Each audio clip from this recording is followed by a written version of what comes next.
Face up, guys. It's your fate. Beamy 20.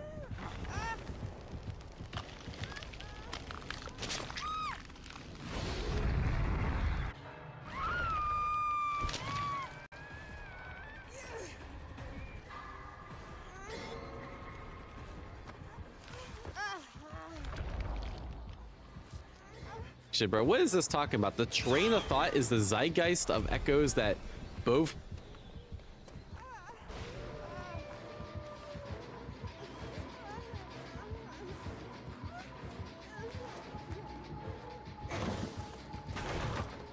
You can see the rockets. Oh yeah, that'd be nice.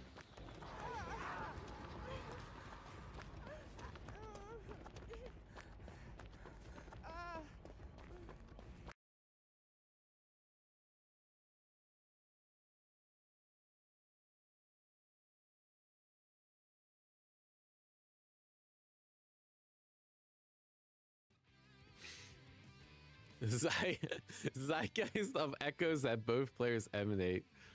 I need to what does we hear? I'm gonna put quotes around it and ask Google to like explain it like I'm 5. Can you explain this like I'm 5? AI mode? Okay, so it's about the feeling that both players give. I'll give you a spot for 100 gifted. What is this? Okay, so it's about the. Wait, I've never done this before. Here's an explanation for a 5-year-old. Spot for 100 It's gifted. like emanate. It's like a special light or sound that comes off of you, showing how you feel when you play. Maybe one of you is super fast and the other is super clever. That's your special light. Echoes. Sometimes you play so well together that your lights look the same. You copy each other a bit, or you both feel the same happy or excited way. Your feelings echo each other, like shouting in a big cave and hearing your voice come back. Zeitgeist, this is the big picture. It's like the kind of day it is. Is it a happy day, a sleepy day, a spooky day? A zeitgeist is the main feeling of the whole game. And zeitgeist of echoes that both players emanate is the main feeling of the whole game. Okay, so it's the vibe of the game. Can we say that this is the train of thought is like the vibe of the game? All right. So I guess this whole section is about the vibe of the game.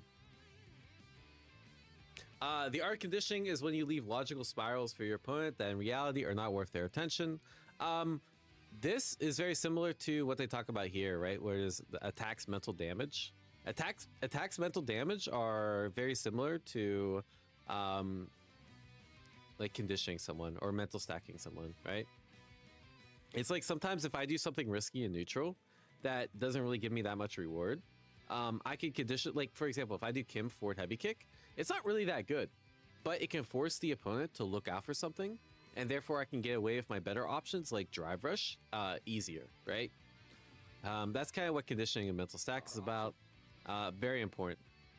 And it is true, like unorthodox play does help you do that, right? Because if it's a strategy very important the opponent has seen before, then it's easier to not get conditioned, right?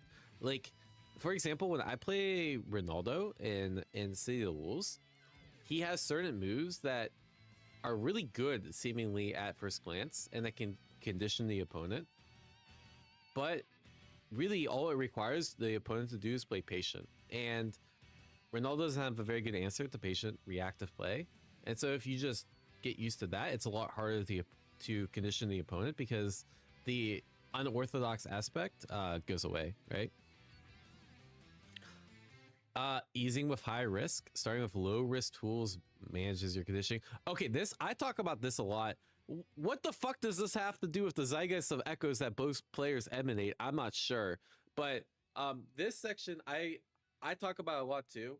This is what I would say having a good layer 1. So the the echoes of the zeitgeist are about having a good layer 1. And what this means is like leading off with your more optimal strategies, right? So if you play 2xko, right? And I have multiple different ways to play neutral. So for example, I could let's say I'm playing Teemo round start, right? Timo allows the team I've been cooking up with, right? I have many different things I can round start with, right? I can back off. I can do 5A plus assist. I can do jump 5A plus assist. Or I can make a big brain read that they're going to sit still and go for something like this. Right? Which one of those should I lead off with? I'm not really sure, but I should lead off with one of the more optimal decisions, which is either back off because my team has really good neutral and I can exploit that, or do something like very safe like this, where I don't have to take a risk jumping forward. I don't have to take a risk potentially getting clipped by an assist and that sort of thing. So it's really important to lay off to how I put it. Choose your more optimal options, and typically these are your less risky options. Because you can play high risk and win, but the best players try to minimize some amount of obviously you have to take risk and you have to rotate things properly, but the way you filter 90% of players is by choosing better options on average, right? Instead of trying to just make high risk reads. And then high risk might not even be needed. That's what I was talking about. You got time to decide whether high risk are needed. Exactly. Shouts to Chris T. Chris T been cooking, by the way, in Japan. Kind of crazy. Maybe he knows something about the zygote of echoes that both players emanate that I don't. So presence, this is talking about, yeah, having good reactions is good. Yes, I agree. Having confidence is good. I agree. Developing confidence, again, could be this like whole paragraph or a whole document, but I think a lot of it comes down to, what do you derive confidence from? A lot of people derive confidence from being in the same situation multiple times and succeeding in it, right? So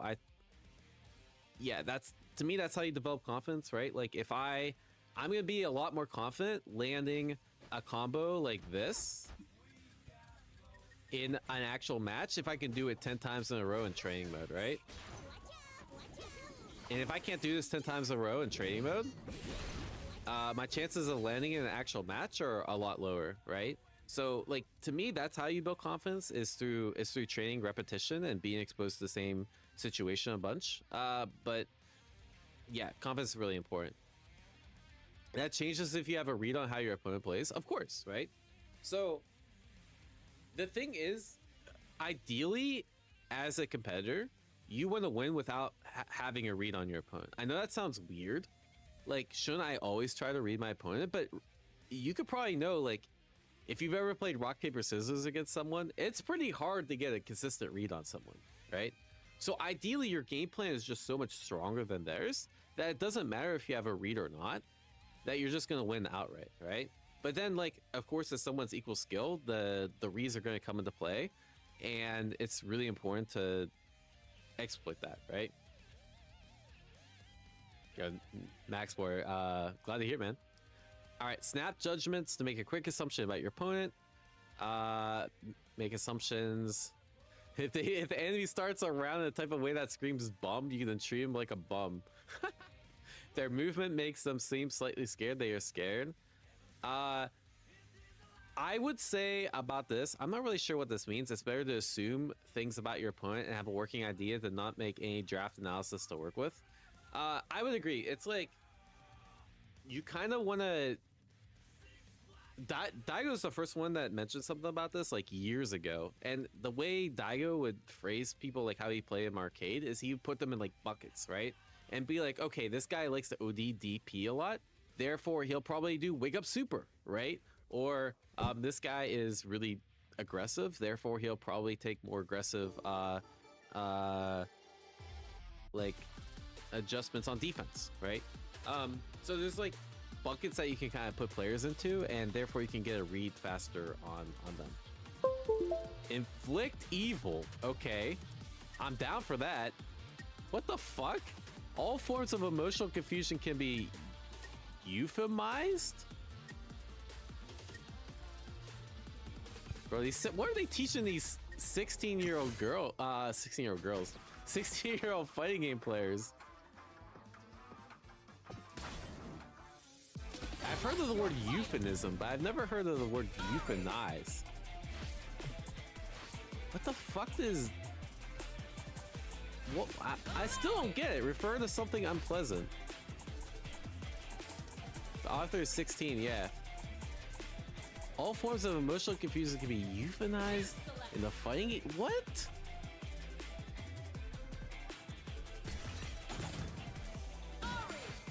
I don't think this is the right word.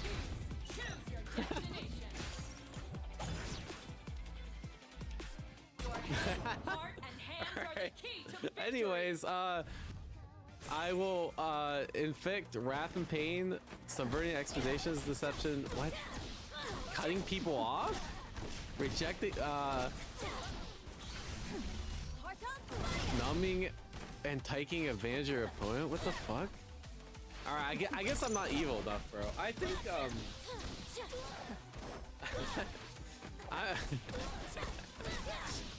I personally, so there's a common saying in the fighting game community, like, what is it, like, don't anger Justin Wong or something? Don't anger Justin Wong. Don't taunt Justin Wong. Yeah. This is what this paragraph reminds me of. So I think this guy like. Wait. Yeah, I forget what happens here. Oh yeah. Oh yeah, he just taunts. Damn, there's so much going on. Ooh! Oh, that's the wrong. Why you lose the game? Messed up. You messed up. You messed up. You shouldn't have did that. You shouldn't have did that, buddy boy. You shouldn't have did that, boy. So in my opinion, I actually think a lot of these can backfire, and I do not recommend inflicting evil generally, if that's what we're calling this, because I think a lot of times it can backfire in your face. That being said, hey, if you find success, I get it. I do think if you're gonna say anything about inflicting evil in match, I think sometimes it's okay to like play like a troll, and that can really piss people off, and they play worse because of it, right? So use at your own risk. But I will say that like when people have taunted me, or like especially in like casual or ranked sets where I'm not like locked in, and then someone tries to taunt, or like someone tries to like do something stupid, I like literally lock in and play better. So yeah, be careful with that one. Homework is really important. Take notes on everything. Notes are really important. I used to have literal documents full of notes. Let me see if I can find it. I recorded some notes for SWC. So if I can find it, I can't find it. Where the fuck did my SWC shit go?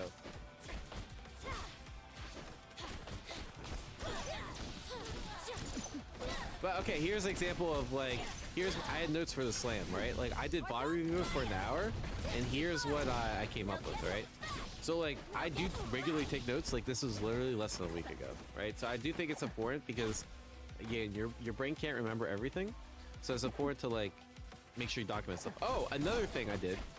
Here's some other notes I took. I was VOD reviewing of K7. No, after the stream yesterday of K7, I did some VOD review, I did some additional play, and I'm like, hey, we need to test these 4 things tomorrow, right? I wrote it down so we remember. So, yeah, notes are very, very important. And there's a lot of things to take notes on. Watch your losses, I agree. I mean, that's just obvious, right? But it's important to watch. I noticed this is usually the diagram that they showed to what, like, survivor bias. I don't understand what this has to do with losses or continuing to lose, but yes, understanding your losses is very important. Drills are also very important, especially for things like execution and reactions. Especially in games like Street Fighter. I think 2xgo it's not as important, but any game that's like very reaction based, I think 2xgo will sort of be like in 20xx when people need to parry everything on reaction. Drills are really important. Chapter 7's talk about theory. There's different types of players. I don't agree with this model. I think most people are a combination of all three, and like they put more stat points into one or the other, right? I don't agree with any of this. It's not that I don't agree. I don't think it's like a RPS kind of decision making, where I think it's more of like everyone has their strengths and weaknesses, and it's kind of hard to put it in 3 different buckets. Story theory. Fights move across.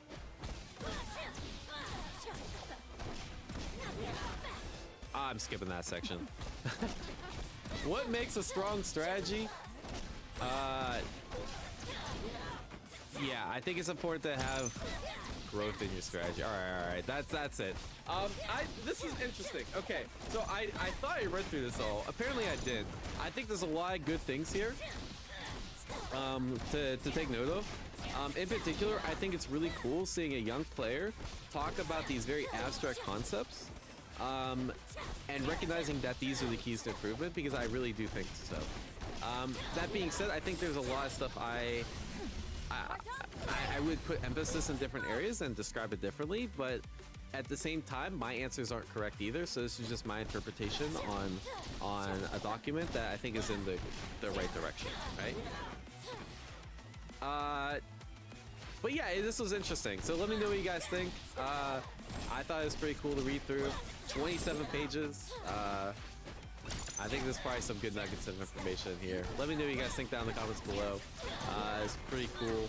Maybe we'll do if this video does well, I can like contact Paladin. We can talk about it. I can ask him what kind of evil he inflicts on people. So and get the answer to what zeitgeist of echoes that both players emanate mean. So if you guys want to see the follow-up video, like, share, subscribe, and I'll catch you all in the next one. Sounds like I'm not echoing the zeitgeist. Exactly. I need to get better echoing the zeitgeist.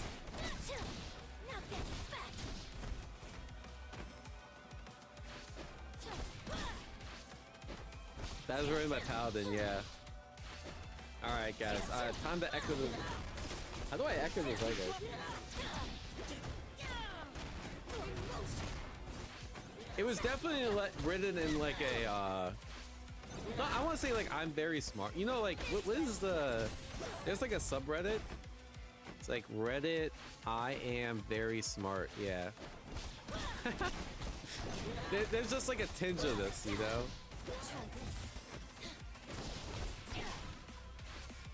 None of these are good examples. Yeah. It reminds me a little bit of like this. I'm a 14-year-old that intends to become a neurosurgeon. The adequacies of this videos have helped me adopt a far more competent grasp of the neurosciences. Activar. Primero un sexo. Nada de azúcar, doble bueno. 12 minutos. Las primeras 6, las siguientes 6. Actividad. Tengo una meta que cruzar y un deck que acabar. Trabajo hasta tarde, pero igual salgo a bailar con las chicas. Sí, cardio descarga. You know, you're so much taller in person. Certainly need a proportion. Yeah, because you're taking too long. You know, one time I thought I came in under 2 minutes on the Geico app. Little to the right, G. Yeah. If thinking wonders that fast, why can't I?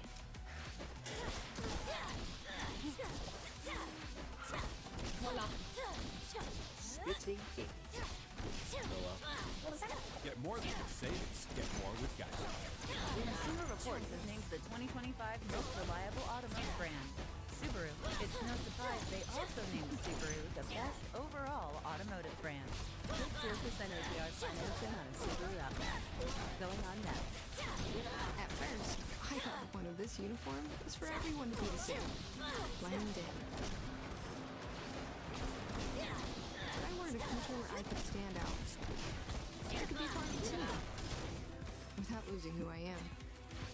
And have the chance to explore new opportunities. While keeping the part that makes me, well, me. Today, I'm an even better version of myself. And I know the best is yet to come.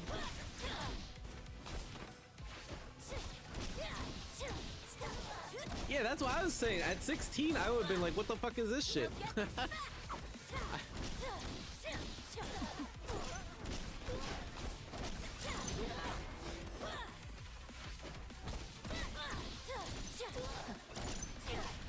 Yeah, the way I described the zeitgeist of echoes that emanate was the vibe of the game.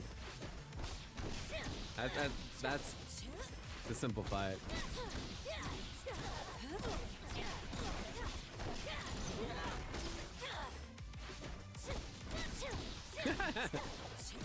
If I showed someone the shit I wrote when I was 16, yeah, me too. That's what I'm saying. Like, that's why I gotta give Paladin the props for that, because like, I wouldn't have the balls to put that out when I was 16.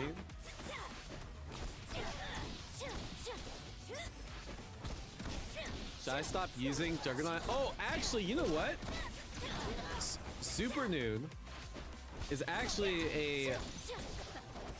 Like, I was trying to think about this. Like, this is Super... Yeah, Super Noon. Inflict Evil. The last time me and Super Noon played a Team-O-Beer in the Sajam Slam, he inflicted all of these things on me, bro. Wrath and Pain, Deception, Confusion, Casted Doubts, he demoralized me. He numbed and took advantage of me. So yeah, I guess yeah, there's some merit in that, I think. Bro, Super No, I literally messaged Sajam after our set and I was like, this is the least fun I've ever had playing a fighting game. And I'm not even joking, bro. That was so bad. Frickety, appreciate the prime. Like, if we played solo, I'd have been okay with it. But the fact that, like, your strategy was literally to throw away your teammate and just stay on point the whole time, like, that pissed me off so bad because I'm like, you're playing this matchup right. That got me so fucking tight. I was like, I can't even be mad. He's actually playing the mirror how he should be playing it. I was kind of mad I didn't think of that.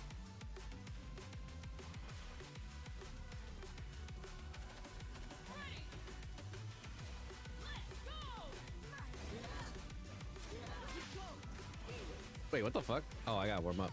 Ah! I'm doing well. I've been learning this team because I'm like, this is team do not get nerfed.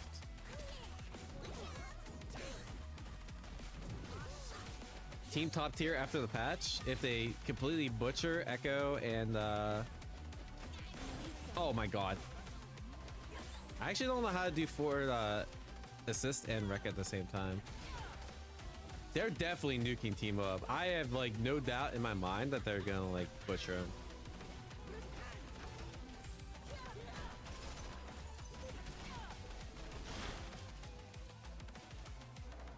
Like everything I've heard just makes it sound like it's actually cooked. Oh, I tried the sweaty combo. Oh, I came up with a cool sequence, but I forgot to do it. Yeah, everything he does is a bug. Okay, so you know the crazy thing? If that was it, Noon, if all they did was change what Kyoe said, I'd be okay with it. He'd probably still be a good champ. I was talking to Nerd Josh earlier, and I'm like, Nerd Josh, I'm gonna like tilt off the face of the earth if all they do is nerf Teemo's damage and mix. Because I don't think that's the issue of the character, right? Like I think the issue is like his neutrals like just really strong, and he can like enable bullshit for your team, right? And I think the games with Teemo last too long. So the stuff that Nerd Josh is like, don't worry, that's only like, I think the terminology used was that's just B. You only got B for bingo. You only got the B for bingo or something like that. To basically make it sound like there's a lot of other shit that was happening. So I think he's cooked based on that.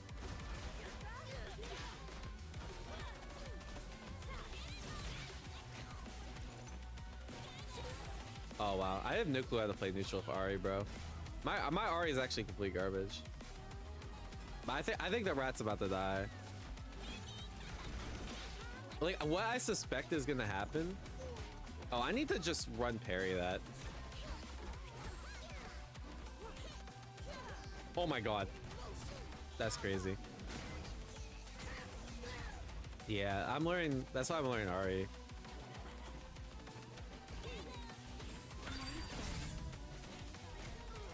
That hit still? I'm a scrub.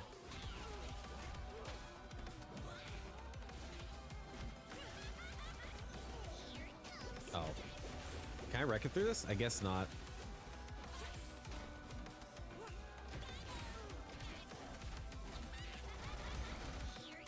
Bro, fuck this! Oh, I don't know if I can. Maybe I can like 2S1 there. Darius eats up Ari, really? Because like you just super her, or what's the thing that eats up Ari? What?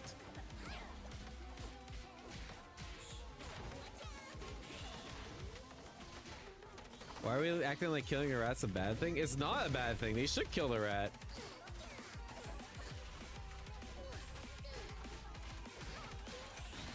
Oh my god.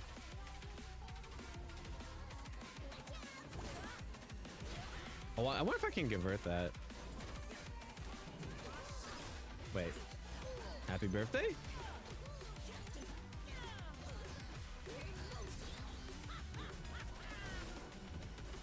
Oh, no way.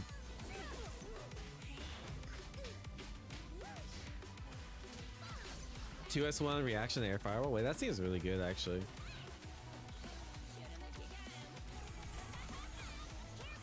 Damn, I caught just the startup. Tech super assist.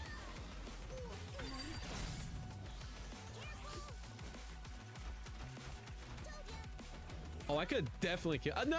Oh, I got trolled this whole match. This is why we warm up. I'm pretty sure I could have done 2S1. Yeah, team is unplayable. That makes sense. Off 6S1 counter. Yeah, I figured. I gotta get back used to the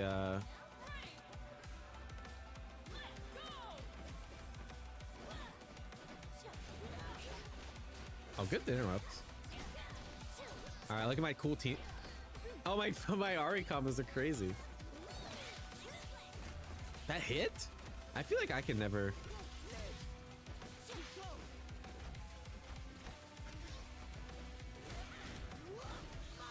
I'll do the Kyo special. I don't know if that's actually worth it.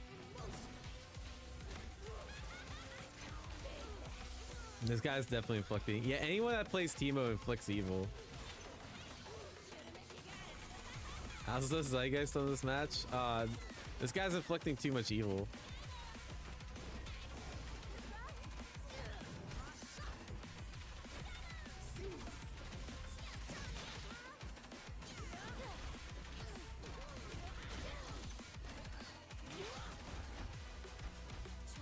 Oh my god, that's supposed to be 2S2.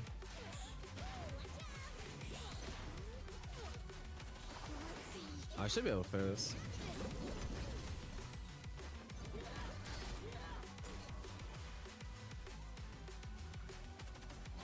Yeah, that's why like I feel like Jinx's stocks technically are like pretty good this patch, because like she fights Teemo pretty well. Oh my god, why did I go that way?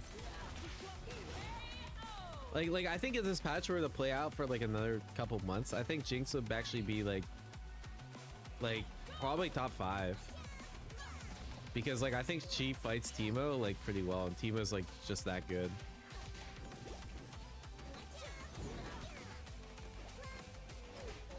Oh wow. Yeah, I actually miss playing Vi Alawi. Oh my god, I tried to parry it. I tried to parry that too. I'm so bad at parrying the mushrooms, bro. I'm actually getting farmed because I'm trying too much new shit. Can I not punch that? Oh, I can't convert that.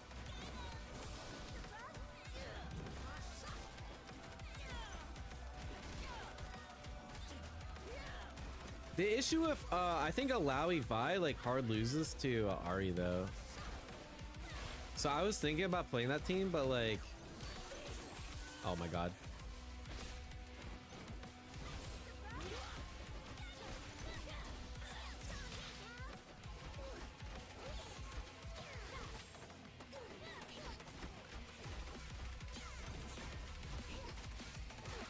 Oh, nice. You know these? You just do that. I didn't realize. But like if they were gonna nerf Ari too, then I would probably play a Levi next patch. But realistically, I'm just gonna play the same thing Super Noon or Leffen plays. I've learned my lesson. If it,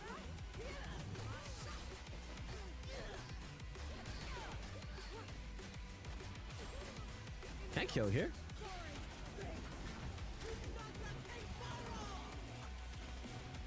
Why is starting a new fighting game always so intimidating? I think it's. You could ask the same argument. Why is starting anything new intimidating, right? No, the thing is, like, I don't have to lobby. Oh my god, I'm such a fucking troll. I don't have to lobby. You get Super New and Leffen will do it for me. I've thought about the strategy a lot.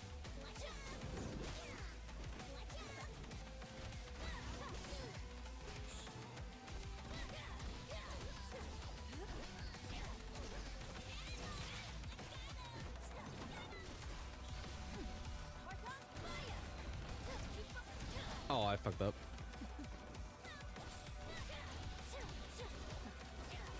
No, I fucked up again.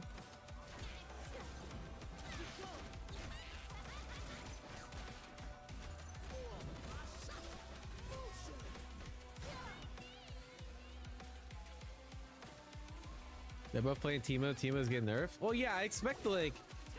Oh, don't I get a combo there?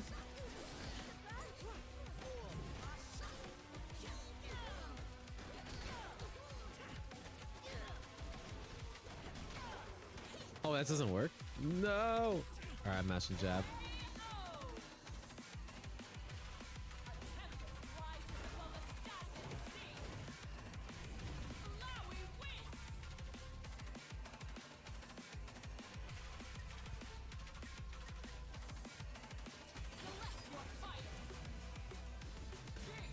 Yeah, I think Super plays.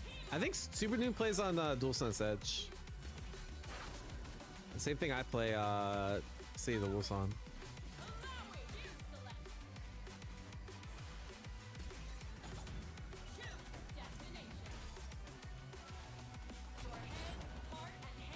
But yeah, the thing about like 2xKO is like you literally just boot up. It's free. You just play against bots. Like it's not that they try to reduce the barrier of entry.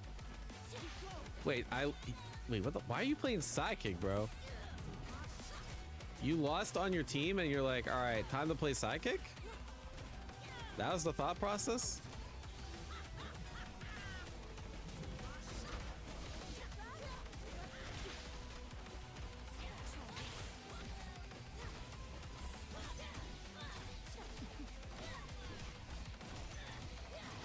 I might as well just Sidekick Jinx. Sidekick Ari. I can understand.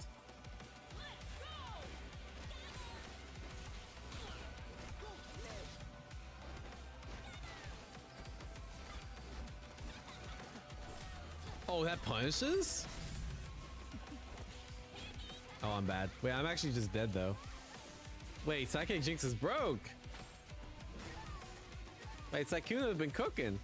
Is this the Sykkuno ult account?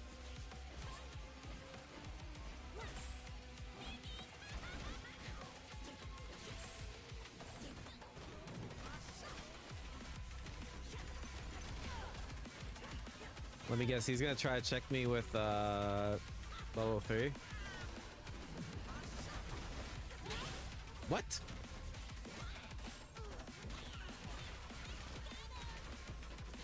Oh, that's good press.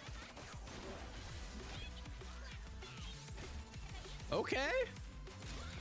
Yo, Psychic Jinx.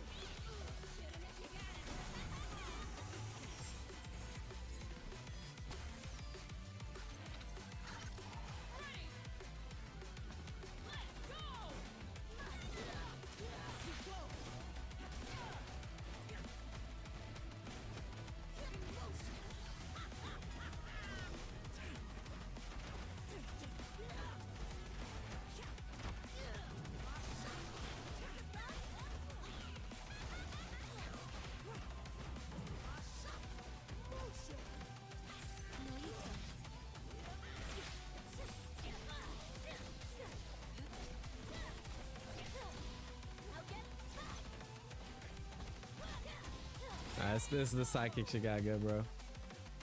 It's too bad.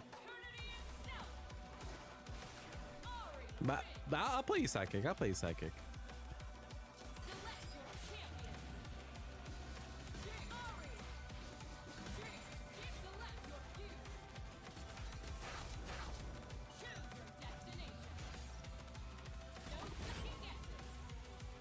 No, I'm trolling. No, I'm trying to learn Ari, so this is good practice. This isn't trolling. I feel like the Jinx assist is better for sidekick.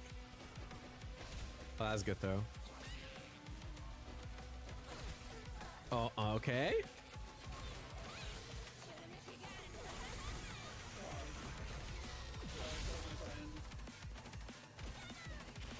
What? Why did that still hit?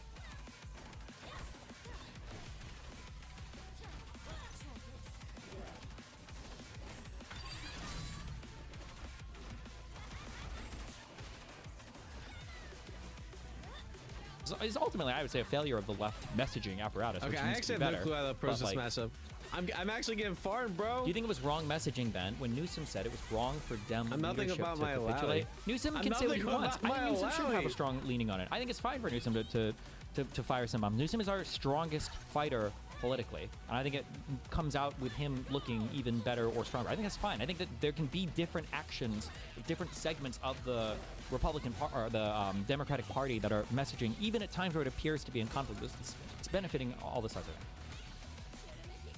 To be fair, Destiny, you do say that people should feel the effects of their vote. They have. When I say feel the effects of your vote, I don't mean if you vote wrong, you should die instantly. I think people have felt the effects. I think it has happened. The question is, like, should every single fight be about Wow, you Civil threw War? me no way. Right? I don't know how realistic it is to expect that we're going to get these full tax credits back. I Like, I missed just my don't know air if throw, the I'm Republicans are dead. going to play ball. Maybe I thought maybe we might get like maybe half of the subsidy. I don't really know, like a quarter, just something.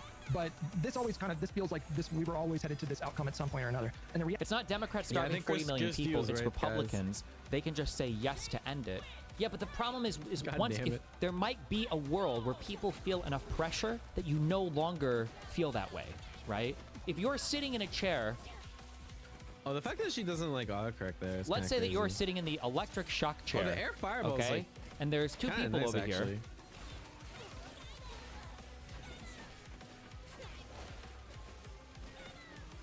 And you really want this guy to have unlimited Coca-Cola, okay? You want him to have unlimited Coca-Cola, all right? And this guy wants it. This guy's like, yeah, unlimited Coca-Cola. And this guy's like, no unlimited Coca-Cola, fuck you. And as they're negotiating this, you're getting kind of shocked. You know, it's whatever, who cares? But if the shocks get harder and harder and harder, the voltage gets higher and higher and higher, and it's starting to become really, really, really painful. Now, in the very beginning, this guy can say, you know, hey, listen, you know, you don't have to get these light shocks. We could be done as soon as this guy Okay. agrees to do the Coca-Cola deal. Like, we'll be good. Wait, and this guy tech? is I got probably tech? willing. Yeah, sure, yeah, fuck it, okay, yeah, Okay, I don't whatever. got tech. But at some point, the pain is going to get bad enough over here that this guy might start looking at this and be like, bro, you can end this. I'm sorry, but you got to end this. And I Oh, don't no. know if we get to the Oh, point no, where I the have the voters are now burst. mad at the Democrats as well. We're like, bro, what the There you fuck? This go. is fucked now, okay? Come on, guys, we get it, right? If that flip happens, and then Democrats vote on that flip, that might end up looking worse than like where we're at now, or maybe even worse than Republicans might come out ahead, maybe. Who knows? Depending on how it's just hard once things get chaotic. If there's like enough jump fuck missile too shit, good. it's hard to know how the average voter would respond. I gotta back that on shit. this. It's hard to say. This Jinx champ.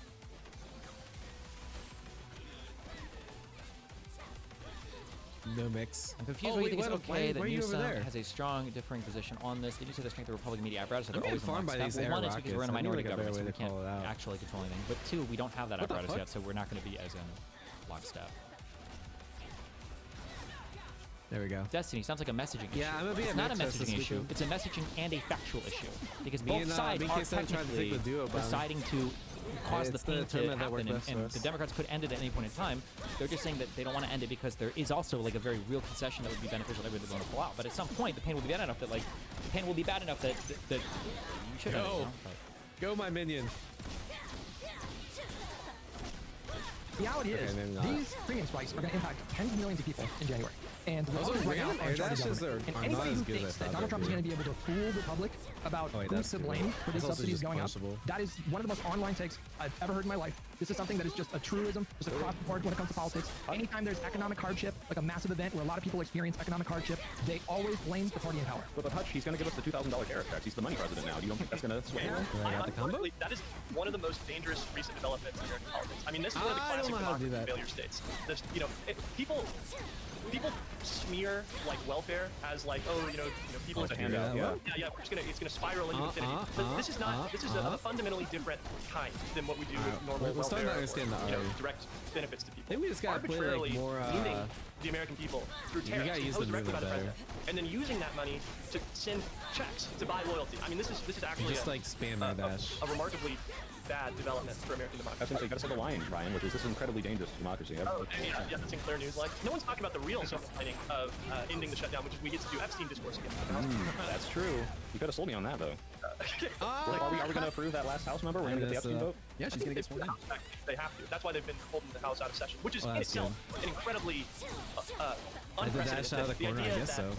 In theory, the it's second or like third an hour most or two powerful already. person in the United States government, Speaker of the House, just chooses to not call his own branch together to meet, to have power, is crazy. I mean, that is crazy, and I wish that registered as bad to more people. I understand why it doesn't, since we're not also institutional built, but it is really bad. It's a great point. Like the notion of this Madisonian check power within the federal government has completely collapsed, and except in some of these key areas, like I think probably tariffs, even though on tariff. In your example, it would be like the do you want to kill people now or later question, or you present the people with harm consequences now, or we see them cut the ACOs to us anyways. No? But there's midterms. There are midterms coming up. There are midterm elections. That's what we're geared towards. That's what this is oriented towards. Is winning the midterms.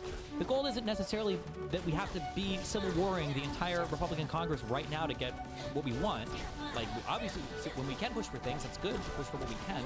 But as long as we're still getting big political wins and electorally things seem strong, then you're fighting for the midterms. That's what your orientation is towards. The Republican Congress isn't willing to do a negative vote on it, but they're not going to actively promote it. And similar thing I think on the filibuster. But other than those like key few areas, it doesn't seem like there's or the walls that exist in between the executive branch and the legislative branch are crumbling, and it's partisan that's sort of winning the day as opposed to these delineated branches of government. Oh, sorry. Go ahead. Oh, yeah, no, as we mentioned this when I talked to Newsom, I said, isn't the real issue of the shutdown? Shouldn't it be, hey, we can't approve any spending bill until you promise us that Trump is actually going to spend it the way the Congress has allocated it? He said, yeah, that is the main issue, but that's not resonant with voters. It's not as politically salient, so we have to do it about healthcare, which is still important. But the main issue is, well, does Congress even fucking matter anymore? And that's like the caving here, kind of makes me go like, I really do wish we would fight on that, but I understand you can't message that to the American people. It's very important that, like, yeah, we don't know if we really have free rights to the government anymore. It's kind of Some of these neutral skips are not as good as I thought. Oh no, Hutch, you were trying to get in. No, I mean, I wanted to piggyback off of, like, I want to go back to what I was saying before, which is that I disagree with the vote last night. And one of the reasons why, like we already discussed, was like, I do think this should have been stretched out a little more. I think my red line is just when people stop losing that critical, those benefits. That's just, and I don't think, like, that is, like, the obvious morally correct decision either. Like, it might be correct to stretch that out because there could be some bigger gain down the line, and if somebody wanted to make that argument, I could be persuaded. It's just, that's like where I would go. Million people off Snap was the only way to beat Trump. Fuck, bro. Too easy, man. What do you mean? That's an easy yes, right? As always, the calculation is like, what's going to do more harm? And so, like, I'd have to, like, Why really is it think not about that combo first, sometimes? Yeah, I mean, these are Fascism over mass starvation? Yeah, well, these are tough. seriously, Hutch, I don't know. I'd just sacrifice 41 million. I'd sacrifice 50 million SNAP recipients. These are children to stop fast. The point is like, these are not straightforward calculations. This is not a science. And so I think, like, to kind of get back to, like, where I think the Democrats went wrong on this, it is insane to me that it's like, okay, fine, if there was backroom deals and you picked these senators to be the ones to fall on the sword, like, I'm not morally offended by that. That just seems like kind of standard politics to me, whatever. I mean, but the ones that they did pick did just about the worst job you could possibly imagine in terms of making that case. Like, that Angus King line. I forget how to play side. I expected this to be mashed the whole time here. I don't even think what he said was technically wrong, but it was so politically stupid to have him be that person to go out there and do that. Sure. So I think that does signal weakness. Jinx is pretty good for keeping Ari out of the air. I'm actually not sure how the I just think that there should have been a more coherent plan in terms of how to navigate the messaging. Or I think maybe you could have even been straightforward about, like, look, we really want to raise the awareness of this issue. It's really difficult to imagine Donald Trump. I'm pretty sure I can retreating guard and then, giving like, concessions here, try but to we go want to back inform as in. many people. Oh, I Like, can maybe just you could have level even been 3. straightforward about that to begin with. Like, I don't know. I'll leave that to better political minds. This works, right? There's no guarantee this is going to pass in the House, by the way. They like, they could run into some troubles over there. I don't think so. Ari's cooking this shit's House is raw, just a though. simple majority, right? Or am I wrong on that? And the Republicans should have it, right? They can only lose 2 votes. Before we light a new fire.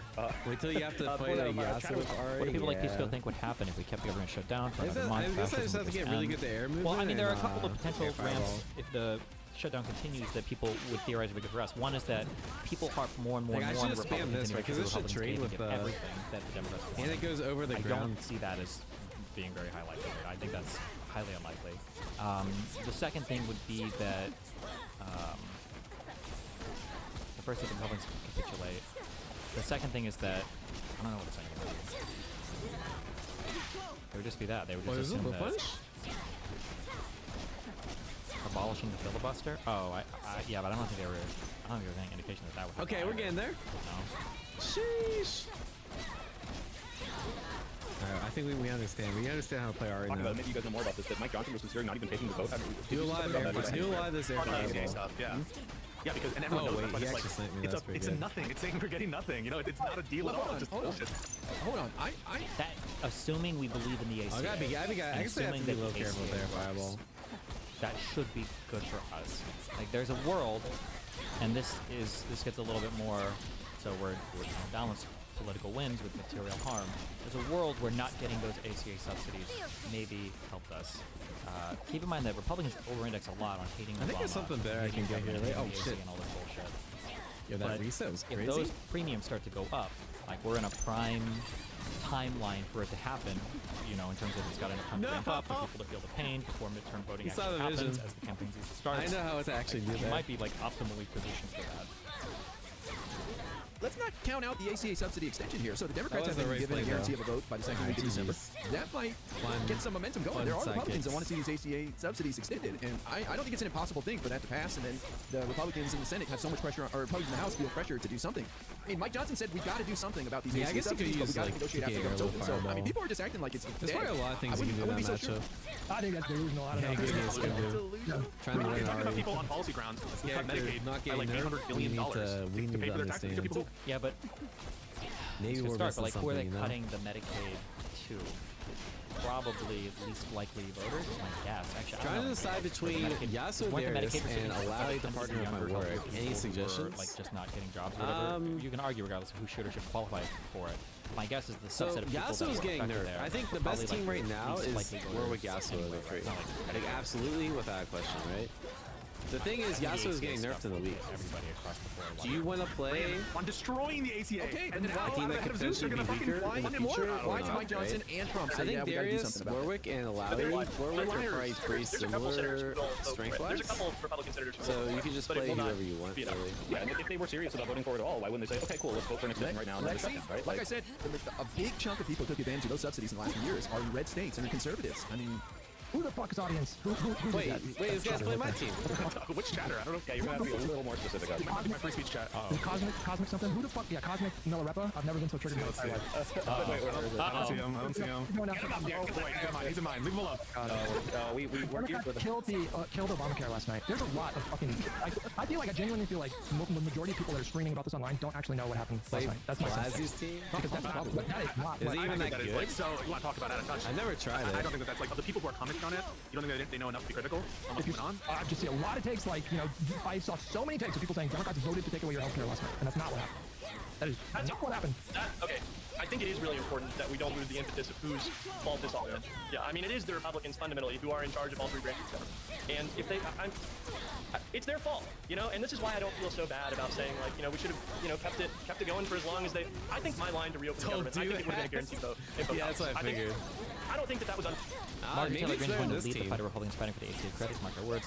Write it down and show me if I'm wrong or if I'm right. I agree. I think it's hard to say this because there's so much variance and there's so many different things that impact everything, right? People are looking at like Nick Fuentes as being like the up-and-comer disruptor, I guess, of Republican politics, and people are sleeping on it. I mean, Marjorie Taylor Greene could represent like a big name ship. I think I saw even Donald Trump called her misguided. Oh, I parried that, really? He said she lost her way. Oh, I think I can punch that one. Can I get this not from the Young Turks? Oh, I don't have the level 3. He does. Meeting with the Syrian president earlier today, Marjorie Taylor Greene, I think it might be Ari, but I think Glaz said that she would rather see you focused on nonstop domestic policy meetings here at the White House instead of nonstop foreign policy meetings. What's your response to her saying that, and also saying that grocery prices are up and not down, as you said? Yeah, so I don't know what happened to Marjorie. She's a nice woman, but I don't know what happened. She's lost her way, I think. Oh, wait, that's bad. I don't consume it. I haven't watched enough Trump media in the past few weeks. I've been traveling so much. I don't know. I could be over-indexing. Just as one comment. Maybe Trump has said more, but it's very interesting. Oh my God, that was the worst mix-up ever. It feels like Trump is treading a lot more carefully than he would be on other people. I'm curious. Has Trump truthed out anything about Marjorie Taylor Greene? Because remember, when people like Rand Paul or Massey or these other guys were kind of, or even Elon Musk were like breaking with Trump, Trump brought the fucking hammer down on these people. I missed on that. Trump was like, so these bad. are losers. You're getting primaried. Fuck you. Get the fuck out. Cool Can we get some real MAGA in here? But when Marjorie Taylor Greene comes out, Trump's also, like, I think I can't kill leaderless. she's a nice woman. I think she's lost her way. He's like a lot more deferential, maybe because he's aware that that's not a fight. My bad game. You know, I just wanted a chance to play Ari again. I don't think he's this calculus is this complicated in this fucking retard's head. Or maybe he had like all the MAGA brain cells were on loan for this one press conference. Well, it appears that Marjorie Taylor Greene was actually sincere when she said that she's pretty strong on the Epstein files too, right? Yeah, but like I know Epstein files are a big deal online. Blasi, I would bet any money that Ari's broadly not for the political next patch actually. Voting class, I'm not sure. How I think they're gonna like not nerf Echo or Yasuo as much as they should. Pricing. What the price is going up? That's ridiculously felt on both sides every state. That's a huge deal.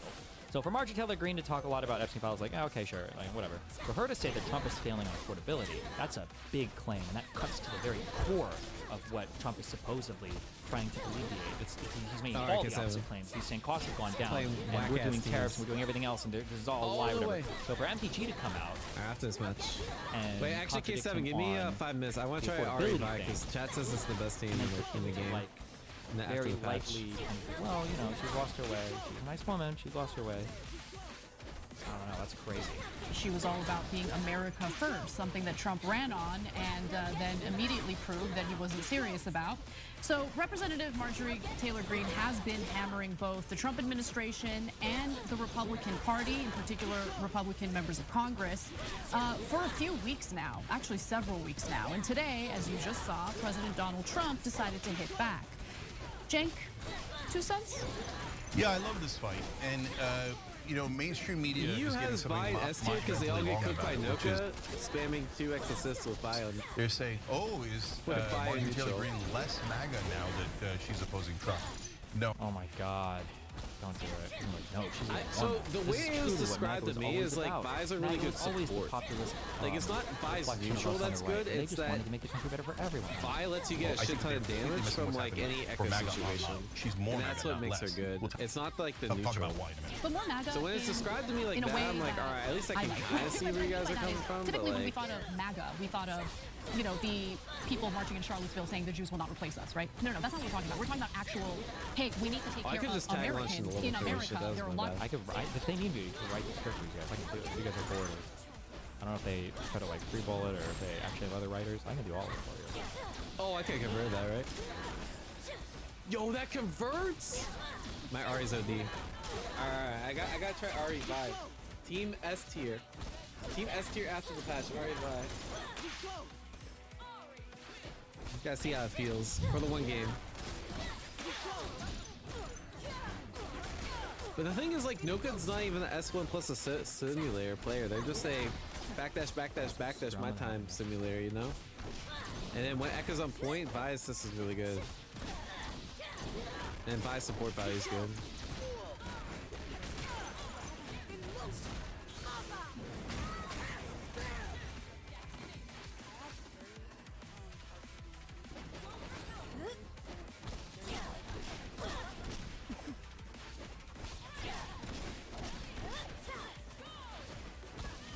Oh yes, my favorite matchup.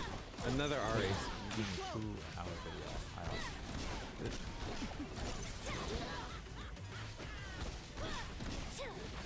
Oh, that was good. That was good. Wait. Oh, being able to convert off that is actually kind of nice. A lot of characters can't convert there.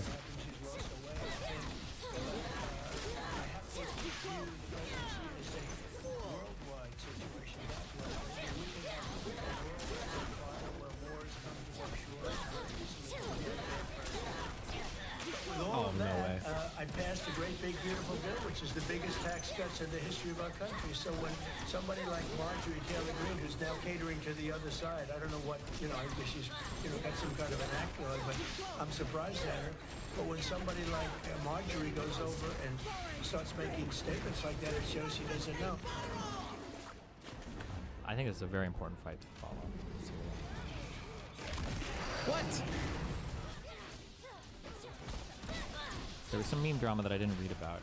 I don't know. What That's that combo. Supposedly, she wanted to run for senator, and Trump told her no, but I don't know why. I don't know what that means or what was going on there, but.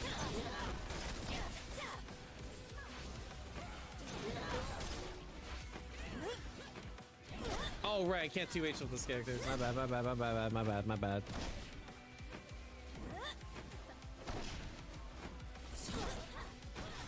Because she would lose the seat. Are we worried, or I don't, in her district, would it not be another Republican that would probably win, or? Well, I tried to throw him so I could get the third combo. That's the whole point of playing this team, right?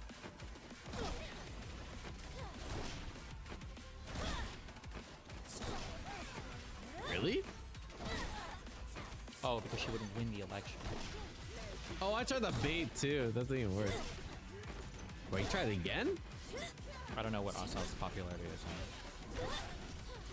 Georgia. So how likely he would win against Travis.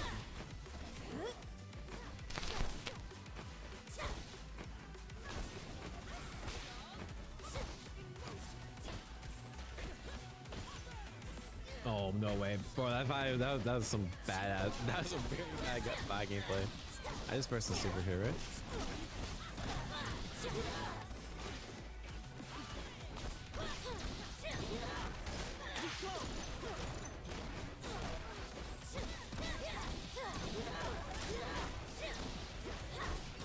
Okay, we got the vibe mix going. I mean the Ari mix going. I feel like my Ari is already better than my vibe.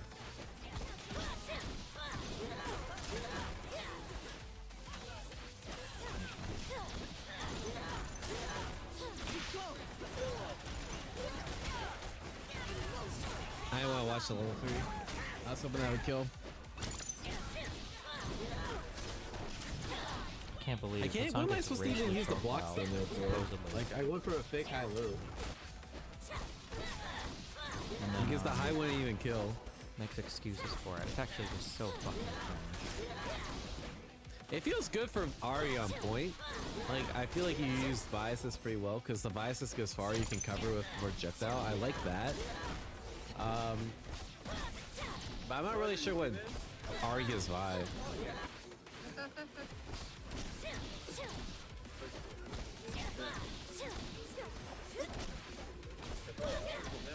Sway combo require perfect time. I mean, it's pretty tight, but it's doable. I want to call it perfect.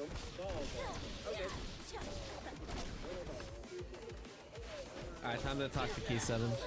Again, we got Midwest Mystics in like 5 days, so we got grind.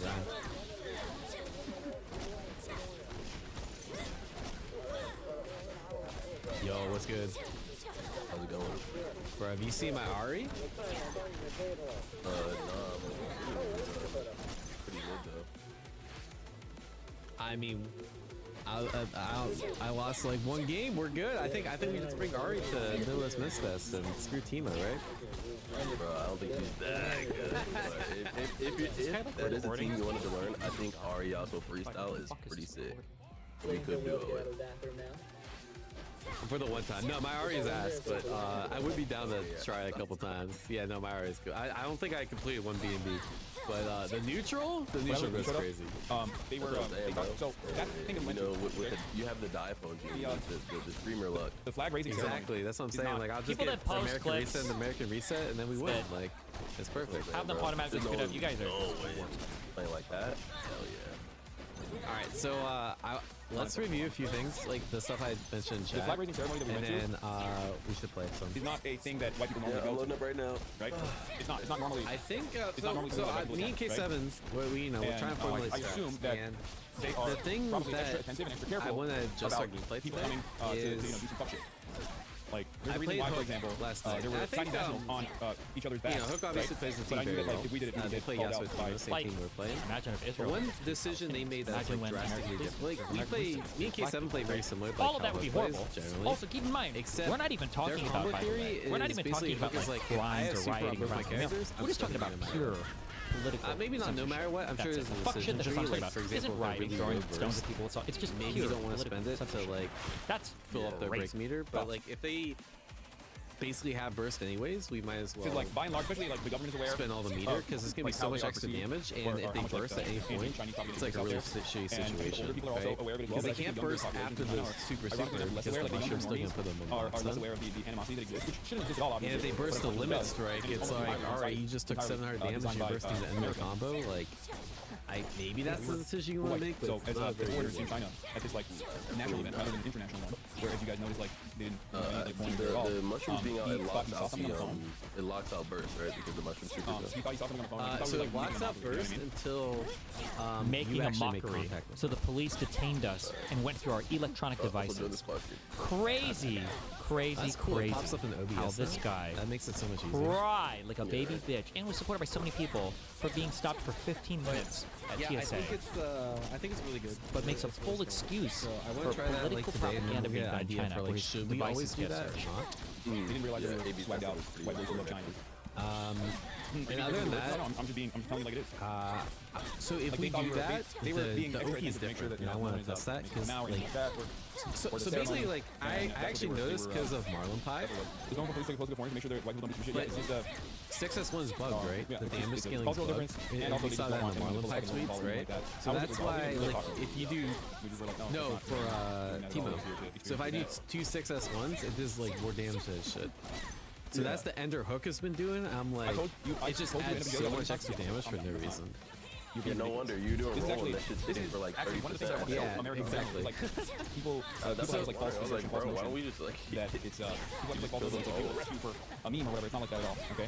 This is really mad. But they literally detained you looking for bad memes, and you said it was okay. We weren't making fun of them now. We weren't making fun of their political leaders. This yellow coat was the coincidence. I wasn't actually dressed up like Winnie the Pooh. What are you talking about? The only issue It's funny because like I've dealt with is top all around the world. if it's like this combo's not nearly as good. As far as like top that I've dealt with all around the world, right? European cops, France. So like, let's say you do a combo from like here, even Japanese cops as well. I would unless say you that can it's get not to the even remotely corner. up there. The further west or, you like, go, the close worse enough cops get. to The more corner. Yeah, aggressive if you they can get. do this, then it works, right? America being the worst yeah, one I out of can all. do whatever Ender. Yeah. I'm sorry, my geography sucks.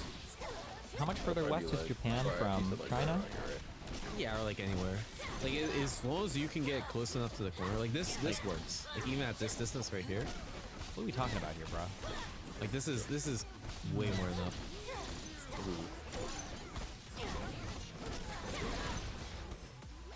But look how much. Yeah, I almost killed. Yeah, I almost killed. Yeah, so it's really fucked up. And they can't burst till the first spin dash, and then if they burst that spin dash, they're still on block stun from the mushroom. So the yeah, so it's like it's just extra messed up. Okay, So- I think I'll keep that in mind and really just always go for this. Yeah. The only thing so the only situation I see is like if it's a combo like Honestly, this place is good. So like it's like a shout out. How you doing? Hey, what's going on, man? Happy New Year. Happy New you Year. too. A-Cab. This is the quintessential white boy American take, by the way. And I just want you to know, I know you don't see these guys online, but when there are people who live in like fucking Iran or in some fuck country with some fuck government with some fuck police, and they see American white guys complaining about how brutal and authoritarian and dictatorial and crazy and evil American police are. 6 amateur food critics love the Toyota We're white. BZ. So as number 6. we're white. So as Son, when a U.S. cop wishes him happy news, son, when a Chinese cop detains him, searches his name for 10 minutes over a meme, or searches his phone for 10 minutes over a meme. They were just being extra attentive to make sure we weren't making fun of them. It's completely understandable. This is way. Trabajo esta tarde, pero igual salgo a bailar con las chicas. Hey, Carla,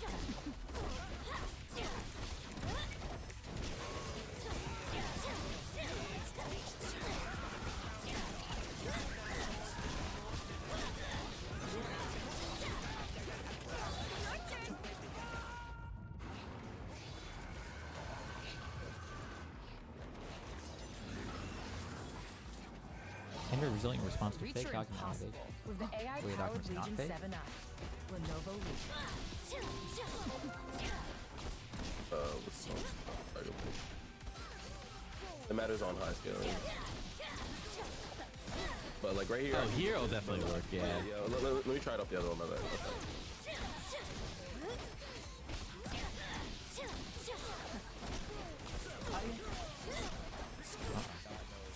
Yo, if you three-man push one No, guy I and you messed can up. pick a corner and every dive, you say cheater. I think cheater too. I don't fuck it. Fuck them. I think it's cheating too. I'll be out. I think it's cheating. What about it? I said not cheating. Sounds a fucking cheater. Cheats the aim. He knows he's cheating and it's fucking annoying. That's it. So what? What do you do about it? That's not bad. Is he true? He's memeing, right? Or is he? Oh, I guess it does work. Yeah. We can get it. Maybe not. Let's try it like high scale. Yeah, do like a really long combo. He's memeing, right? Because they got owned, right? So you call him a cheater, which you should do, by the way. If you're a real true gamer, you have an obligation to call people cheaters. Okay, that's cool. What are you gonna do? I need to not be in the corner though. Get a true gamer. Oh, okay. Too bad. Yeah, because I thought the can't race do the pick, so same obviously motion. I gotta do not. something else.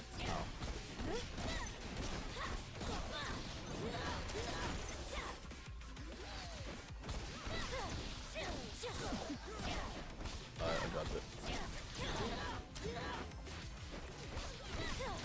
I could be bugging, but it's echoing. Oh, is it still echoing? Oh, my bad, I didn't know. Oh yeah, I guess this isn't the worst because we still get limit strike. Yeah, no, it's pretty good. Yeah. I've been fixing it. Oh, my bad. I was looking at that. What's good, King? How's it going, Post? What's that on pack? But I think we could try to do Probably combo yeah, for that because I think it's way easier if I start the combo, but if you start the combo, we can get it too, so it doesn't really matter. Yeah. And I think sometimes hard tag and whatnot still has a place. Like limit strike still has a place. But let's just try every single time we have Thunder, like go into that combo and yeah, sure. And then we'll be able to use our discretion from there. Yeah. Like after we try both, we'll be like, okay, this is probably better. And like mid screen, so like the situations where introducing iPhones, you would want to hard tag me are usually close to the corner anyways, and that's our situation to do super tag. So it sounds like we almost never want to hard tag unless we don't need it. Yeah. Also, I think the only time we wouldn't want to just always auto super would be against characters where like our parry really matters. So like versus Darius or versus Yasuo, I think. Yeah, because I do not like the idea of not having parry, but at the same time, like, it's just so good that, like, and remember the combo ends in limit strike, so the long strap is. It's very, like, you're basically gonna these look like build normal, back a bar anyways. like just a yeah, exactly. Yeah, I'm on a controller, Susie. I will figure it out. Okay, second thing. You let me know what is best. So, like, if I do a block swing, let's say I do something like this. I can end it in a few different ways, right? Like, obviously I can go overhead. This is hard. And so it has a gap. So, like, sometimes I want to, like, check them, right? So, like, make sure I can, is there a way to, oh, whatever. Let's do this. So, like, I can do that. But, like, that has, I have to set that up in terms of they have to not mash and they have to not be, like, echo. Yeah, exactly. So, there's a few other options we have. So I can do this, you see how the second H comes out after, I can actually do it way earlier, just for assist. Actually, this time. I'm looking at our messages. I can delay it. Conversation with me and Nina about us all being together. Yeah. So you can do that, you can do like 2L to bait like a parry, like a bunch of shit, right? Option 2, debate live stream? My guess would be no, option 2 but I is don't know. like, I do Is this your last schedule? this, then it comes to that, right? No. So that's a lot of blocks done. And like extra corner push. I think the roll and the heavy are kind of the same thing to me. Conversation I'm having with I think the roll might be a little bit better. On the 26th. I don't know. Just because it has better block. The Yale thing is on the 3rd. Okay. That'll be more So let's do Nesh D'Souza is on the 13th of December. why do you I guess wait, can you charge the second 5H and does it guard coach? No, you can only charge the first one. So I could also do stuff like this, of course, right? And he was like, not even like out Oh, of no, you can't do So his. You were just being fucking weird as shit. Like, you were like, wait, I think it works on Teemo. It's just your charge H. Well, my charge H is the fastest one in the game, of course. So like you can only get 1 2L. Instead of 2 2Ls. Yeah, you have to like mix it up a little bit. I see. Oh, so I do one before. Okay. Yeah. Oh, maybe it doesn't work against him. No, that shit does not work on me. Oh, that sucks. But like either way, like Day in my you can only life. do one. I decided that I wasn't. The other idea is like if we want to do this route, the reason I think I like spin dash better than charge 5H is like you can do the same thing. We can just call system spin. So like yeah, we can do that. So I packed my But stuff if I and do walked out. charge spin He dash, kept asking where I was going, but I ignored like you can do him. Then we 2L, went to the charge guidance 5H if office you and want successfully as well, talked to right? class. Then we got Starbucks because we had like 45 minutes until our next class. And we both didn't eat breakfast, so we decided to walk to the dining hall. We didn't see this do not enter sign and we set off a loud alarm. Oopsies. We got in a little bit of trouble, but they just let us go. Then we made it to our computer class. The teacher's so chill, I actually liked him. I was locked in, but my sister was online shopping the whole time. After this class, we had 2 hours off, so we decided to go home. We usually go shopping, but my sister didn't like her outfit, so she wanted to change. I tried racing another McLaren, but he didn't want to smoke. Then we made it back home, and after half an hour of relaxing, we had to start going back to school. I decided to switch cars because this one's more low-key. We had to rush to our next class because we were 20 minutes late. Luckily, this professor didn't care that we were late. This class is so boring. I watched TikTok and slept the whole time. Then we got drinks and started walking to our next class. This class has a table shortage, so my sister had to drag a table from another room. I took another nap. I was so exhausted, but I miraculously gained my energy once the school day was over. It was like 5 p.m., so we decided to get some dinner before going home. We decided on McDonald's. We just ate the food in the car. Then we finally got home. A few hours later, I went driving on my ATV, and I ran out of gas on my beach. We tried stealing gas from our Lambo, but it wasn't working, so we had to go to the gas station to fill up a little container. It took me a while to figure out because it was my first time getting gas, but the mission was successful, and my little brother filled up the ATV for me. And that's all for the vlog. Thank y'all for 700k. That's absolutely insane. This is another Average day of a person in my chat complaining that their student loans aren't being forgiven. Guaranteed.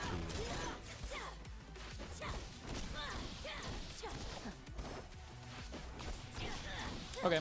We're going to cappuccino,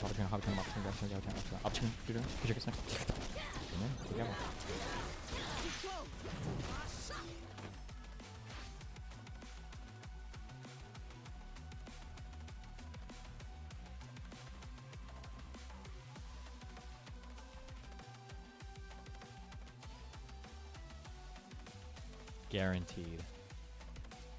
Absolutely. Pretty much doesn't care at all. Absolutely, and you can call that.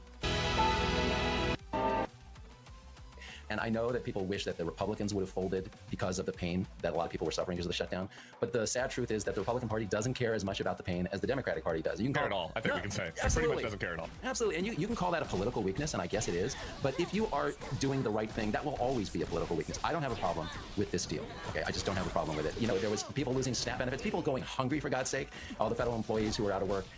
You know, there was obviously the air traffic problem. Are you a hat guy? I feel so unbelievably uncomfortable in hats, like to a pathological level. I should learn to wear them a little bit more. Democrats did not sell out forever, okay? They made this deal until the end of January.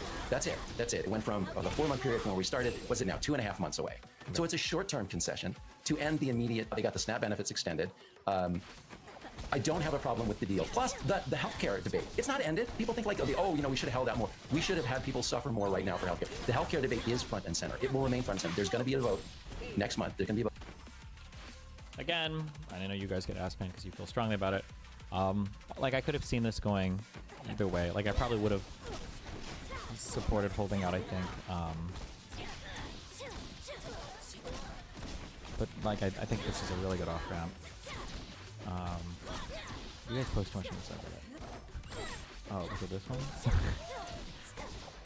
The 40 million Americans on SNAP benefits watching social media meltdown because they're not being starved as a political optics strategy. Babe. Vote in December. Not to say one way was right or wrong. Our colleague Jonathan Goen pointed out the premium hikes are going to go into effect in January before the next time that that we have this next shutdown debate. So I don't think it's a terrible loss. I think Democrats are still standing up for what they fought for. And I think only if you are so online that you don't feel the pain that a lot of people are feeling over the shutdown, we do think this is a total sellout. Yeah. So here's my view on it, which is this. If you came into this shutdown fight like I did, which was, what was the objectives of it? I thought it was worth doing for this reason. It was worth doing to make the Republicans own something. Like they chose to be healthcare, to do something else. They chose healthcare, make them own this, to make them own their own policies, make clear that the Democrats are on the other side of that fight. They've done that. The other objective was to demonstrate that the Democrats like have a pulse and are awake and there's blood flowing through their veins. And they did that. Like if you came into the shutdown fight thinking that your goal was that the Obamacare subsidies are going to be restored, I think that we're setting yourself up to be disappointed no matter what, because the Republicans control the government and control the House of Representatives, and there was no amount of pain that was going to make these. Like you can't negotiate with kamikazes. You can't negotiate with people that don't care. You're playing chicken with somebody that wants to crash, right? Like so, you're never going to win a game of chicken with somebody that wants to crash. Okay, and so like, your expectation is that you also want to crash. That you want as much pain as possible because you're so mad that Donald Trump won, and you're so mad, and you need those feelings validated, and so you want this to go on forever. Okay, I just don't know what to tell you because like that isn't real, and so from my perspective, well, the argument on the other side isn't that you want things to be fucked, it's that you need people to realize how bad the Republicans are, so that they vote accordingly. But it's out this morning. I think the Democrats potentially could lose the shutdown fight if they end up, doing a circular firing squad over it. But as of right now, they won. What will matter in the next year's midterms is that Republicans shit healthcare policies, the shit economy, and the tariffs, and the Democrats can run on that now. The Democrats did fight like Republicans this time. We hear that a lot, where it's like, oh, the Democrats are weak, Republicans are.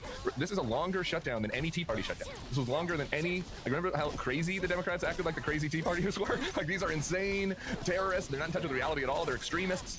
Like, they never had a shutdown that went this long. The idea that there was going to be the Obamacare subsidies are going to come back is wrong. Like, the idea should have always been people's healthcare is going to go up. That sucks, and the Democrats need to fight against it. And that's kind of where we stand. So that's where I'm at on it. I agree with that. Look, I am a squish. I'm like an institutionalist. We're going to get to that. I mean, Tim, I like the filibuster. That's where I am. Okay. So 25% of the audience just signed off. Stick around. We have other takes that are coming I like better. I just want people to have perspective on what the Senate Democrats did here. They did not squish out like me. The blame for the shutdown goes all around, and I would put a lot of blame on Donald Trump for being the first president who didn't give a damn during a shutdown and didn't do anything to help end it. But it is true. Like he really did. I don't think I heard him talk about it much, even at all. It was kind of weird. It was like he truly has no idea. He's so disconnected. I feel like he barely did anything. Like he was just redesigning the White House. He was like, whatever. Yeah, that's crazy. That the Senate Democrats refused to sign off on essentially a clean continuing resolution. That was a big step for them. That was like, they really went to the mat to fight for this. Yeah. Okay, they pushed it to the point where they got this issue front and center. They're going to come back to it. I want to point out one thing about the Democrats who crossed the line, the 8 who voted for this. Tim, I was just looking at the list of senators who are up in 2026. 2 of the senators of those 8 who crossed the line are up in 2026, and they're retiring. That's it. So nobody who's running for re-election. So this was... I saw that, yeah. Yeah, I saw, because Pisco tweeted yesterday, he was like, can't wait to primary some of these guys. And it's like... Okay. What I think, you tell me if I'm crazy, this is a conspiracy theory. When you get exactly enough votes to pass the thing, and no more, and when none of those people are up, and when, like, the 2 senators are in Virginia, one of them, who's up in 2026, doesn't vote for this deal, the other one does, all of that says to me that there were other Democrats in the Senate who would have voted for this, but who did not. They wanted to cover their left flank by not voting for it. I know for sure that's true. It's not a conspiracy theory. I know for sure it's true, because I've heard from some that are in that vote. So that's just where we're at. Look, I understand, and here's where I'm at. I keep hearing these different things about Schumer. I'm not sure if I'm supposed to like Schumer or hate Schumer. I've seen people say that Schumer was weak behind the scenes, but I also read, I'll be honest, a headline. I didn't read the whole thing yesterday, but it was like the headline of the first 3 sentences that Schumer was the only reason why this went as long as it did, because he was like behind the lines, like super getting everybody to like make sure that they didn't vote to reopen quicker. So I don't know what the truth is of that, but. I'm a podcaster now, so I get to just say what I really think, which is that this is just the Republicans were never going to fold, and the Democrats got all they're going to get out of this politically, and so, one battle after another can move on to win the next. Destiny, so the ideal primary is going to be against them when either we need to win the presidency or during a midterm with the Dem president lose. What? No one is primarying anybody because of a shutdown vote 4 years from now. No, the American memory for politics is not even close to that long. Next battle. If I was a strategist still, I would tell my Democratic candidates to rage about this and be mad. It's cynical. I admit that it's cynical. So I understand why they're doing it. People are fucking pissed, and you want to demonstrate that you're fighting for them. I totally... That's what I'm saying. It's retarded. Wait, what's retarded? Totally get it. I think that when it comes to the actual votes, there's this question about whether the type of fighting you're doing is strategically smart. To say you're going to primary them. Oh, well, I think Pisco just did. I think Pisco thought that some of the people that voted against this are up for a re-election in a year. I think that's what he thought. Whether it's just fulfilling the emotional needs of your supporters. And I said this about the New Jersey and Virginia governor's races, where I was like, I love Abigail and Mikey. They're not fulfilling my emotional needs as a supporter of them right now, by the way in which they're fighting. But by the way, they fought and they won by 13 and 14 and 15 points. So I think it's important to have some perspective on this. Sometimes there's strategically smart fighting that is happening, and that is not just food fight, temper tantrum, and do any. The media needs to have their 2 to 3 days of talking about this, and then the Dems need to refocus the conversation on little shit. Yeah, sure, but the only failure I would say still is that there should have been more coordinated messaging. It's just so hard for people to understand this. There should have been more coordinated messaging. I feel like AOC spoke truth to this when she talked about all of the Biden, Kamala, Obama, Pelosi behind the scenes talk a long time ago. I feel like she was doing an Instagram live or something, or a TikTok, I don't remember. She was on some stream, and I think she was saying as much that, like, we should support whoever, but, like, it can't be that there are leaks coming out and everybody seems like they're backstabbing. Like, there has to be some kind of coordinated party thing, you know? Ex Machina was so mid and overrated. What? Anything that you need possible to make people feel better. And I literally was texting a friend this morning who replied to my tweet, texted me, and was like, "You're wrong. I'm mad." And I'm like, "Yeah, I get it. I get that you're mad. That's cool. I get it. Be mad. There's a lot to be fucking mad about. I'm mad. I just mean that there was not a magical world in which they were fighting so hard that Mike Johnson would have said, you know what? The scales have fallen from my eyes. I want to extend the Obamacare subsidies for people. It was just not. That was not going to happen, or he wouldn't have been the speaker anymore. So anyway, I think that that just might be one way to. If you're mad, I hear you. I'm mad too. I don't want to. I want to validate your feelings. Right. But there's just ways. Video. Oh. Just to be mad. The problem with it's very hard to fairly evaluate Ex Machina, in my opinion. What is it? Is this guy's Oscar or something? Because this guy is just Oscar Isaac. This guy's just an amazing actor. Okay, and if you put him in anything, it's gonna be good. I love this guy. He's just a great actor. I don't know why. He's just so good. Black screen? What, because I'm playing at Denzel Washington? You're pretending that? I'm sorry. Apparently there's HDR. Wait, HDR protection.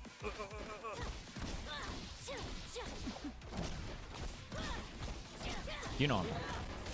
And for all the people who are like mad, like it's not over. It's not over. Stay in the fight. Stay in the fight. It's gonna be a long fight, especially if you're a young person. Like you're mad you didn't get what you want right now. Guess what? Things take a long time. Civil rights took a long time. Medicare took a long time, right? This is gonna take a long time. All right, yo. Where was I going to this weekend? Where I was wearing my perfect jean. I was so happy to be trying out the new Perfect Dad jean that I have. You know, it's as I've mentioned to y'all before, it's my baby step away from the skinny jeans that are such a part of my gay identity. I can't do the big pants. Do you think that a stronger leader would have been able to keep the party in line on the budget vote, or would anybody have failed in Schumer's position? It's not just leadership; it's infrastructure. You have to have people that you're communicating with in media, in alternative media, and then your house. I think Jeffries and Schumer seem to be generally on the same page, but it's just a lot of different moving pieces that you have to have the reins on. It's not just like your messaging is strong. It's that you have you're coordinating with a ton of people. That's what the Republicans do. Kids are wearing, but something a little bit more on trend. It's also comfy. You can wear it to a kid's soccer match. When you're sort of owning your dad vibes. The new Perfect jean I tried out is great for that, and there are a bunch of other options too. And you're probably looking for new jeans as well as you deal with the family drama this fall. Football brain melts. You want something with a little extra space, a little extra coziness. Do you really think Trump would never have been able to convince the GOP to kill the filibuster, to pass the CR? Hard to believe the GOP would not cave at some point to Dear Leader. Well, the problem is Dear Leader's political aura is going to be running out because he's going to be too old to run for re-election, I think. But I really don't think the Republicans want to let go of the filibuster because it's going to be rough times for them. They know it's going to be rough times coming up, so I'm not sure. But McConnell was very strategic. I keep forgetting the Senate guy in the. Is it Thune? Who the fuck is the? Why don't I hear anything about this guy? Senate Majority Leader. It's Thune, right? Okay. This guy sounds like a lightning user.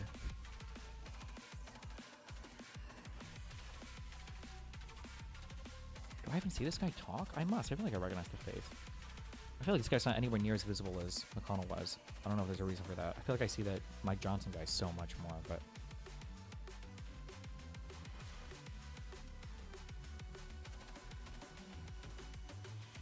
Not because it's illegal to run again, but because he's getting too old. If Trump was 10 years younger, he would 1 trillion% run again. There's no doubt about it. And the Republicans would support him, so...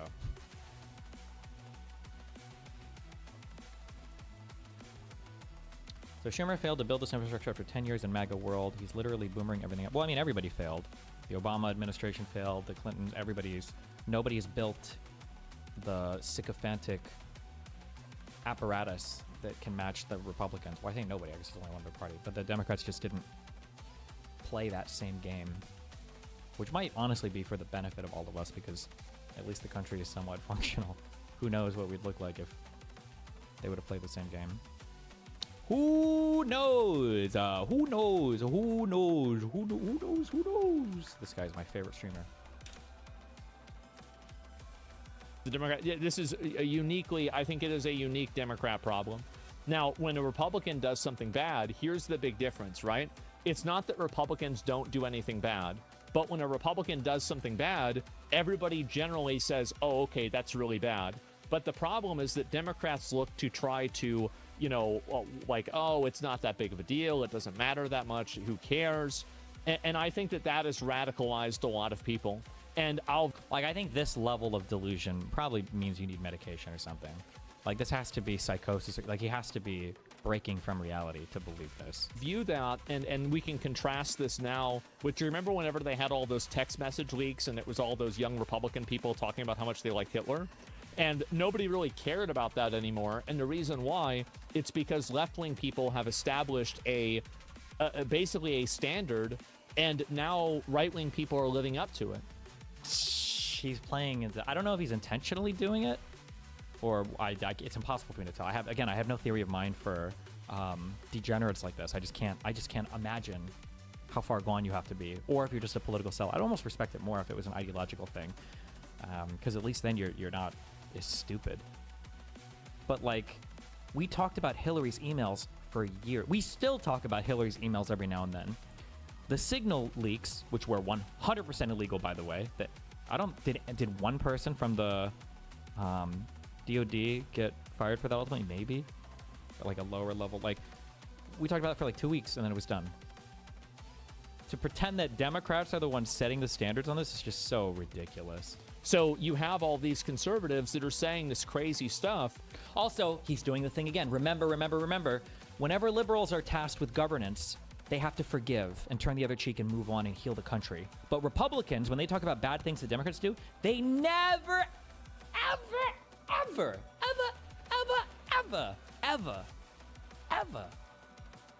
say. You will only hear this when liberals are talking to each other. You will never hear a conservative say, we don't want to sink to their level. Ever. You will never hear a conservative say. That is only on the left will you hear that phrase. We don't want to sink to their level, guys.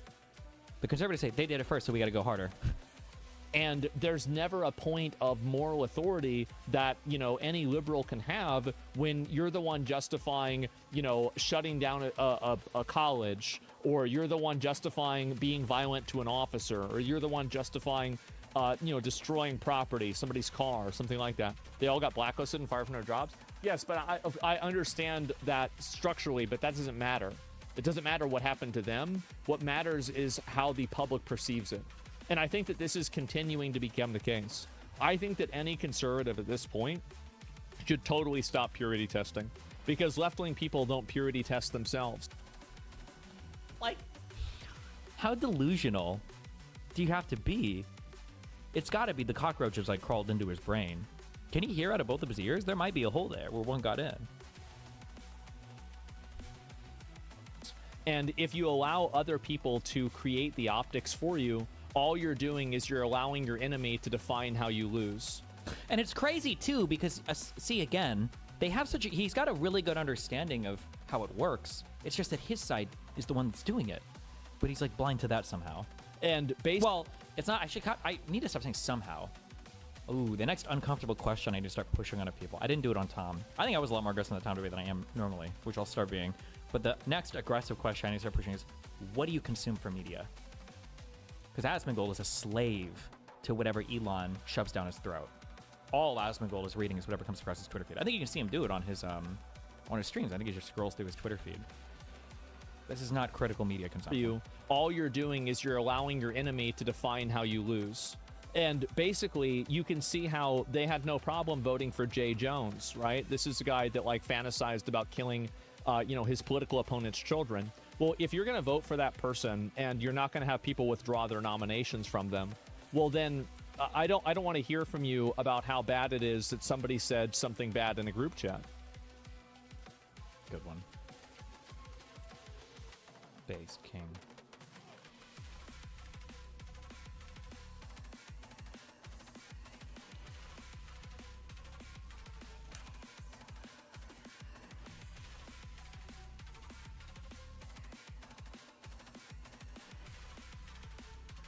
New via CNN. The United Kingdom is no longer sharing intelligence with the U.S. about suspected drug trafficking vessels in the Caribbean because it doesn't want to be complicit in U.S. military strikes and these attacks are illegal. Uh-oh.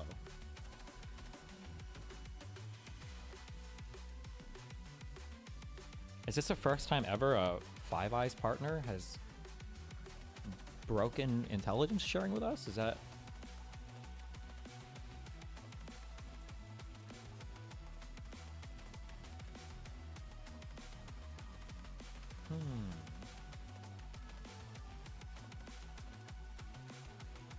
And publicly, too. Well...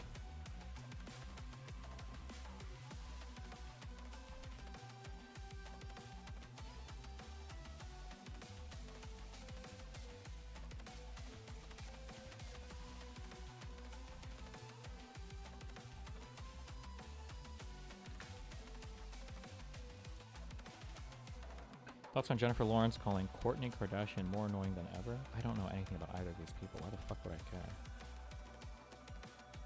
Also, wait, why do we care about Sydney Sweeney? I don't even know who this person actually is. Apparently she had a movie come out and it busted, but like who was she in like movies or... I know the whole Jeans Curse, but like, what was she known for before? Is there like a movie I've seen with her in it? I just don't remember. Euphoria. Oh, the TV show?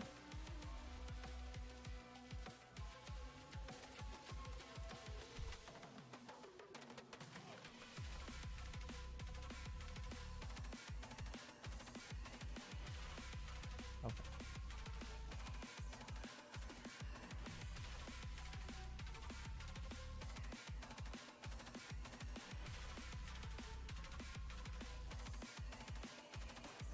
Oh, she was the one girl in Once Upon a Time in Hollywood too. Okay.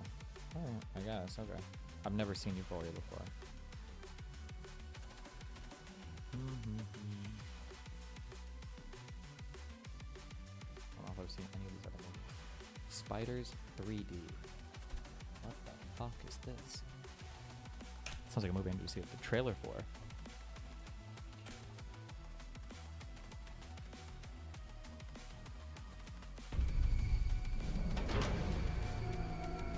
An abandoned space station holds a terrible secret. And it's about to get out. The fallen satellite is of Russian origin. Scientists expected that it would disintegrate as it hit the Earth's atmosphere. Looks like we're clear.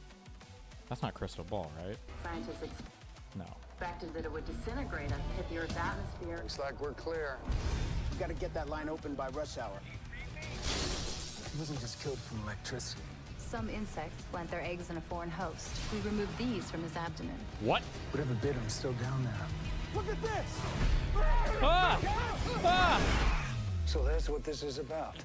Huge splatters. What? We discovered a spacecraft deep under the ice in the Caucasus Mountains. Oh my god. They're intelligent. They're blocking our cameras. They won't let us see the What? queen. That's it. That's what got Jimmy. They're everywhere. Oh my god. My daughter's in there. We're one of those Sydney Sweeney. They're killer. Whoa! Look at them.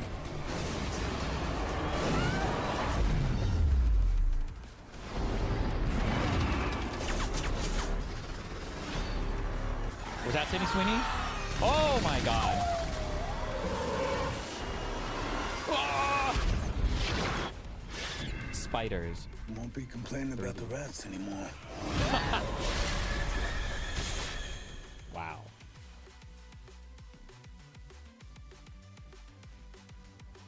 Okay.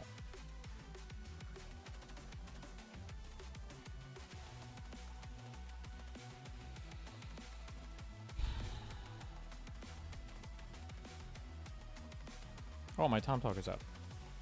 You guys can watch that while I'm... I'm gonna get a prototype.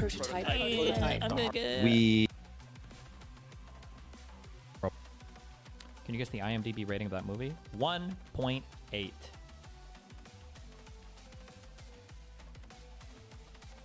Spiders 3D IMDb 3.45.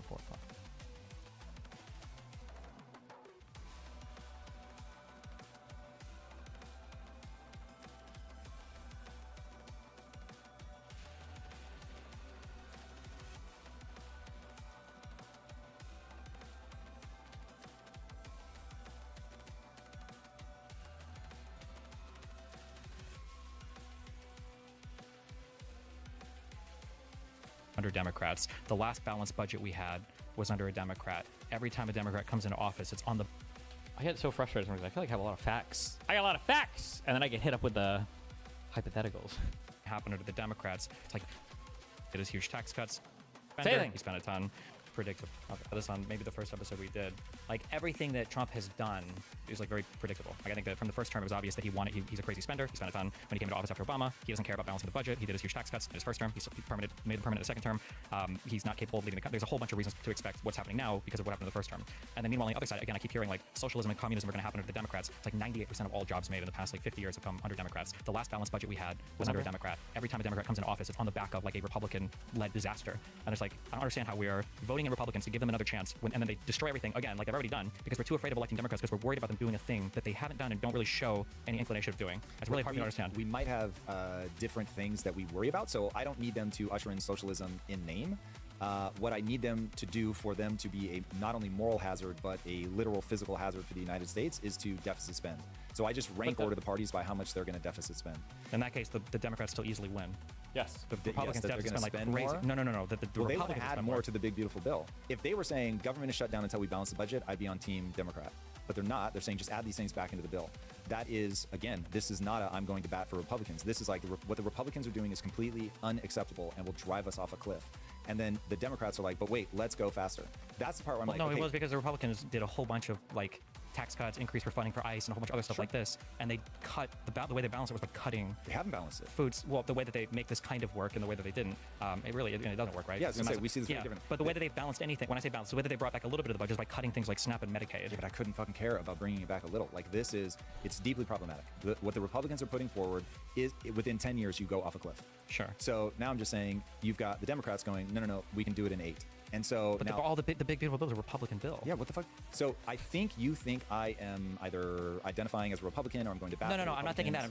You're saying that the Democrats are worse because they want to reinstate SNAP and Medicaid to bring back the old requirements. Yes. But it's like those were things that Americans already had expected, and then the Republicans are cutting them to give dumb tax cuts and other like bad spending measures. But you're saying since the Democrats want to add these things back, they're worse. But the Democrats would have never passed a thing that looked like the big beautiful bill. So the bill that the Democrats would have passed would have been fiscally better than the big beautiful bill. Okay. Right? If I'm hearing what you're saying, which is, I think, if we had just elected the Democrats and not the Republicans, then we would be in a better fiscal place. They would be closer to a balanced budget. Easier, yeah. Given their movements now, I have no reason to believe that that's true. The easiest reason why I'm 100% correct is because they wouldn't have solidified the Trump tax cuts, which have been one of the biggest things that have pushed us more into debt, is having these huge tax cuts, reducing your income without decreasing your spending. True. Okay. My takeaway on that is when I look at Mamdani, that feels to me like that's where the energy is in the party, which is way farther left. It's way more give things for free. It's way more tax. Wait, but why? He's just one there. Yeah, but if you think about, so my base assumption is that he's representative of where the party is going to go. If you believe he's just a random guy. He's literally just the mayor of New York City. But look at how much energy he gets, how many people in the party are talking about him. Look at the coverage. The coverage is big, and there's people online talking about it, but he's not that. The reason why, so people are really critical of Hakeem Jeffries and Chuck Schumer for not endorsing him. The reason why is because he's not actually that popular writ large with the Democratic Party. So it's entirely possible that the rumors aren't true, and that part of why Chuck Schumer is holding this up is he's worried about getting primaried by AOC. Maybe. Or probably holding it up because he wants SNAP and Medicaid back for Americans and not just more deficit spending and Republicans that refuse to do anything. Well, the deficit spending, that's where your argument weakens because they're willing to increase the deficit. They are saying, I care more that people get these things than I care about the deficit. That one thing is where my brain switches on either party. The second a party says, I'm willing to deficit spend, what they're actually saying is, I'm willing to increase the wealth inequality. I'm willing to make the rich richer and the poor poor. Deficit spending is that is it mechanistically. Okay, let me try this. I'm curious how you feel about this, okay? You and I are in LA. Yep. Okay. And we have $1,000 and we want to take a road trip to Vegas. Okay. And on the road trip to Vegas, I want to be able to buy my 12-pack of I can't believe I spin these analogies out of thin air. Okay. I take 10 Vyvanse on these and the analogies just come out. This is such a good analogy. Let me try this. I'm curious how you feel about this. Okay. You and I are in LA. Yep. Okay. And we have $1,000 and we want to take a road trip to Vegas. Okay. And on the road trip to Vegas, I want to be able to buy my 12-pack of Red Bull. Okay. This is my Red Bull. We've guaranteed this. Let's say that at some point you bring 2 more friends. Okay. So we have $1,000 budget. We're going to Vegas. I want my Red Bull. Yep. And let's say that you're like, actually, I want to take a road trip to Portland. I'm like, Portland? That's going to cost like $3,000. And you're like, yeah, we're going to do the Portland thing. And also, you don't get any Red Bull. And eventually I'm like, okay, hold on. You got all your friends running against me. All right. We can go to Portland if you want, but I'm keeping my Red Bull. Yeah. In that situation where you've increased the cost of our trip from $1,000 to $3,000, and then you've cut my $20 Red Bull, for me to say, well, I at least want my Red Bull, for you to go, oh, so you want to spend $3,000, $20. You're even worse? Well, that's not true because I wanted to go to Vegas the whole time. Yep. For the Democrats would have never solidified those tax cuts, which is which even under Biden, it was the interest and the additional, the lack of revenue collected that was even pushing a lot of debt spending under Biden. And now to have those solidified, they would have never been solidified under the Democrats. The budget would have been closer to balance. It was coming closer to being balanced under Obama and Biden than it was under Trump, who was massively deficit spending more than more than Obama at the end of his term, even though Trump came in under a good economy.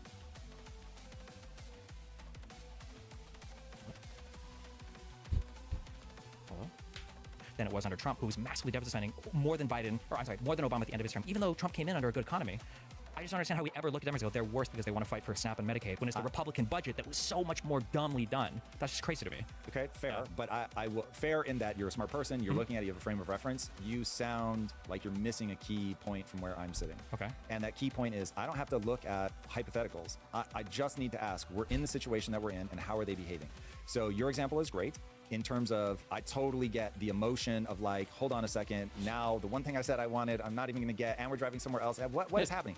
And so I am still gonna get my thing, and I don't care if it costs more money. And so what I'm saying is, even if I can't get you to agree that I think that that analogy is kind to the point of being nonsensical, but even if I can't get you to agree to that, that's the surface. What I am literally kept awake by is the fact that the entire nation is arguing up here what my wife and I call never talk about the tea. So the biggest argument I've ever been in with my wife was over a cup of tea. And after 2 hours of screaming at each other, almost ruining an entire vacation, I was like, there's no way I'm this mad about a cup of tea. So what am I actually mad about? Then I got into the building blocks of what was actually going on. We started talking about that, which had everything to do with insecurities, and all of a sudden we were able to resolve the issue. What I'm saying is all the stuff that manifests up here at we've got to give this to that person and I want my Red Bull is everybody needs to get on board with. It is the government has a moral obligation to balance the budget. So I have all of these base assumptions in my brain that paint my worldview. One of them is when you look back in history, every time, minus Japan, every time a country has spent more than 18 months at over 130% debt to GDP. I didn't call them out on this, but anytime you get somebody using these really particular number percentage, it's okay, what? They've gone into open violence. So revolution, civil war, or just default, which leaves people starving in the streets. So it's happened every time except once, again, Japan being the only exception. And we're at 122% and growing rapidly. We add $1 trillion to the budget. So you can look at a spreadsheet, and it really is, it's somewhere between 7 and 10 years from now, barring some miracle, we cross that 130% mark. And given that we are already at each other's throats, this all breaks. So I'm just any step in that direction, and I'm just this is crazy. Sure, I can kind of understand what you're saying. So in my analogy, right, well, it's $3,000, it's a lot for that trip, but $20, that's even more money. And by the way, I'm screaming at why the fuck, how are we already doing a $3,000 trip? Sure, I understand. I guess my question then is, do you acknowledge, or would you say then that had Kamala been elected, if there was a Democrat Congress, we would have been closer to a balanced budget than we got under the one big beautiful bill? It is a hypothetical rerun that I have a natural inclination to say no. Even though all the history disagrees, all the history points to Democrats. I'll walk you through the beats because, dude, honestly, I'll give a 30-second pitch about why I don't care Republican or Democrat. Okay. I really believe this country is going to default on its debt, and that will end America for 100 years. In terms of anything that people think of as America being important on the world stage, having a stable economy, being a place where people are safe, that goes away for 100 years. It's just the normal cycle of this stuff. Even China had their 100 years of humiliation. Look at what happened to Argentina. Defaults, uninvestable. And if it's some less, I don't think driving a single thing, it's going to be some untold number of people that get murdered in the streets. It just plays out over and over and over. I don't disagree with a single thing you've said so far. Perfect. So now it's that seems, but when some more, we're that. It's just a disqualifying statement. Now, what do you think? Because Trump has said so many more things Yeah, and more. we're never going to agree on that. Well, no, but there are some things that you would just be objectively, factually incorrect on. So, for instance, if you're worried about socialism, how do you feel about the fact that Trump now, the United States is getting shares, the United States government is getting shares in like Intel or U.S. Steel, Nippon Steel? Like that's like that's like an AOC Bernie Sanders wet dream. Oh, the government has like shares, voting shares or whatever. Capital letters moronic. Yeah, but a Democrat would have never done that. So this came from Trump, right? And then when we look at things in terms of like catastrophic impact on the economy, nothing that Kamala said, and Democrats say a lot of dumb things, is the equivalent to the tariff regime that we have right now. That is continuing to, our currency devalued 10% over the past year. Our trade The relations. tariff thing is very complicated because you have to devalue the dollar. There is no way out of this without devaluing the dollar. Now it's interesting he says this, and I think I call him out briefly. I could have leaned in harder, but Thomas Miller talking about long term, but like he just said a whole thing about how like inflation is like the worst possible thing in the universe. But then he talks about devaluing the dollar. It's like, wait a second. You have to generate more tax revenue. Tariffs are a tax. Look, Trump is bordering on indefensible. So No, it's not. Even what you just said doesn't make sense because if you're trying to generate more tax with a tariff, why can't you just raise income taxes? Wouldn't that be so much easier, and it wouldn't hurt our trade relations with the rest of the world? Or because bumping up your income tax by a few points in every bracket is going to raise you hundreds and hundreds of billions of dollars. It's the easiest way to raise a ton of money. But the import tax is damaging. It's destroying our relationship with so many other countries around the world, and it's hurting our domestic economy, and it's having disproportionate impacts on the people that probably need the money the most. I think this is going to have to play out before we know if it's helping us on an international stage or hurting us. I honestly don't know. Okay, we've got 0 deals in however many days. We said we would have 90 deals in 90 days. We have none so far. Well, that's not true. We do have deals. We don't. Trade deals? Real trade deals? No. We got some truths. Define real. A trade deal would be like a market-wide deal that dictates different terms across the different sectors of your economy. Like these are usually hundreds of pages long. That it's not like we'll tariff you 10% and you tariff us 10%. Because there's like markets are sophisticated things depending on how you run it. Like let's say that I buy milk from you and I also sell milk to you, and you're like, okay, cool. And in our economy, we also have a thing where if you produce milk, you pay 0% taxes. We did the senility thing. I will fight on this. I don't care. I will fight on this with everybody. I think Trump is more senile than Biden.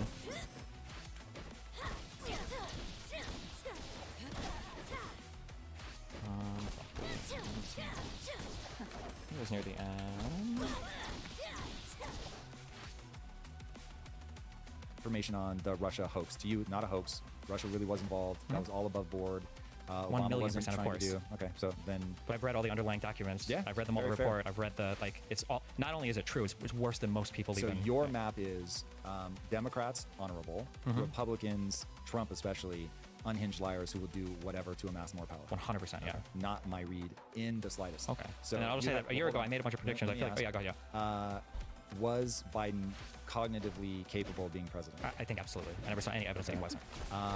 Then we look at the same thing and we see something different. Sure. If I were to point to an example, if I were to ask you, did Biden need his executive orders explained to him when they were brought?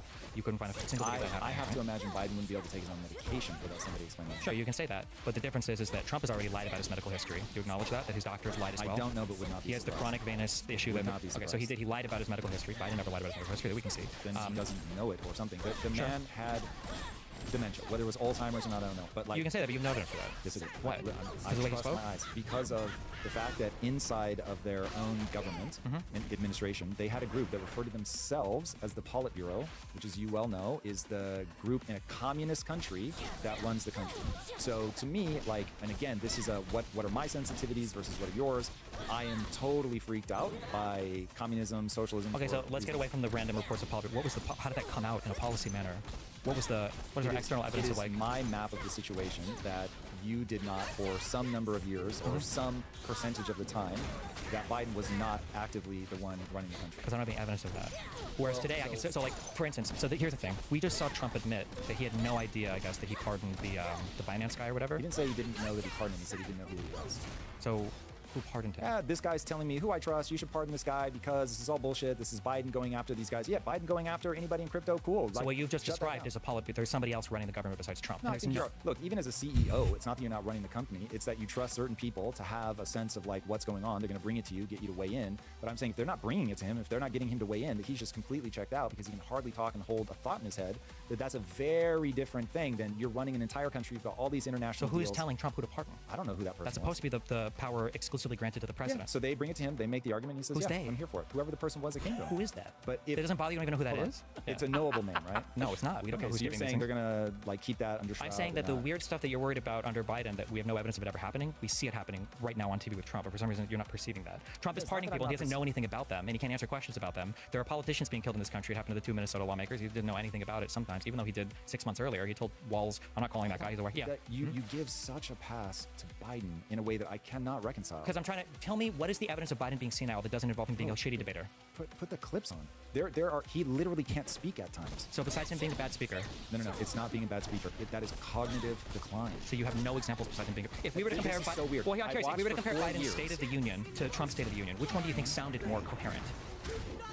I mean, with Trump, for sure, far and away. Absolutely not. I 1,000-fold. totally disagree. Trump not only, like, so for instance, Biden was able to deliver his State of the Union while I think Boebert and Marjorie Taylor Greene were standing up and screaming at him in Congress. He had a comeback for him and he continued on. When Trump had any people making noise, Mike Johnson started saying he was going to throw people out of Congress because he couldn't deal with it. Trump repeats the same 5 talking points over and over again, right? Well, the difference is, like, you can say, well, just look and see, and I give you example after example. Like, how many illegal immigrants came into this country? It started at 10 million under Biden, then it was 15, 20. The last I heard from Trump, it was 25 million came in. I don't know what the actual number is. I see that he's lied about his health. That seems to be the case. He just got an MRI recently. We don't know what it was for. There's not really some evidence there. One by one, because wall of facts. Sure, it's not admittedly is a very impressive technique that you use. Sure. But if you take them one by one, should we have opened the border? Should we have opened the border? Yeah, just open borders, let people in. No, but we never have open borders. Really? Correct. So should we have treated the borders the way that we did? Like we just hung up on the word open? Well, yeah, because open implies some, like... Did we do a good thing over Biden's term in terms of it positively impacting America with the border? We could have had better border enforcement. Okay, look, hold on. I remember my training, okay? He tries to pull me away from this. He tries to. He got me. He yanked me a little bit. But other issues going on in the country at the time. Are you worried that I'm like going to got you there? I'm trying to build a mental model of what you believe. Well, the conversation is, how do we think who was senile versus the other person? Yeah, but okay, you brought it back. Remember, so you and I are probably involved in a very different conversation right now. So I'm just thinking in terms of senility, in terms of mental faculty. If I'm looking at mental faculty, so one at a time. So the very first thing, I've never seen somebody have to explain an executive order to Biden. Every single one that Trump signs is explained to him, and oftentimes he doesn't even know what. He's like, oh, this sounds like a good idea, and then he's saying, okay. So on that, what I see is somebody who we've had all these policy discussions. I know what they're going to end up being. When you present them to me, just remind me which one this is. And then, yep, cool, got it. This is not somebody who's like, I have no idea what's going on and I'm befuddled. Okay. Like that is, now that may be your read, but that definitely is not my read. Like that seems so like blasé. Yeah, got it. Like there's so many things, so many moving parts. So what are the moving? Okay, so then the second thing, Trump said he was going to Russia instead of Alaska. He's going towards Putin. What are the gaps for Biden here in terms of mixing up even like the places he's visiting? Does that, like, if he said I'm going to Azerbaijan to meet with Putin, that might be a little bit weird. But if you say the country name of the person, the number of times I see people point out gaffes that Trump made that I'm like, God damn, I can see myself doing the same thing, and I'm not in cognitive decline. So that one like just doesn't feel like a big gotcha. Like President argued with Zelensky, you got invaded in 2015 instead of 2014. I don't know why he tried to argue that point. Yeah, but now you're doing the thing my wife does, where you think you're average and everybody else is dumb. Like your mind remembers facts in a way that the average person just is never going to. Shouldn't be the average person. He's the president of the United States. He's going to be good at different things. So he obviously knows how to aggregate people around him to get into power. He was, should have been an invisible real estate developer in New York that nobody ever knows about, but has been able to make himself absolutely the most famous person on planet Earth. You can hate that all you want, but it is. I don't hate it. I acknowledge you want a popular contest. I got that. Okay. Cool. So unfortunately, as you said at the beginning of the interview, that's really what today is about. We live in that age. But you could be senile and be popular. I think it is important for each of us to understand that we look at the same thing and we walk away with a different read on it, and then we can explain why we think that. Like I have tremendous fears of the distortions that happen on the pathology that happens on the left. I'm far more afraid of that. And when I look at Trump, even though I am afraid of the pathology on the right, I don't see Trump as having enough of the amplitude of those types of things, having looked as closely as I've looked at Hitler specifically. I just do not see the amplitude. I get where people see like there are similarities here, but the amplitude is so far off from me. So then I'm like, I don't really have big concerns there. Now, I totally get it. One, I know I could be wrong, and so I don't overtrust myself, and I'm not screaming to the world, hey, this guy's amazing, you got to keep him in power. That is not my take. But that, like, if anybody's just trying to understand me, not necessarily convince me, but understand me, it's like, over here on the left, because I've spent so much time reading about how we end up over here trying to do these things out of what I will say is resentment, not a desire to help the poor, but resentment. I understand the mechanisms of how the economy breaks when you do those things. So I'm looking at it going, this is never going to work. And so even if we all say, nah, we can ignore Tom when he says something about Trump, but let's listen over here. And maybe we say, oh, we can, Destiny, when he sounds an alarm on the right, you need to listen. He is super attuned. He's got some blind spots, people on the left, just because maybe he gets it more, whatever. Hey, I'm fine with that. I'm not expecting people to just listen and do what I understand where you're coming from. I guess my thing is that I've heard the klaxon sounding about socialism and communism for 30 years for the Democrats, and I've yet to ever see like even a step really in that direction. Okay, and then let's on address Trump, yeah, we're like so far in that I'm like, holy shit, like there's so much. This is really enlightening. Okay. So let me tell you what that sounds like from my perspective. Okay. I'm looking at it and I'm like, over the last 40 years, we have gone so far with left policies, lunatic left policies, unfortunately both from the right and the left, but they've both been running big government, big spending, deficits are fine. Why are these left instead of, these are just fiscal things? It depends on what you're spending it, whether it's left or right. Right? I'm going with traditional definitions. Even traditionally, so like Republicans used to be way more hawkish, right? So the big spending there is going to be. I would define small government by Republican. Like Republicans want small government. Small government. I don't like this weird no true Scotsman thing that gets played here. I don't know if I use that phrase or not, but it's weird when we definitionally. I actually should have backed up and just said that you've defined away the parties as being good and bad. The left is more spending, and you think more spending is bad. So Democrats are always bad, and Republicans are only bad when they act like Democrats. That is a really weird. And it to me means that there are just fewer costs. What about Iraq and Afghanistan? Yeah, that's what I'm saying. Sure. The last 40 years, remember, I'm not a Republican. Yeah, no, I understand. I'm just saying when I look at these two, they have both become completely irresponsible. Sure. I'm saying because you gave me a very specific thing that you're saying, and I'm trying to explain how it sounds to me. Okay, sure. And what I'm saying is, you say we haven't moved any to the left, and I'm like, what the fuck is happening? In the same way that when I go, what do you mean Trump's not? This is not crazy. Like taking the National Guard into LA. What's the problem, bro? And you're like, are you fucking out of your mind? Like that seems so obvious to you. You're like, can I even take this person seriously if they don't see this? That's how I feel about people who are not afraid of what's happening on the left. I know, wait, real quick. It's a real thing. Okay. I'm not disagreeing with you that it's bad. I just feel like we're having a weird, almost no true Scotsmanish fallacy where we're saying that like here are bad left-wing things and one is big government spending. And I'm saying big government spending isn't always a left-wing thing. Pursuing a lot of wars, you could argue, is a right-wing thing depending on what you're looking at. But the government can spend a lot of money. It doesn't necessarily make it a left-wing thing. If we're going to define it that way, then we've almost like through definitions just won our arguments. And then good job. Never mind, I do say that. Nice. Both parties are basically left-wing party. Or actually, the Republican would be even more left-wing than the Democrat because they spend more than the Democrat. I have a belief. Okay, if this ends up being wrong, then cool. I have a belief that the modern left, no matter what, they will keep funding entitlements, making them bigger. Because I believe that about the left, then I'm just like, yeah, this is never gonna work. At least the right now pays lip service to trying to grow their way out of this. Now, the good or bad news is that is the only option. We collectively, left, right, everybody, center, everybody has let this get to the point where growth is the only option. Nothing else is going to work. Okay. So now we've got one guy who's at least paying lip service to it, who's at least trying some things. They're probably crazy and they probably won't work, but he's at least trying. And so for me, as one guy, I'm just like, I am far more comfortable with that than I am with the way that the left is approaching the situation, which is we've got to take care of everybody. We let the borders be wide open, and we want, when a horrific bill is passed, we're going to get our Red Bull no matter what. And I'm just like, yo, like I can't do it. And the horrific bill was a Republican bill by a Republican Congress and a Republican president, and Republicans have been spending more than Democrats and lead the spending and have worse economies and cause contracting economies more than growing economies. And the last budget surplus we had was under a Democratic president. And it's all the facts seem to lay out like very clearly and cleanly. The last time that the average person's wages grew were under Trump. He's at least trying to do something on the world stage to get us back where we are not literally just handing our future to China. Making enemies of every country on the planet? Yeah, dude, look, again, I'm not going back to Trump. I'm just trying to make everybody like us. Yeah, but no, they'll hate us now. When I run the experiment of what, there's a reason you're making sounds. And the reason you're making sounds is you're trying to convince me of... I am understanding one thing that's happening here, though, that I could have leaned in before. I'm sorry, I just connected two things. I complained about sometimes smart people have good heuristics, and they use that as a substitution for actual fact gathering. He's using a lot of heuristics here, but it feels like he's not consulting the facts. And then when the heuristical, or the heuristic? I don't know if heuristic is the word. When your predictions about the world start to diverge from what actually happens, you have to adjust your pattern understanding of the world. And I feel like that's what keeps happening. So keeps saying, well, this is my mind and my theory, my this. But then I'm like, wait, but like, let's look at all the facts. It seems like that's not, all the facts are just not in your ballpark for anything. The other thing. And so then I go, what thing is he trying to convince me of? And I keep coming back to that the next time that a Republican and Democrat go head-to-head, I should be wise enough to vote for the Democrat. And for me, what I'm saying is that will come down entirely to the person. So I have no problem voting for a Democrat. My beef is that if I hear economically just disqualifying words come out of somebody's mouth, it's going to be a hard pass. And so we can all say that's a trigger that he hasn't. I think it's completely justified. I actually 100% agree with you. But in that case, Trump has said so many more obviously disqualifying things to the Democrats. I totally disagree. Like, for instance, most Republicans right now don't even acknowledge that a tariff is an import tax. Trump still won't acknowledge that. As far as I can tell, the entire left tried to shut down crypto, which is but that didn't happen. Suicide. It did. Yeah. It literally did not. We had 4 years of Biden. It wasn't shut down. I got sued by the U.S. government because I was involved in crypto. And then the personal example that I don't have information about. Fuck! I hate it when the personal examples come out and I don't know the information about it, and now it's weird to push on it.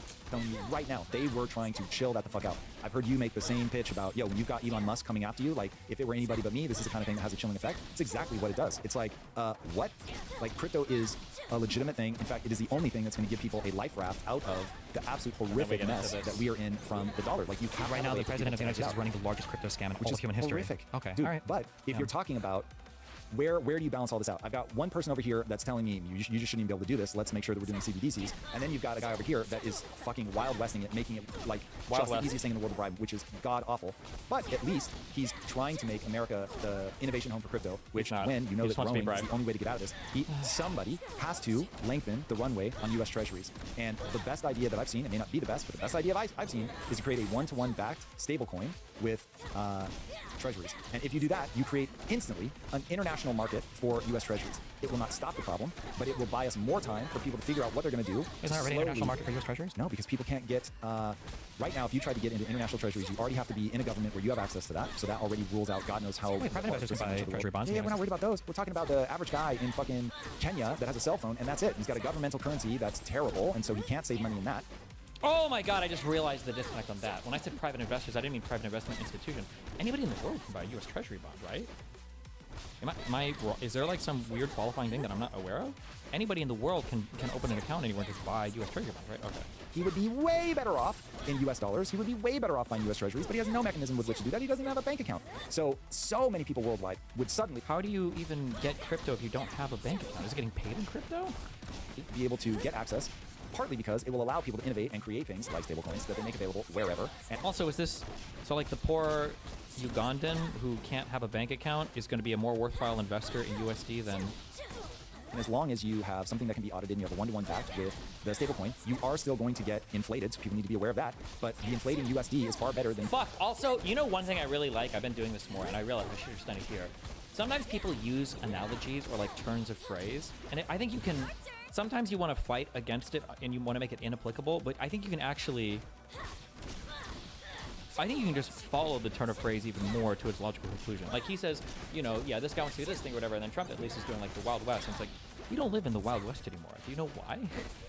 Turns out regulation, financial and governmental municipality stability, utility, like these things are actually good. The Wild West is actually not good. There's a reason why we don't have the Wild West anymore, right? I should have just followed that analogy more through. Virtually any currency on Earth right now. So people all over the world would be like, oh my God, there's now, all of a sudden, there's massive appetite for whatever appetite there is for the digital currency, there will suddenly be an appetite for the treasury. How do you buy, who's doing the currency conversion if you're buying a stable coin?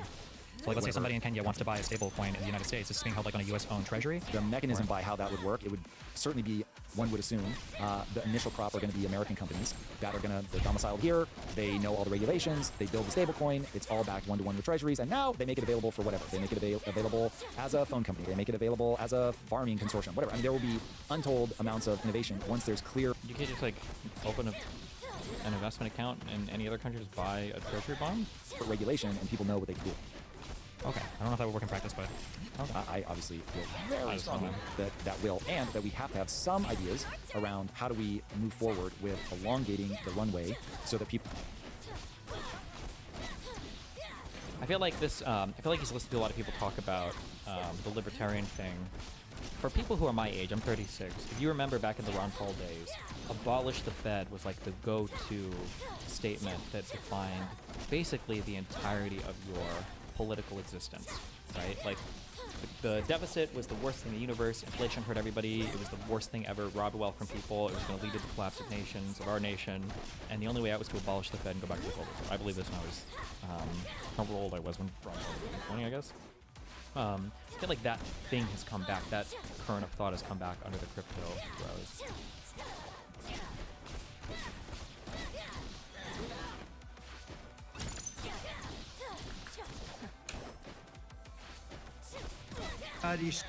Last thing you hear before your insurance provider jacks your premium by 10,000% a month. Our dear God, he said, we ask only this, that if we die, we must die, and we as men would die without complaining, without pleading, and safe in the feeling that we have done our best for what we believed was right. We must do what is right. Colonel Wolverton, too, died for us so bravely in battle. Today we remember our dear God.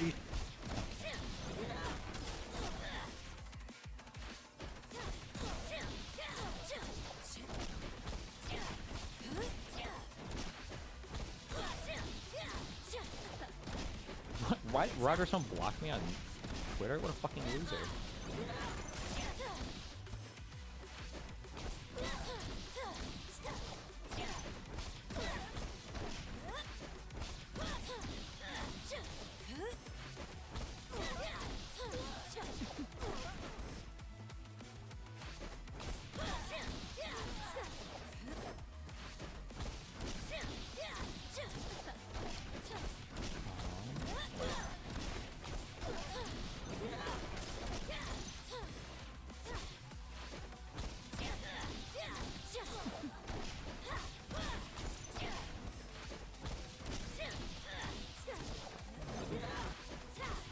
Some Republican tweeted out something where he was like,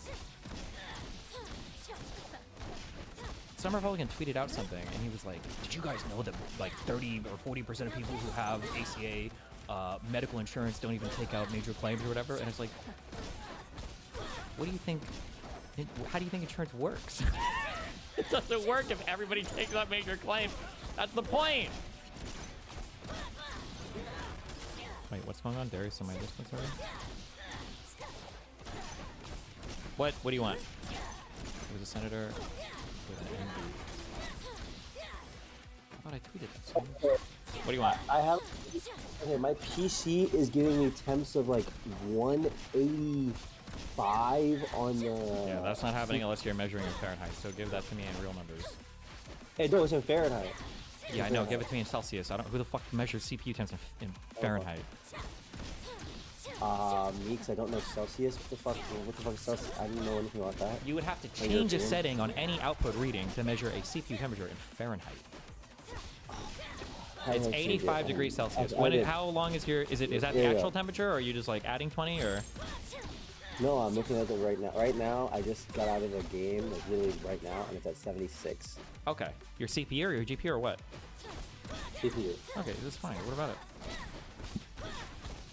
That's normal? Sure. Okay, well, it sounds like my PC is like taking off. Like it's like loud as fuck. Like the fans are working overtime. Yeah, the fans are blowing air to keep the CPU cool. That's what the fans do. That's their job. You want? That's a cool number? 181? No, Fahrenheit? 181 is not a cool number because nobody measures these temperatures in Fahrenheit. You measure it in Celsius. The 85 is fine. Okay. All right. So I don't need to take it in or anything. No, but get okay. How about this then? Buy quieter. So I've been playing that. I played that Terra Obscure game. Randomly, it'll just like crash. And also, I just downloaded Arc Raiders. I'm playing it, and my PC like does a full-on restart. Is that because of it overheating, or is it because of something else? No, it shouldn't restart if it's overheating. It could be. It says what? Like unexpected error or something, we're restarting, then it goes from 0% to 100, then my whole computer restarts. Yeah, let's put up blue screen. Sounds like you got some shit that's bugged. I would just reformat. Oh. Is it overclocked at all? No, I don't believe so. Okay, just reformat that shit. Okay, I'll do it then. Thank you. Be careful.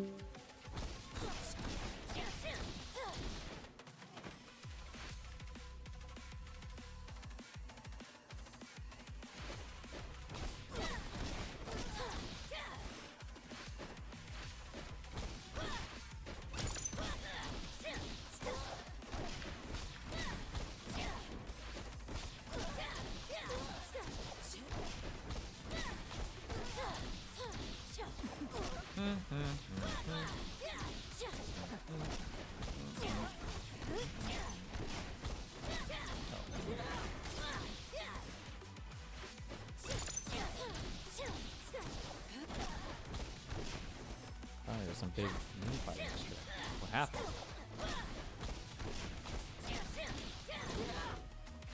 Trump. What's the drama last night? What was the drama? I mean, this thing we're about to watch? Two things that we didn't do that, and so that's where the frustration I think comes from. So for the latter two things that you said, they gave no indication whatsoever that they were even slightly bending on getting rid of the filibuster or making concessions around the tax credits. So that leaves us with the first one that you said, which is just let them drag this government shutdown out for as long as possible. They're being blamed for it. I understand that, but we should be specific about what that means, because it's true that the courts compelled Trump to pay out the SNAP benefits from the emergency funds. Those emergency funds that we have is $4 billion. It costs $8 billion every month to fund SNAP. So those funds are going to dry up in 2 weeks or in a month if he does like half payments. And at that point, we are talking about 41 million people who are 130% under the poverty level that rely on these benefits, literally rely on these benefits to survive. And I feel like it isn't. What does 130% under the poverty level mean? They have negative money? I think you misquoted that, but okay. Insanely privileged position for, I'm not going to assume anybody's situation, but I think, like we're all probably like, okay, I don't, like, are any of us going to lose benefits because of the shutdown? What do we mean by benefits? Like unemployment and like SNAP? Anything that are you going to lose any benefits because of the government shutdown? Yeah, I mean, just need to survive. No.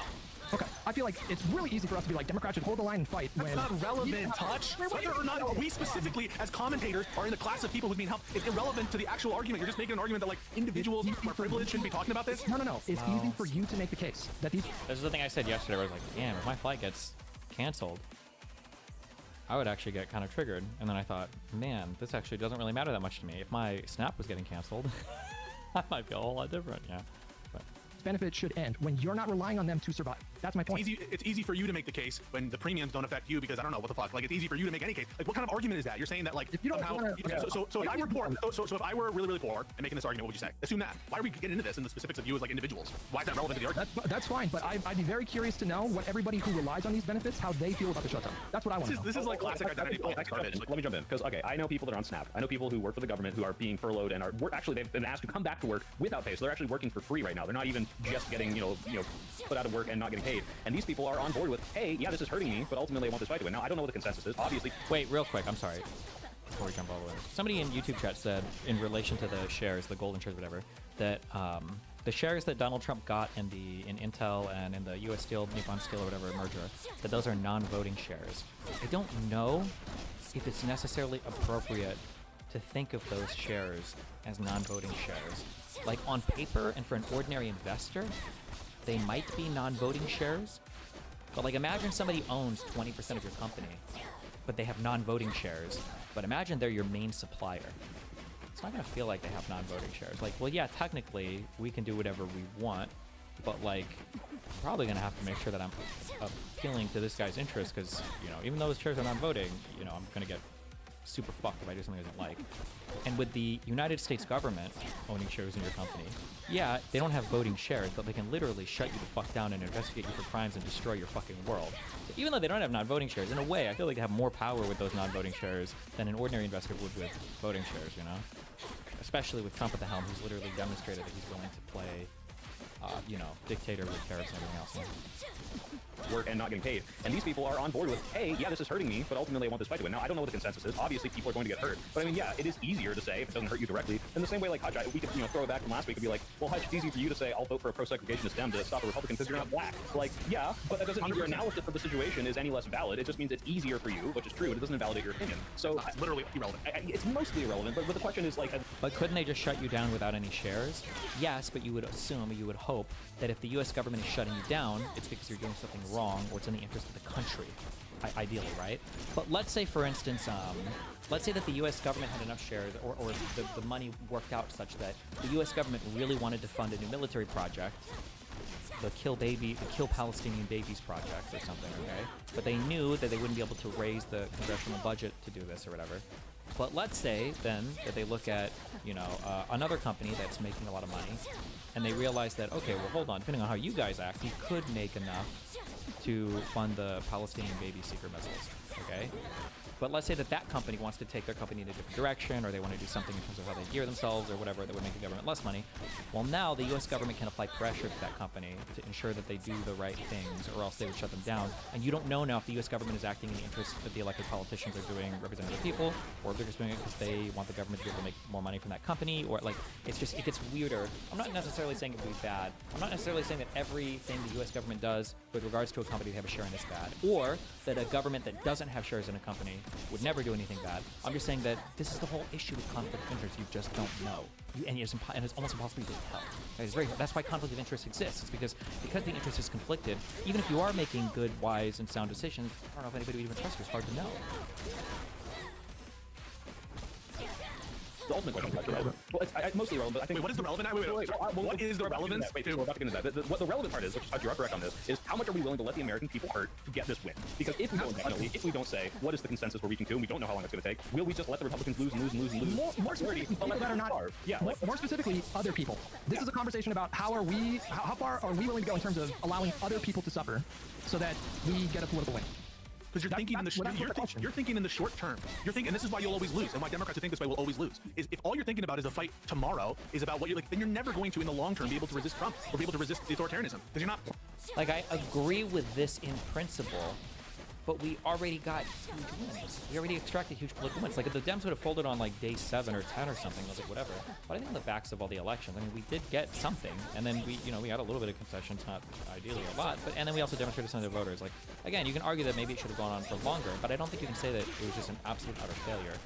I mean, this is the longest shutdown in U.S. history, the second longest shutdown we've ever Trump won. Like, I don't know. Playing the long game. You're not playing. I'm not thinking about that. I'm thinking about the cost. I'm thinking about the actual cost of what does it look like when 41 million poor people lose benefits that they rely on to survive. So if the Republicans condition, Did we win off the shutdown? I mean, it's hard to say, but I mean, I think it was definitely part of the national conversation, right? But I mean, like, we can imagine a world where the government reopens in a week or something, or something happens and then the Republicans spin that into some other bullshit. Like, for instance, in Virginia, one of the conversation topics that can't pronounce the last name, they wanted to make the whole thing about fucking trans people. They spent like half their campaigning budget on trans people. And who's to say that the conversation wouldn't have been more about that if not for talking about the extended shutdown or whatever, Who knows? It's hard to say. The Republicans conditioned, if Republicans conditioned is a hypothetical, okay? If Republicans conditioned reopening the government on eliminating entirely Medicaid, would you vote for that? Hold on, I'm a little distracted by chat. Ask that question again. Okay. If Republicans, hypothetically, not really, hypothetically, conditioned reopening the government on eliminating Medicaid entirely, would you vote for it? No. But 41 million people will fucking starve, Hutch. How dare you? How dare you do this? You're talking about eliminating a program that millions of Americans rely on. So it's like, well, we're kicking 17 million people off here. You know what I mean? That's not what we're dealing with right now, though. Those aren't the two options. We're not getting rid of Medicaid. The point is, everyone has a line. Everyone has a line that where they're going to say, yeah, I'm going to fund this government, or I'm not going to fund this government, and where I'm going to vote for something or not. You just said you had a line, and the question is, I think this is peak tanky brain from Pisco. Tankies have no issue with letting people suffer short term for some long-term vision. I don't know how much is being influenced by his chat, but no, I think this is a legitimate conversation. I think you can be a non-tanky, and this is a legitimate thought to have, right? Is this a justifiable line? And this is a line that Democrats should fall on. And I thought we went into this fight. We picked this issue specifically because we thought that it was worth fighting and dying on that hill. If that wasn't our position with respect to this issue, we should not have taken this fight. If we did not assess at time equals 0 that this was a fight worth having. Like, I disagree with. At the time, we were willing to say, okay, we're going to let 40 million Americans starve to fight. I don't know if that was ever. I don't know if that was ever the 100% agreement that we were all gearing up for, or the fight that we were gearing up for. I don't know. And this was the issue worth fighting on. Why fight on it? I am sympathetic to that argument. The argument that, and this is Pac-Man's argument too, he was arguing the same thing. Like, if you're not, why'd you even pick the fight in the first place? The reason I brought up before I asked you guys, like, how many of you guys were made aware of the tax credits expiring? Was it everybody on this panel? Like, I don't know, the same question for everybody's chat that's currently watching. How many of you guys learned about this issue because of the shutdown? There is value in that. You can make the argument that the shutdown was not worth increasing awareness and salience, but there is value to that. Then take the deal after a week. This deal was available, or like in the first week. No one's going to give this deal over. I'm sympathetic. Was it available in the first week? I thought for like the first week they basically weren't talking. I don't remember. But even if it wasn't available in the first week, or I'm sorry, even if this exact deal was available in the first week, I think drawing it out for the making it the longest show ever, I think it was good. I think it was fine. I still think it's better than doing it in the first week. For sure. Okay, so like the thing is, and once those premiums come out, you can start fucking doing your media shit on it. Then take the deal in the first week. Why? It almost justifies some of the Republican talking points of like they're letting this. Like, if you're not willing to die for it, then it undermines your entire position taking this out. You're not dying. You're not dying for it. You're sacrificing 41 million poor people. That's not you dying. That's other people dying. Yeah, but also Trump's. So we're gonna deal with this relevance. Okay, Hutch. Why is it relevant? What the dynamic? Okay, you don't want to answer. You don't want to answer this question. So this is what Hutch is doing right now. Hutch is basically saying, instead of actually arguing the merits of should we do this or what the import of it, Pisco lives in New York City. Pisco is not poor, and so Pisco is elitist, and Pisco's entitled, and so you shouldn't listen to Pisco because Pisco's not the one fucking dying on the street. That's what you're trying to do right now. That's why I'm taking this so aggressively. Wait, what is the relevance other than that? There is a very real cost. We need to get away from the abstract and talk about the very real cost. And nobody's talking about that. Of all the people that are enraged on social media, I don't see anybody talking about what would have happened if this would have prolonged and then 41 million people just went from Bernie Sanders. So Bernie Sanders is internalizing the cost. So wait, Bernie Sanders is doing that. Gavin Newsom is doing that. David Pritzker is doing that. Hakeem Jeffries is doing that, and Chuck Schumer are doing that. Is that right? You think they're not internalizing the cost? They don't care about because they're rich, right? No. Wait, you're making the argument. So I'm associating myself with all the base Democrats who are saying cowardice, bending the knee, and even Hakeem Jeffries and Schumer in their official position. But you're not engaging with what I just said. What am I not engaging with? Because you're saying, oh, it's right because a bunch of people think it's right. I'm telling you, like, okay, if Gavin do it. No. What you're saying. Wait. So Hutch, you said, don't get me wrong, but did you say people are not talking about the cost of what will be affected if we continue the shutdown, correct? Yeah, I don't think people are talking about it enough. Like, some people are mentioning it in the abstract. Leaders of this shutdown who voted no to end the shutdown are saying, we understand the consequences. People like Gavin Newsom and Pritzker and Schumer, especially Newsom, to my knowledge, is like, I'm going to personally alleviate those things because I think it's worth helping these people using resources that we shouldn't have to continue this fight. Right, Pisco? Yes, essentially that this accusation of privilege, which is what Hutch is doing. Like right now, it is clear. He's saying this starts to get into like very weird, not weird, but you have to take like a very nuanced political view of what's going on too. In that like you can have an optimal strategy that gives outs to different members of your political like class, your elected politicians, even the ones that aren't directly involved. So for instance, it could be that an optimal political path could be we're doing the shutdown, but also Gavin Newsom is going to shit talk about doing the shutdown, right? Both those things aren't necessarily mutually exclusive. Gavin Newsom is like the strongest fighter right now that arguably that we have, that's the most visible, strongest fighter that we have in the country. Like there's a world where it makes sense to end the shutdown politically, but Gavin Newsom is also saying, you know, like Trump caused this is horrible, the Democrats should have pushed even harder, whatever like that. Like these aren't necessarily mutually exclusive worlds. You don't understand the cost because you're not in the streets and you're not homeless. That's what Hutch is doing right now to me. And I'm saying, hang on, sorry, if it's the case that the leaders of this movement are also, not on the streets, but they have the same position I do, would you make that same accusation to Gavin Newsom? Would you make that same accusation to Hakeem Jeffries? Would you make that same accusation? It depends on what their position is. If their position is keep it going indefinitely, then yeah, I would say to every single one of those people, like, I don't know if it makes sense to fight for, what are we talking about? We're talking about like lowering healthcare for low to low middle income earners. And in that fight, we are willing to, strip benefits away from low income people. So the dividing line between the shutdown was finally an optical win for Dems, and the fact that they caved has significantly reduced that win, if not erased it entirely. I would love to see some polling data because that feels like a very online take to me. And I don't think that Hutch should be making this argument as strongly to Pisco, but that does feel like an argument that's coming from a lot of very privileged Twitter users. Like, oh no, we should shut everything down indefinitely and just see how the fuck it goes. And I can't believe the Democrats fucking caved on this. Now I fucking hate the Democrats. It's like, for federal workers that literally are missing multiple paychecks or have been furloughed, for people that are relying on government benefits, like, I don't know, I'm not sure. But I would like to see polling data. I feel like it's an optical win for. Plus, it comes back in January, so I guess we'll see. Lead us out of touch, not understand the cost, is my proposition that it be indefinite, even though you have no reason to think that Gavin Newsom or Pritzker had a different position and where they did not signal that they had an end date. Because of course you wouldn't signal that if you were in a negotiation like this. Right, but how much? They're thinking of caving after all this time of credibility Republican narrative that it's a Democrat shutdown. No, why? It's their government. I don't think anybody has that feeling. That makes me out of touch, not them out of touch. You're getting so hung up on the out of touch thing. Oh, no. You brought it up. You brought it up, and hang on a second. So the relevance of that point of you're not poor, you're not the one starving. Tell me what the relevance of that is. It's basically saying you're out of touch, you're not internalizing the cost of the shutdown. Because it's easier to offer up other people to have to make a sacrifice like this. That's my point. But wait, why is that? Nice to know the GOP can just do anything the Dems will cave and even test to defend it. True! Sacrifice the poor for our political content. True! Line them up and kill them. True! King! You're a king, Tay7. King! That point relevant to whether or not what we should do. That it's easier, yeah, I grant it. It's easier to offer up other people suffering. Okay. That's true of everybody. Don't you talk about Republicans never suffering the consequences of their vote? Yeah, true, but I think they have. I think they have suffered. I think we got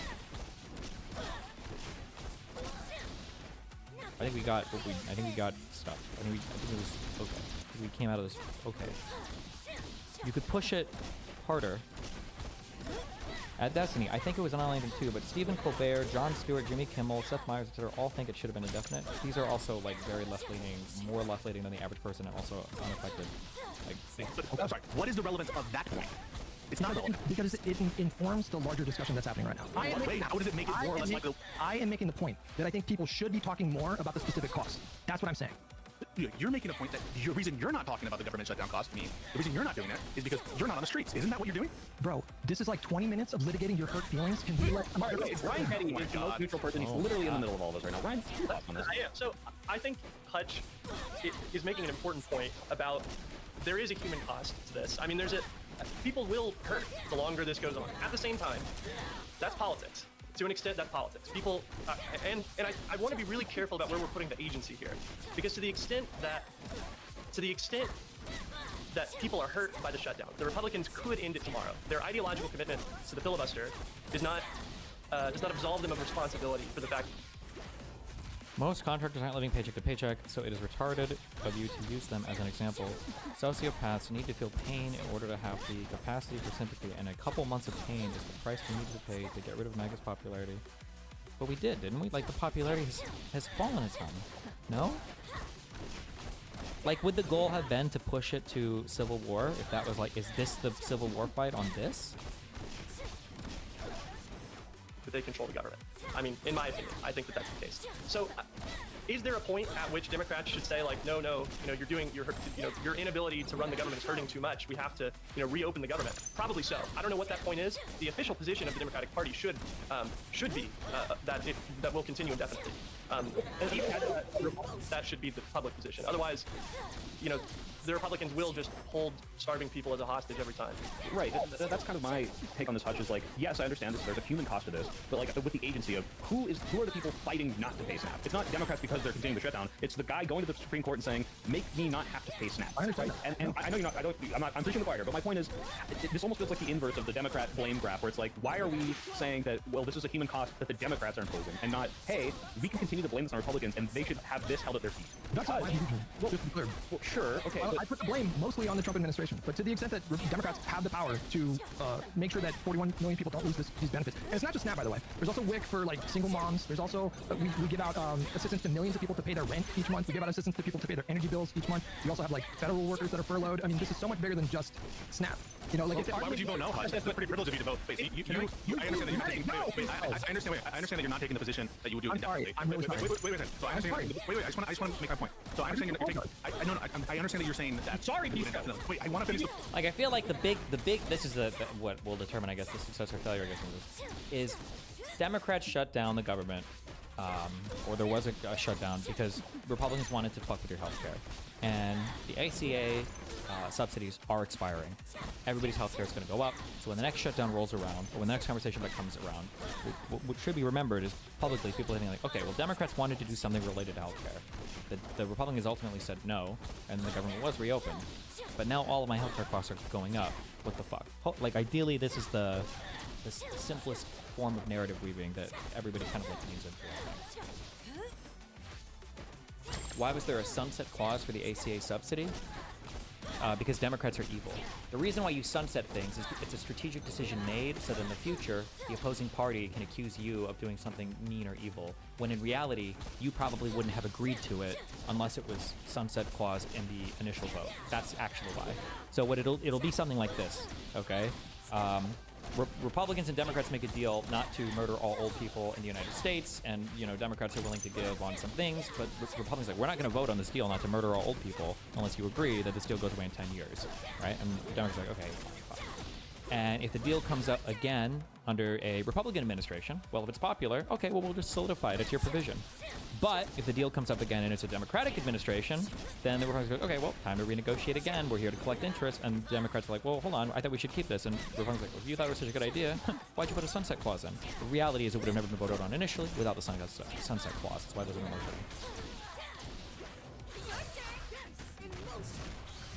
Did you hear him say you sorry? Yes or no? Yes, I did hear. Back. No, sorry. Isn't it the case that if you were to vote no now, that's a privileged position because even if it were for 2 or 3 weeks, you're not the one actually suffering, not having those benefits, right?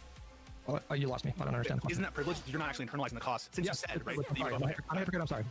Pisco, I want to call you out on something. You said something very dangerous in my opinion. You said these guys were handpicked to be the guys who vote no. So you're implying that Chuck Schumer is not sincere, Hakeem Jeffries isn't sincere, that the entire Democratic Party, you're saying the entire Democratic Party is in on this no vote.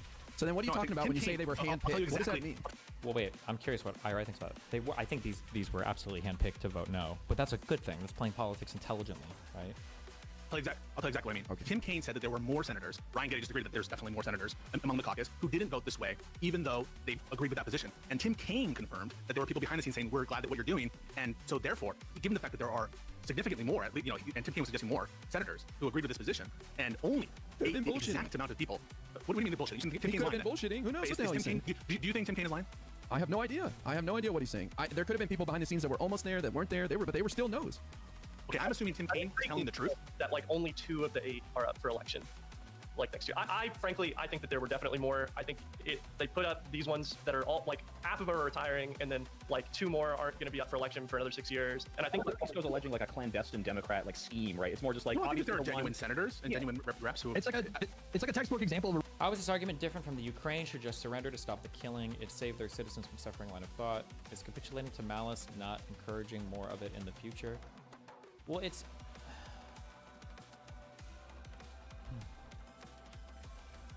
If we were 50 years into the war or something, and it was like very obvious that with all the help in the world, Ukraine was going to lose, and every single citizen is going to be raped and murdered, then at some point you say, okay, fuck, I guess you're going to have to surrender, right? The reason why we say Ukraine should keep fighting is because, one, it's not necessarily, you know, foregone that they're going to lose 100%, and 2, also because we could be doing more to help, right? That's the difference. The goal shouldn't necessarily be to suicide run head first into every single fight, especially if it's a fight you've already kind of won. Like, I wouldn't necessarily agree with Democrats going back to the status quo or accepting this if they got literally nothing. But they didn't get literally nothing. They did get some capitulations. They centered the conversation on healthcare, which I think will be relevant in a couple months. And we had really good political outcomes related to elections. Trump's popularity has fallen. Like, we did get stuff from it. I don't think every single fight necessarily needs to be an existential fight for the death of the country. Rotating villain. I think that's obviously what's happening. I think the situation is that there's a ton of political pressure on the Democrats right now to prolong this fight from their base. Who wasn't it confirmed that? Oh, that's right. I could have theorized for the more oil. I would. We got to work on farming. You can link me for that. That's the case. But I think that's obviously what's happening. I think the situation is that there's a ton of political pressure on the Democrats right now to prolong this fight from their base, who want them to continue fighting. And I think a lot of senators who recognize the perils of that kind of situation, and they were happy to let people that are not in any real danger of an immediate primary fall in the sword. If they don't have obviously what's happening here. That's what I mean by handpicked. Yeah. Okay. Well, I think the language is a little dangerous. Yeah, see, like, it implies that there's some sort of like scheme going on. Yeah, like, well, I think they were just kind of maybe relieved then that these guys chose to vote yes, so they didn't have to. Because I think that happens a lot, where people are like, well, I'm going to wait and see who votes one. Dick Durbin said he was hands off. Well, I mean, a politician saying a thing, it doesn't necessarily mean that. Okay, if I have 50 senators and we need to have a really strategic vote, the reason why you have the strategic vote is because you want some people to be able to save face, and you want some people to be able to, you want to get the legislation thing done, right? If I have some people vote in a way that allows others to save face, I can't have somebody come out and say, oh no, we just voted the way we did to save face. Obviously, every Democratic senator should be aligned in saying, like, oh no, he didn't tell any of us how to vote. This is just, it just so happened. Now, you might believe that it just so happens that the 8 Democratic senators that all voted to reopen the government are all people that just happen to not be running for election again, or whose elections aren't. Maybe you think that's just a coincidence, but like, I'm sure this was strategically planned. But also, like, another senator coming and saying, oh no, nobody told us how to vote. Well, of course, they're not going to say that, because that makes the entire point of a strategic vote irrelevant, right? Way or another, and then I'll decide how to vote. Maybe they would have been the deciding votes if these guys hadn't stepped forward, but these guys chose to, and I think that's the end of it. But you're implying that they're like, okay, I'm going to vote yes because I'm not up for re-election until 2030, so I can stomach, I can shoulder. Wait, so I mean, that's true of Hutch then, because Hutch just described to you that that's genuinely what he think happened, that people... Well, I disagree with Hutch too. Hutch, what are you doing, man? Angus, what the hell? I'll fight you too, bro. If Republicans vote no in December to extend the ACA provisions, do you think Americans will blame Republicans, or do you think they will chastise Democrats for shutting down the government? Just get a vote, then it will fail anyway. Well, don't we have another thing coming up in January? That feels like a lose-lose. If Republicans vote to extend the ACA provisions, then Democrats can point back to this shutdown and say, look, we did it. This is the plan all along. If Republicans don't hold the vote, or if they vote no, which might be even worse, and people are feeling the pain of those healthcare premiums increasing, then there's another shutdown right in January. So now we get to go back and say, like, okay, well, you said we would vote on it. We voted. You voted no. Americans are mad about their healthcare premiums going up. Like that, assuming the healthcare premiums going up is a real thing, and assuming pain will be felt by that, then that's your next fight. I feel like it's a good position to be in strategically.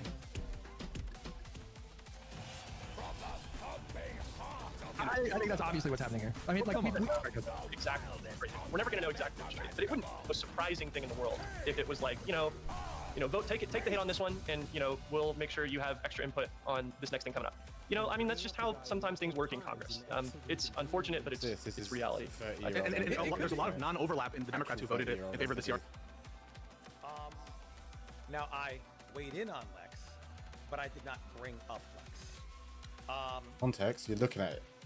Just observe. I've been doing podcasts with Rio and Dave since 2011. Now we're in the end of 25. That's 14 years. Lex was not mentioned in 2011, 12, 13, 14, 15, 16, 17, 18, 19, 20, 21, 22, 23, 24, and now not till finally the very end of 25. But it wasn't me. It wasn't me that was bringing Lex up. The reason why Lex came up is because Rio was doing podcasts based on cheating is the keyboard cheating and the Detroit drama. Now, it was brought up that Lex's name was first introduced because when it was said that it is cheating, it was said that the reason why it's being called cheating is because Lex, a game tester, said it's cheating. And the game was not meant to be played with glitch jabs, and it was not meant to be played on a keyboard. That is the first time Lex was mentioned. And Lex is constantly brought up whenever the glitch jabbing and the keyboard came up. If we had never talked about the glitch jabbing and the keyboard and who's cheating, Lex's name would have never come up. Ever. So this is kind of... I know what you mean, Dave Ken. A lot of the Lex drama comes from. It comes from the first time Lex was ever brought up is in Rio's video about Detroit winning CKK. And this is in regard to the glitch jabbing, the keyboard, etc. All I did was weigh in on Lex and just say that Lex, as a game tester, saying it's The whining record has started, mate. This is some fucking actual generational beef. he hates on every new player. Has to be a fourth. And this has been confirmed by stories Rio has told about Lex himself, by Biggs, by other people, that when Lex loses to new players doing the jabs, he just can't take it. He calls them cheaters. He says blah, blah, blah. And all I said was he's not a tournament player, that he doesn't like the current state of competitive play. Yeah, you just said the same. You just said the same message again. It still don't make sense. You have to get half the money you've got at that price, so you're skeptical. Skeptical of what? I don't understand what you're on about. Playing the Talking about any cost, etc. He's not a tournament player. This is what I would say every time Lex was brought up. I did not randomly bring up Lex at all. He was brought up, and you guys all know that this is true. He was brought up says Foxy, as I am a trying point to get rebut. PS5 up. Is Okay, the my keyboard favorite and glitch game, and jabbing the funny cheating? thing is I Yes, have been it able is. to get I'm half of saying the it's money I cheating have gotten because since a at game that price, tester but I says am so. so skeptical. That is how Unamused Lex face entered the emoji. conversation. Head face I was emoji. never a time when I'm bringing up Lex all these An amused face emoji. I went years and years and years, never mentioned the guy's name.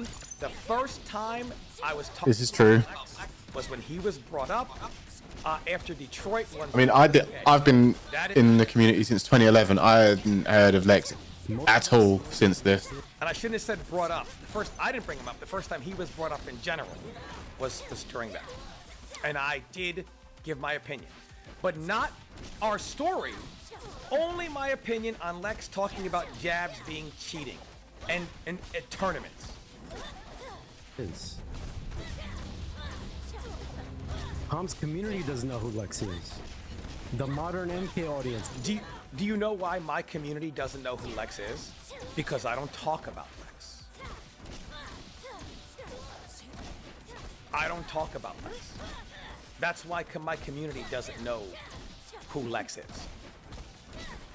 So for someone claiming I'm bringing up Lex all the time, Lex doesn't know who he is. No one is trying to talk about Lex these days. This is a new Brady video, yeah. except for you. 21 minutes? Nah, mate, it's an hour and 50 minutes. He's watching Rio's video. Drama of the keyboard, who's cheating, Lex's name would have never been brought up. Simple. It's simple to say. Yeah. His name got brought up because he said something ridiculous.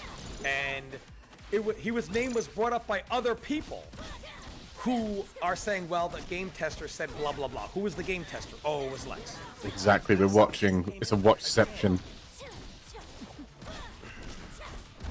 But I can give you the context that I know, right? So, Brady don't like Lex, and Lex don't like Brady because they both called each other shit in Mortal Kombat 3 in like 1066.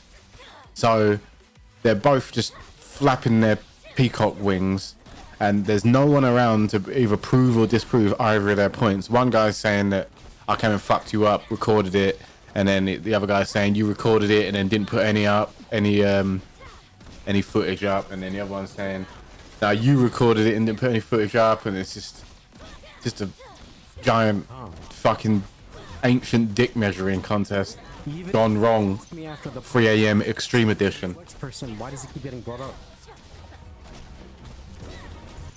Again, how is Rio confused?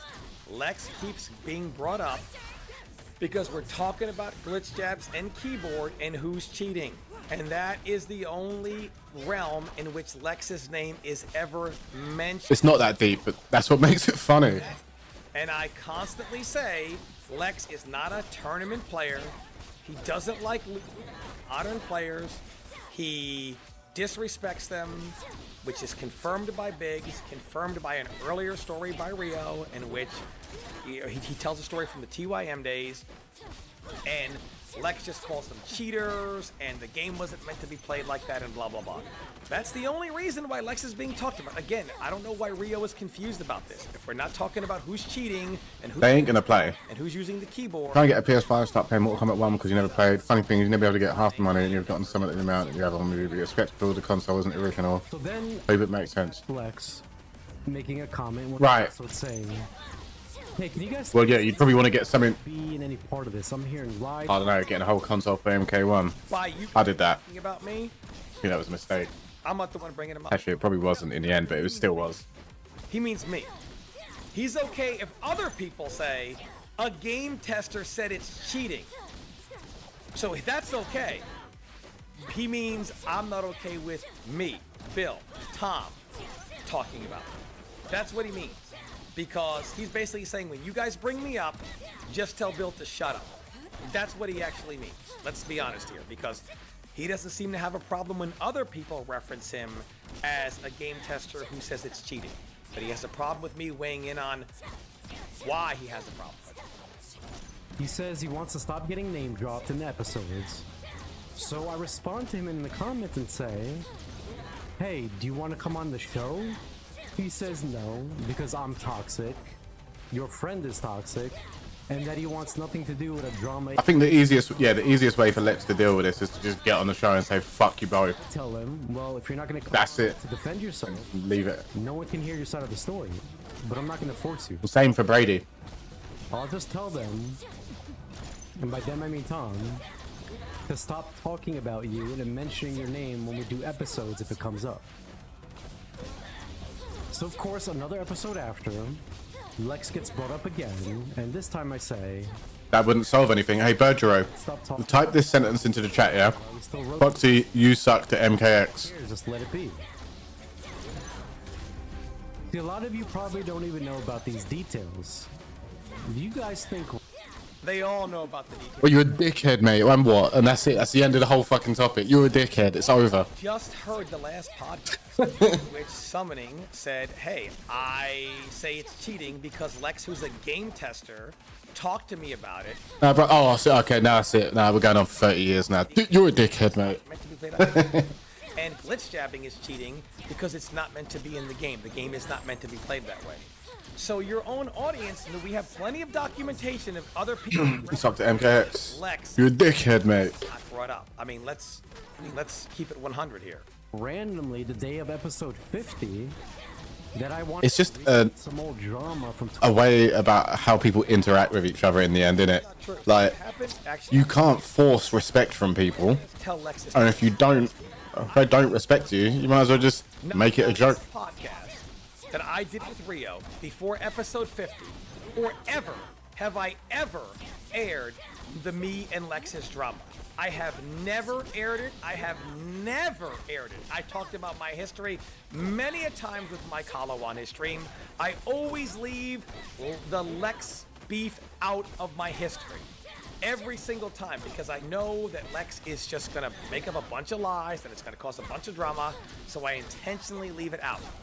What Rio did, Lex came in his stream and in the chat, This is just like a soap opera. posting this article that Lex has held on to for almost 30 years. Is this MK1, actual MK1, yeah. The argument from Lex is that Brady sucked in MK1, 2, and 3. I didn't know this article existed, and Lex had that shit saved on his browser for 30 years, almost. So, Lex It's Head Boon, yes, it's Head Boon. starts talking about his story in Rio's chat. And he's just lying about it. And lying and lying and lying.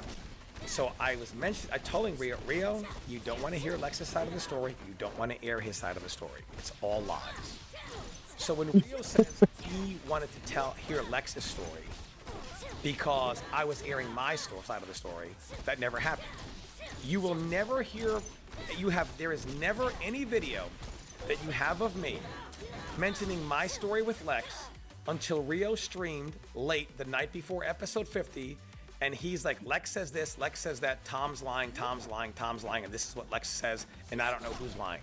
It was only then that I felt compelled to defend myself, because I had never aired my story, and Rio gave the drama legs by airing Lex's side of the story. That's what happened. Lex came in Rio's stream chat, began spitting nothing but lies. I began to refute his lies in the stream chat. I cautioned Rio, leave it alone. Leave it alone. No one should air their side of this. It's done. But no, Rio wanted to hear Lex's side because I was airing my side of the story.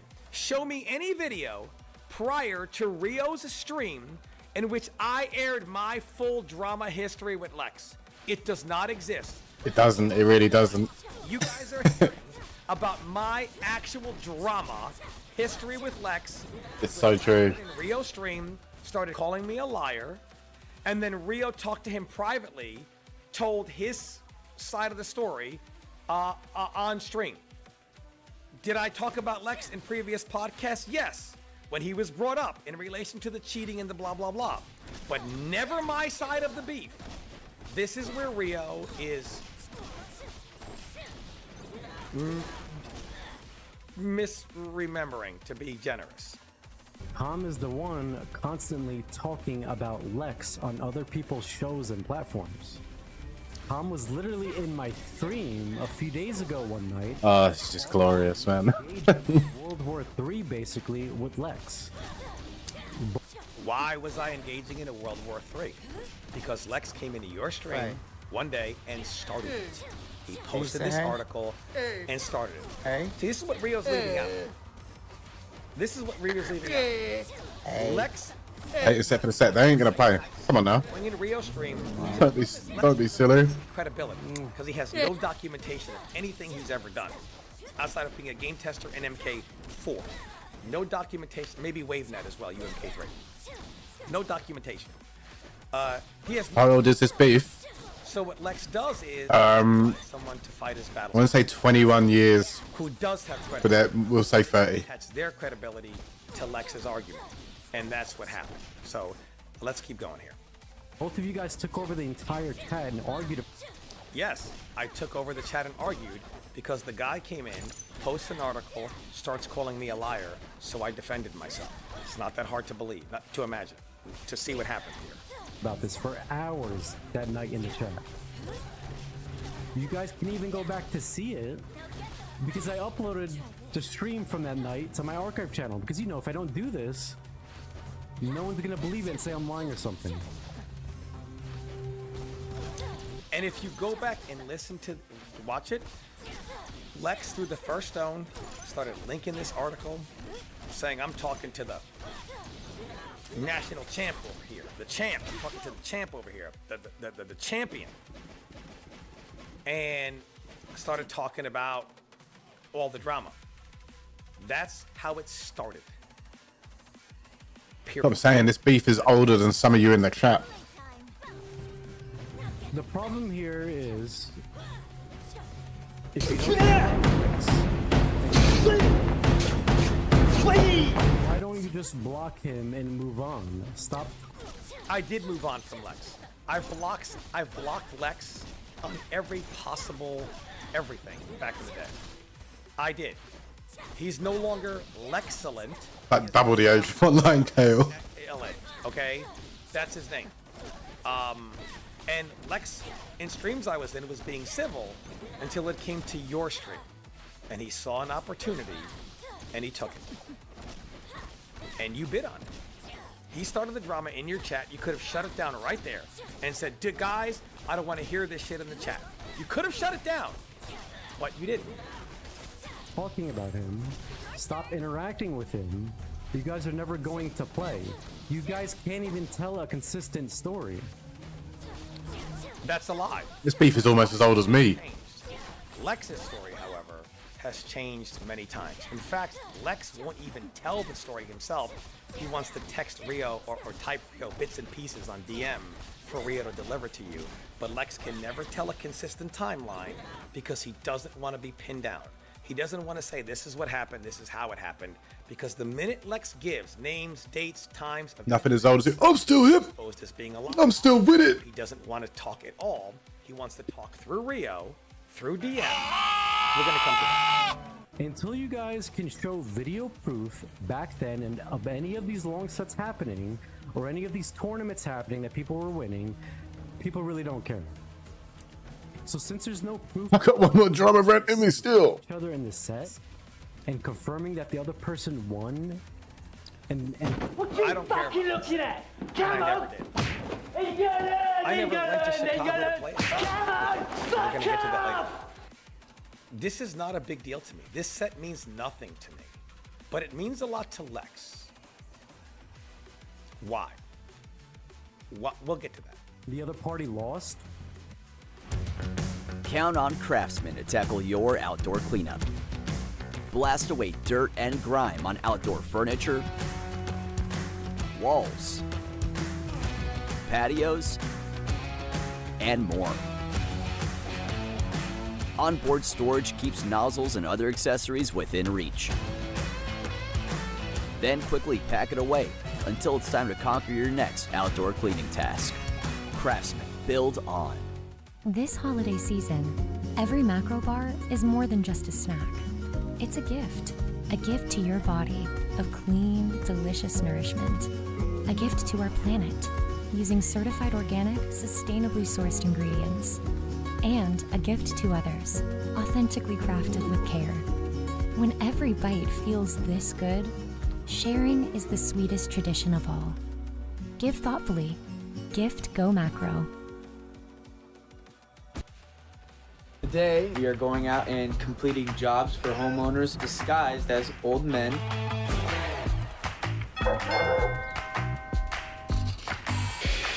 All right, we're gonna get this done in no time. Knock on wood. We are all done. I love it. I got to be honest with you guys. We're not pros. We just graduated high school. Our high school actually offered a program called Shop Class. When you give kids real tools, real training, you give them real opportunities in the trades.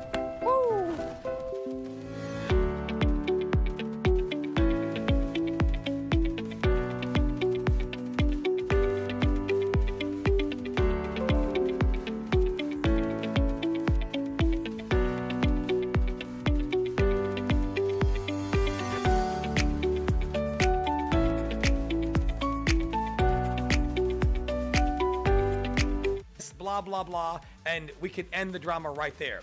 But if you are repeating Lex's words third party, he can always say, no, I didn't say that. Where's the proof? Where's this? That's why I was cautioning Rio. If you are going to argue for Lex on his behalf and not let him state his grievance publicly or write it publicly, it's never going to be resolved. I wouldn't do it. And that's what I told Rio. My phone, calling me saying not to talk to him.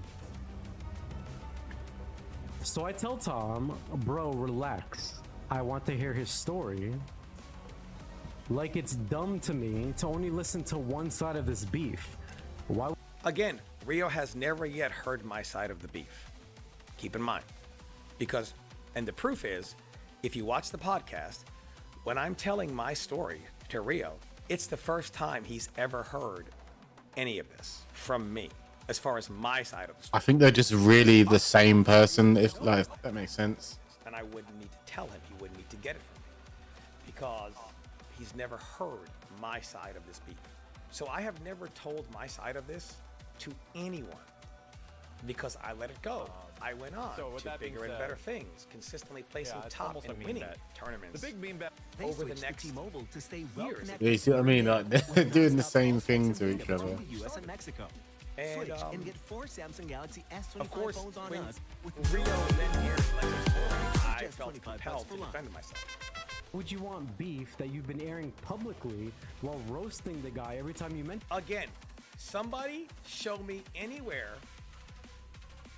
where I have aired my public beef with Lex before episode 50, before Lex came in the night before episode 50, where I lay out my history with Lex from beginning to end. Show me where on video. It's such necro drama, man. This is raised from the fucking ground.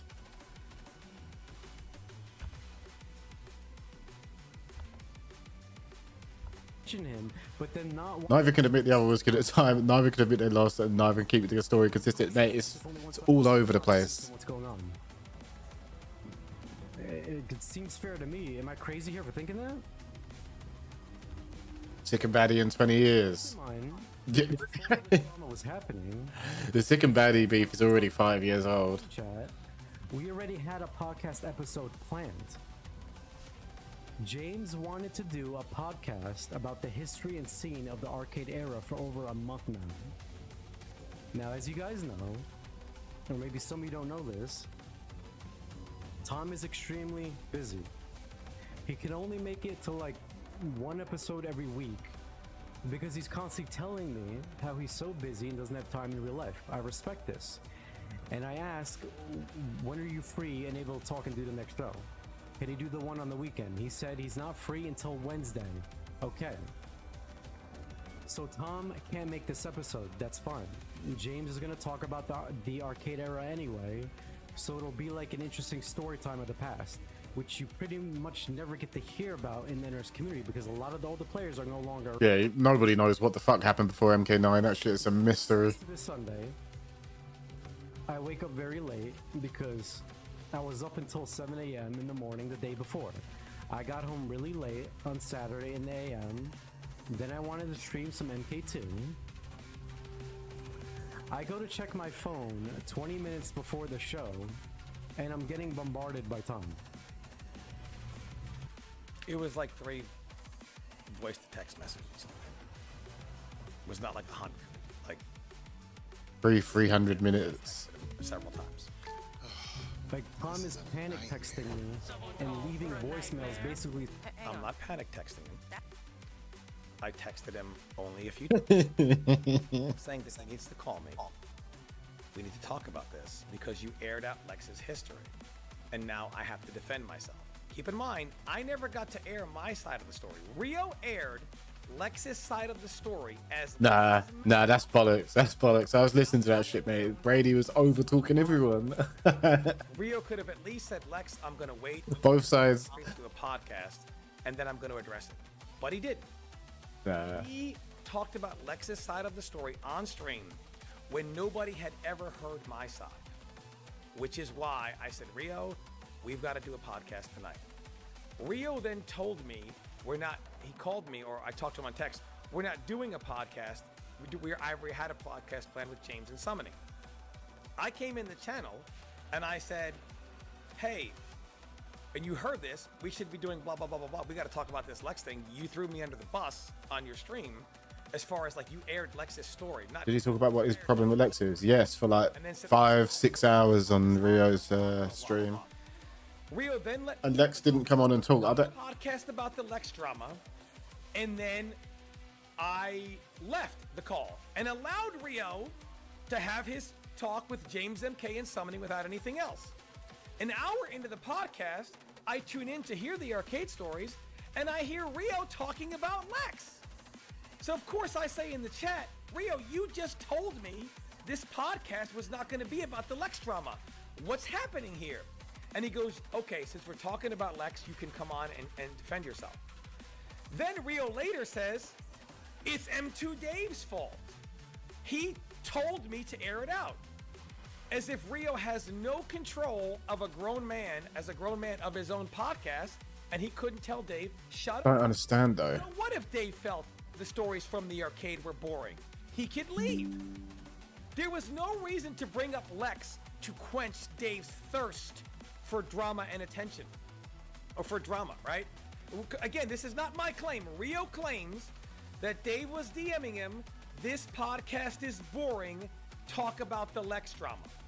Now, that's not me saying, Rio, talk about the Lex drama. What my understanding is, Summoning was saying Lex was a guy to beat back then. And he'd never heard of Brady until MK4. That's where their beef is, because like Brady's saying, yeah, I was good in MK 1, 2, 3, 4. And then Summoning was saying that Brady weren't around till 4. And then Lex was saying something along a similar sort of vein. Confirms this as much. Rio, as a man who is the What did it become so shit? Could make his own decisions and say, no, I'm not going to talk about the Lex drama right now. I don't care if you find it boring. I'm going to talk about the arcade era. He does not need to give in to this drama. He can literally just say, no, this is what the podcast is about. The arcade era and nothing more. But he doesn't do that. He brings up the Lex. He starts talking about the Lex stuff. Saying, dude, how dare you? Base told me everything on what you said on your stream last night. You said you talked to Lex, and then Lex told you this, and you said you believed him. Base heard everything. He starts yelling at me. Love to see the level they were playing at back then. You already know they were so shit. Probably someone like Detroit Boiling would just destroy them like horrifically. Don't mention it at all. Because once it was aired, I said, I got to tell my side of it, to be fair. Tell him we aren't doing a podcast about Lex and you. Do you really think you're this important? No, Rio. I don't think I'm that important, which is why I left. Then why did you come back? I don't understand. I don't get it. I left your podcast for you to do the stuff with Jimmy and Summoning. If you check the podcast, I didn't come back on until anyone who wasn't around back then shouldn't ever say it. But that's the whole point. Nobody was around back then. That's where the old arguments come from. Oh, that was the argument, wasn't it? So Lex was saying to Brady, Lex was calling Brady out, saying Brady's saying that he won all these championships in all these MK games, but Lex's idea is that didn't happen, and Brady's only able to say that because nobody is left from that era to check him. And Brady's saying, yeah, it's true. I've got Shock on my side to verify it, and I don't know. Now we're just listening to them argue. Was brought up. Is it because Tom thought he was too important? No. By Rio's own words, M2 Dave mentioned to him, bring up the Lex drama because this is boring. And Rio then said, okay, guess I'll talk about it. That's not me thinking I'm too important. That's you not having control of your own podcast. You did not have to bring it up. You could have kept going with the arcade stories. To blame me for a decision that you made is you lacking accountability here. And we're going to see a lot of this going forward. You think Tom thinks people genuinely care? I know that no one gives a fuck. Like logically, no one gives a single shit about this. I heard but the two involved. And I heard your words saying, I don't know who to believe, Tom or Lex. Who's lying here? Which means you were questioning me as... Beyond it being like Jerry Springer. Quote, I don't know why Tom would be lying. That's why. Because I heard it myself. I found out about it from Base, but then I went and listened to it, and that is what you said. People are invested, but they don't care. That's the difference, isn't it? Like, what Base does in the MK community?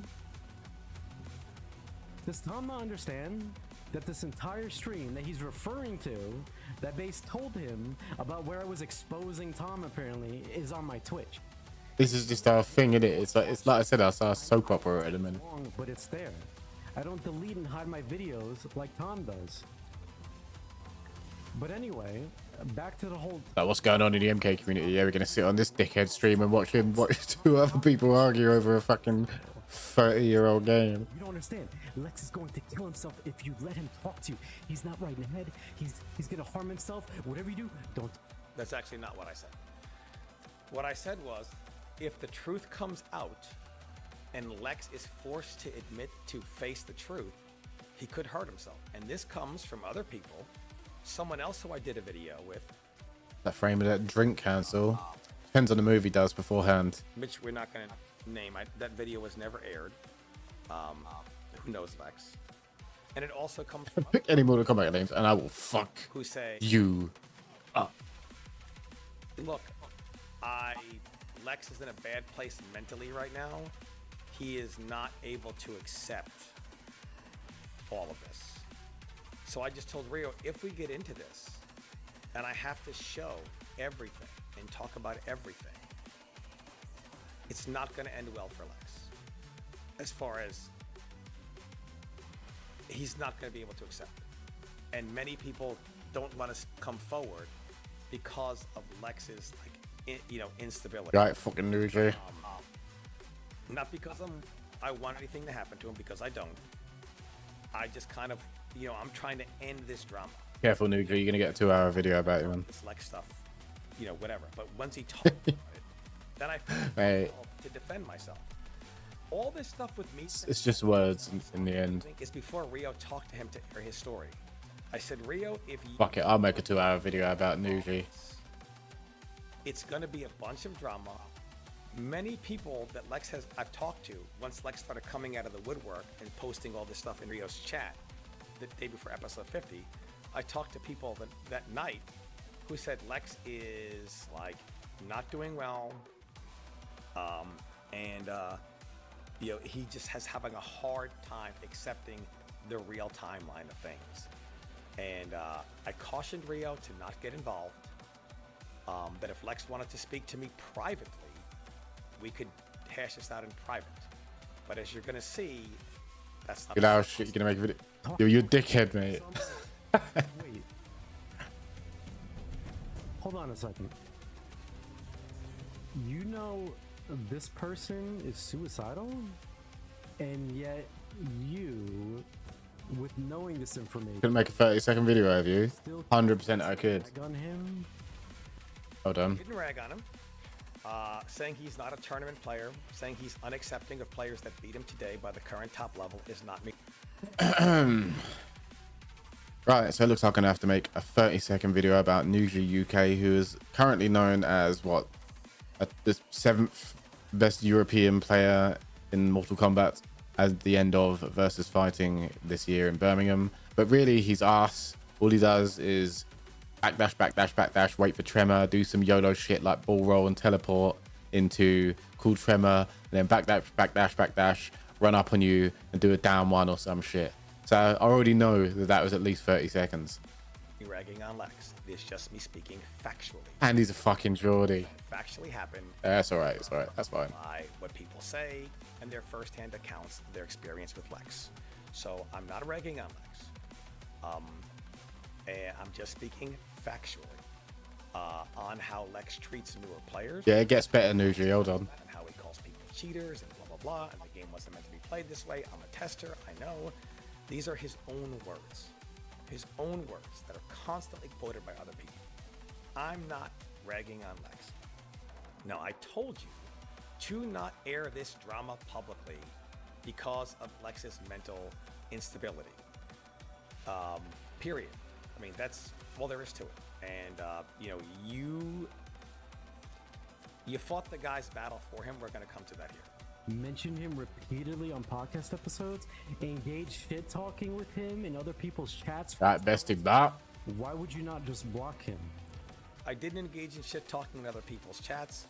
I engaged in it in your chat because he started firebombing me and posting this and posting that, and Tom's this and Tom's that. That's where I engaged in the shit talking. I never engaged in any shit talking with Lex for over 20 years until he appeared in your stream and started coming after me. All right. Nobody ever made a video about Nuji until now. Do a down one or some shit. So I already know that was at least 30 seconds. Right. He is Mr. Anime. He's mad familiar sounding. Hugely popular franchises, eh? Oh yeah, Dragon Quest Reimagine. People are pretty excited for this. Backdash, wait for Tremor, do some YOLO shit like full roll and teleport into cool Tremor, and then backdash, run up on you and do a down one or some shit. So I already know that was at least 30 seconds. Lex threw the first one, started calling me all these things, and I responded. Do not tell this as a story where I came in your chat and started firebombing Lex for no reason. That is not what happened. If I knew someone was suicidal, I would just stop immediately. Because why the hell would I want to argue with someone and then have any part of being the reason for if they hurt themselves? What is Lex? Lex, June 04, retired from UMK3. That was the last session for me. Maybe one of these days there'll be another tournament. Want a chance to win a trip for two to any golf tournament in the USA up to a value of $10,000? Just buy any 5-Hour Energy product, snap a picture of your receipt, and go to 5hewin.com to enter. 5-Hour Energy for the win. See 5hewin.com for full rules. Tender love and care makes life worth living. They say if it ain't broke, don't fix it. But we put it inside burritos and tacos anyway. Crispy chicken from Taco Bell, a brand new classic. Optimism isn't sunshine and rainbows. It's fixing things, changing the way we fix things. Rolled up sleeves, breaking through, growing power to meet growing needs, working to run the world.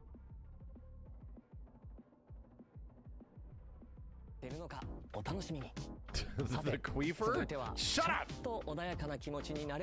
I have thick skin, shut the hell up!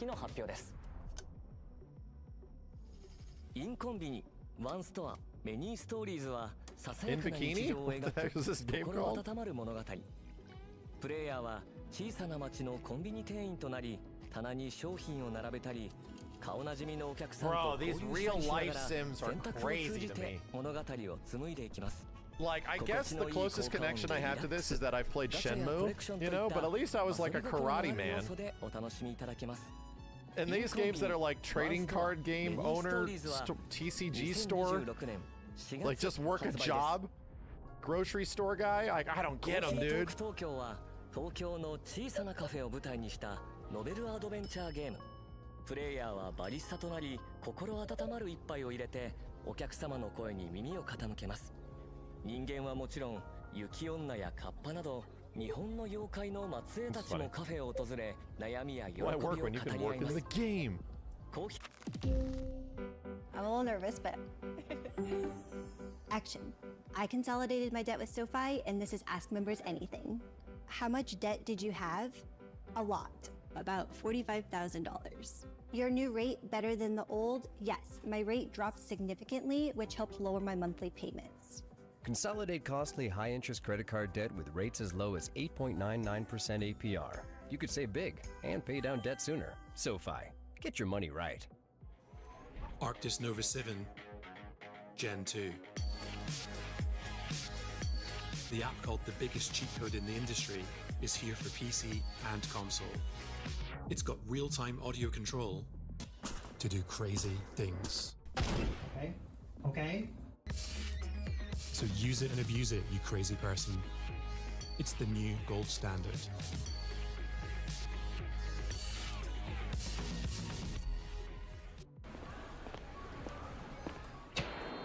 Cuando entres a Burlington, encuentras precios bajos y regalos increíbles. Eso es energía de protagonista. Porque en Burlington, las ofertas no son lo único que da alegría. Rebajas, wow. En serio, con estos ahorros, ¿para qué comprar en otro lugar durante las fiestas? Burlington marcas, rebajas, wow. Not scary. Damn, that's effing terrifying. What the hell was that? What did I tell you? It's a Koei Tecmo show. Neo 3? So this is Minakami Village. No, it's Fatal Frame 2 remake. A ritual so forbidden that It's got the Fatal Frame 2 vibes. I'm curious what this will play like with like a modern take. If I could capture it with the camera obscura. I wonder if Fatal Frame is still scary, because it was like the scariest thing ever when it came out. Leave the village. Now it feels like it comes across as a little cheesy. We have been desensitized, you know? Don't let go. Together. Twins. Curious how freaky it is now.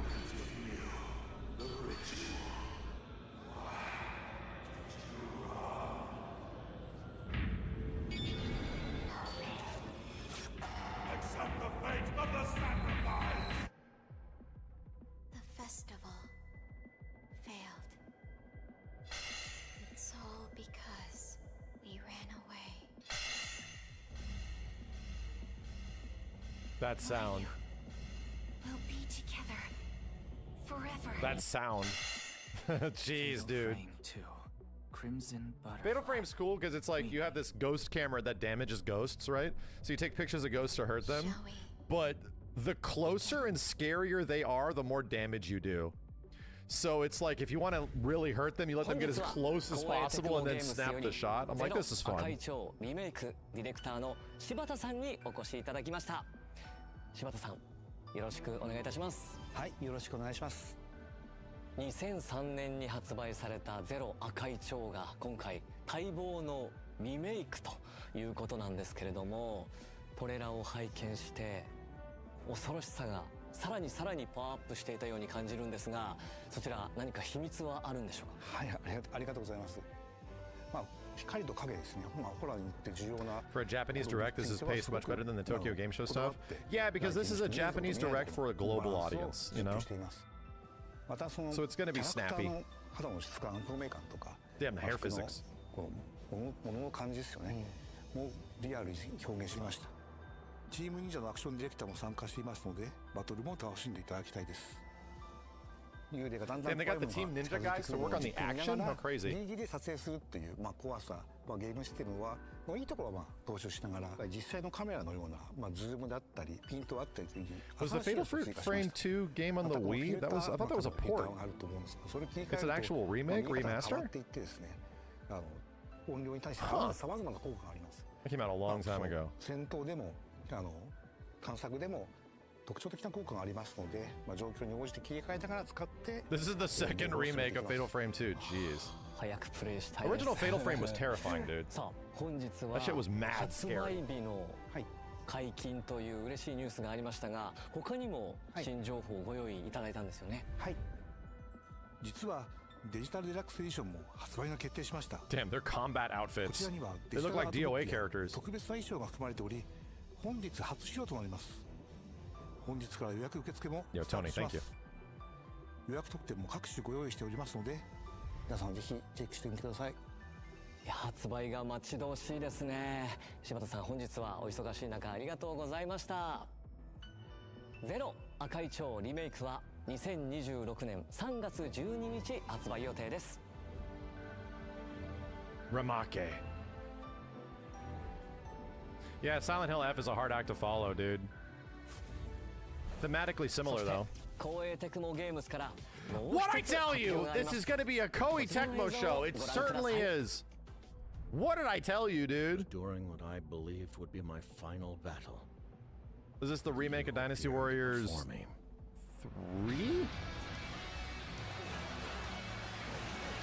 Or is it the DLC for the latest DW? Origins DLC, yeah, it's Origins.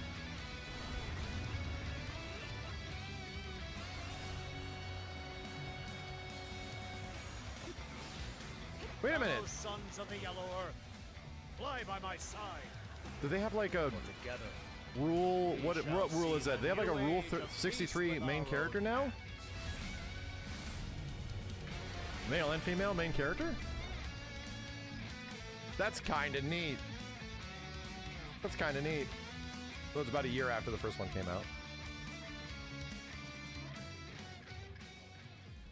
X almost said 34. I'm not that connected to the internet. I'm trying to make sure I'm not saying something horribly offensive. I don't know who that is.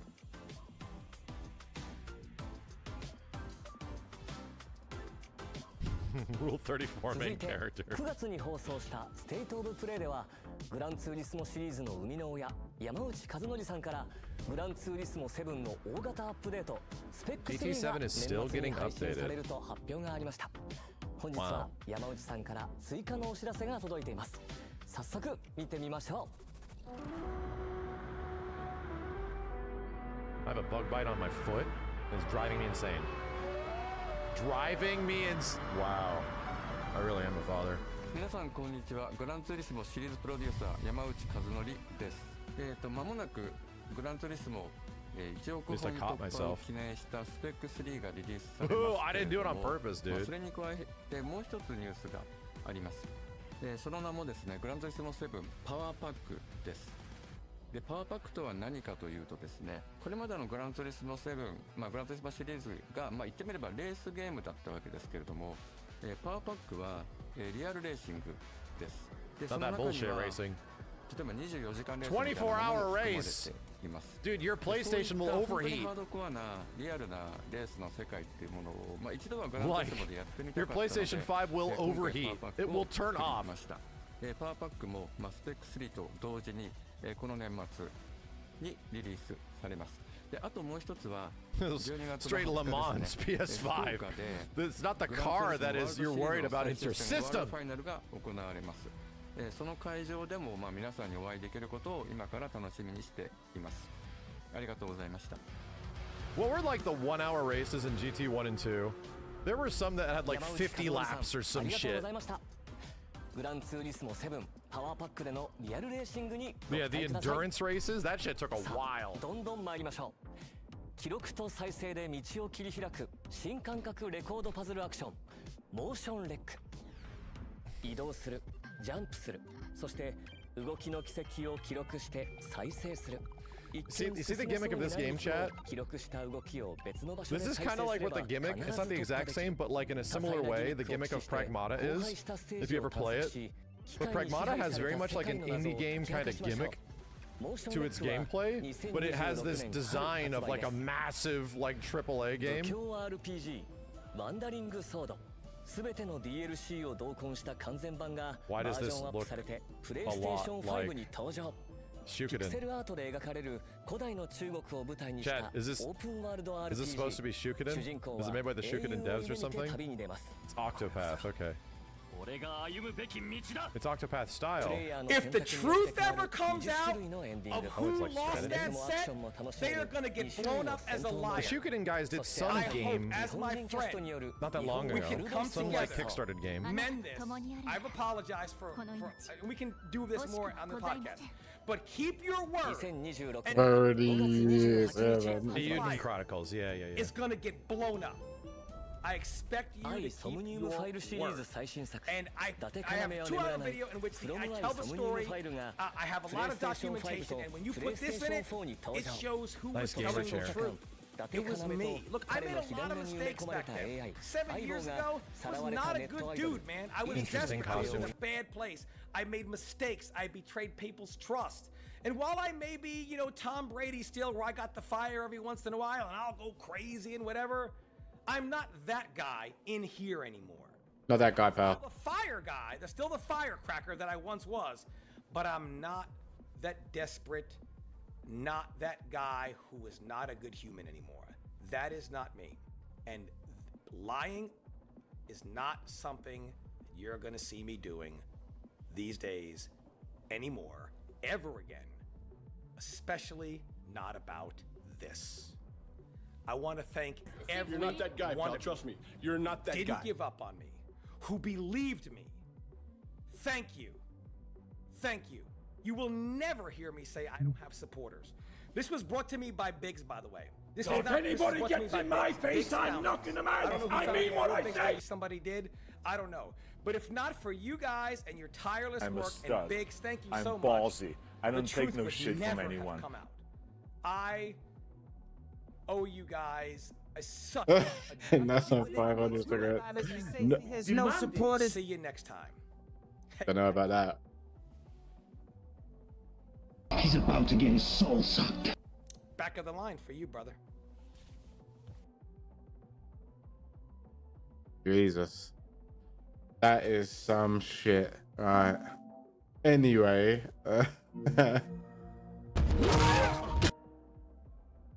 Anywho. Just hey, thank you. Evidence I was real. Honestly, Tom didn't do anything. Thank you, Tom Reddy's Uber receipt. I appreciate that. Wait, fuck, I just realized I'm not even on the right screen. Hold on. Move all this shit over. I don't want peace. I want problems, always. I mean, you can go to YouTube and look at Rio's YouTube. That is just littered with the latest. It's some school ground fucking he said bullshit.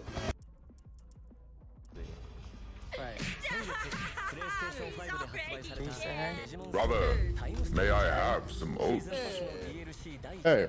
追加デジモン&エピソードパック1アルタネートディメンションがついに登場。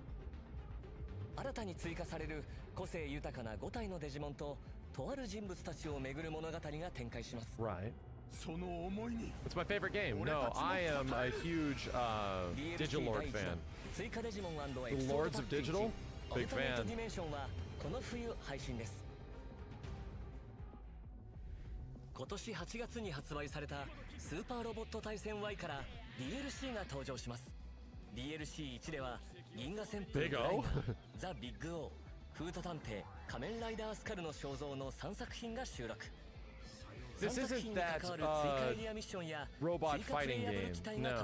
No, it definitely is not. スーパーロボット対戦 Y DLC1 は11月21日配信です。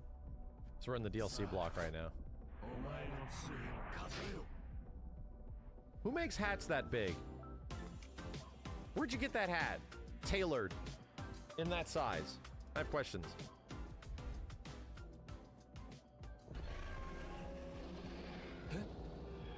今何か聞こえませんでした？全国のハンターの皆さんに朗報です。モンスターハンターワイルズ無料タイトルアップデート第4弾の配信日が12月16日に決定しました。 December 16th, okay. このアップデートでは It's a Griffnuts Gogmazos. That's a monster I have not seen really anything on. 季節イベント交わりの祭事も予定しています。12月16日から一狩り行こうぜ。 Cool. Another thing to hunt. I beat it in GU? Gogmazos? Is that the boss?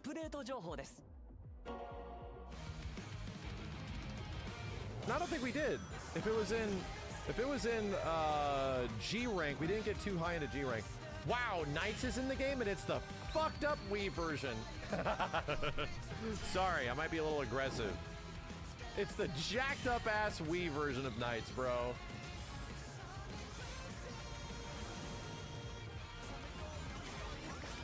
So when does Mega Man and Knights and all these characters come out? Is it like in the next year? The 20th. Sonic Racing Cross World The SpongeBob DLC スポンジボブパックは11月20日に配信です。続いてご紹介するのはアクションアドベンチャーネバーグレイブザ・ウィッチ&ザ・カース。新トレーラーの公開とさらに発売日もついに解禁です。SpongeBob-san. Oh no, it is not.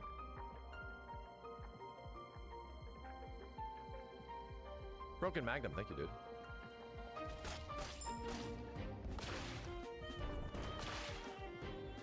Vibes of Hollow Knight.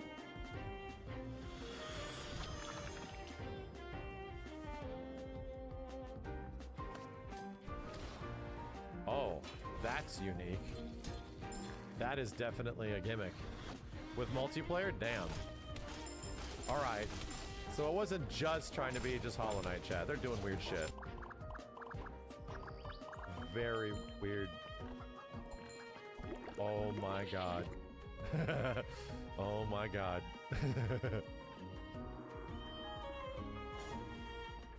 Damn, they're literally cooking. Bark, bark.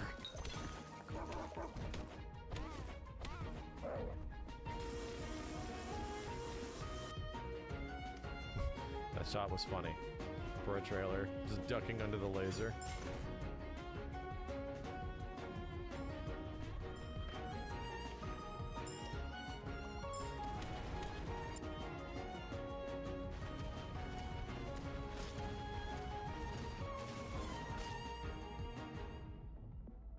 Cool.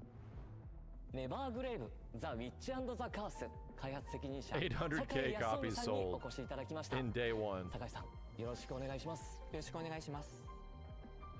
酒井さん、トレーラーではゴーレムのような敵と戦っていたシーンがとても印象的だったんですけど、そのボス戦の魅力、そして他にどんなボスが登場するのか教えていただけますか。はい。 Yeah, why is everything being crammed into early 2026? Guys, you can chill. Okay? GTA ain't coming out till late 2026, and I highly doubt that's even going to happen. 一筋縄ではいかないようにやっています。例えば植物のボスは風を使って Sus motores suenan muy lindos. Qué diversión y qué estilo. Eficiencia con cada milla. Me encantan estos días. Llegaron las Navidades Honda. Llegó esta época del año otra vez con Navidades Honda y la oportunidad de conducir tu propio Honda con una gran oferta en un nuevo y divertido Honda. Apresúrate y ve hoy a tu concesionario Honda local para vivir la magia de Navidades Honda. Empiezo mi día con Celsius, con la energía que me hace sentir bien. Hoy la voy a necesitar. Bíceps, tríceps y hombros. Besitos a los chiquitos y directo a la estación. Recargo. Suena la tercera alarma. Por llamadas como estas, siempre estamos listos. We must fight to secure the future. By defeating all that threatens it. By winning the battles that will shape what's to come. Together. We are Marines. We were made for this. With irresistibly smooth melting chocolate in every Lindor, you can melt into every holiday moment. This year, bring out Lindor from the Lindt Master Chocolatier. Game's already started? You could still get in. Now? Now. Send it. That was fast. New customers bet $5 and get $150 in bonus bets if you win. Characters.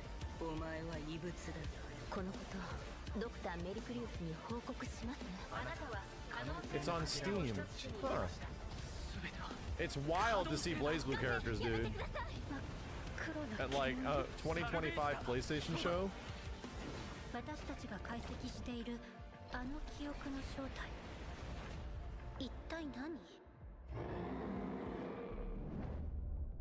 Yeah. So, okay, wow. Wow, it's actually an update. Alright. It's on Steam as well. エントロピーエフェクト X は完全新作ストーリー。そしてシリーズ過去作から直人黒金が参戦します。お楽しみに。さて、どんどん行きましょう。続いて冒険心をくすぐるラインナップを一挙にご紹介です。呪われた魔王デイモンと人間の子供が織りなす心温まる冒険活劇。探索要素とツインスティックシューターの戦闘システムを融合させた。Unfortunately, Damon and Baby is probably a game that is just fine. But in that really hyped Arc System Works show, where we thought we were going to see the future of fighting games from them, they showed this. So it's like, damn, Damon and Baby is the best fighting game ever. その絆が深まっていく物語も大きな見どころです。子連れ魔王の壮大な冒険の幕が上がります。 It does look better. Don't get me wrong. プレイステーション5とプレイステーション4で2026年初旬発売です。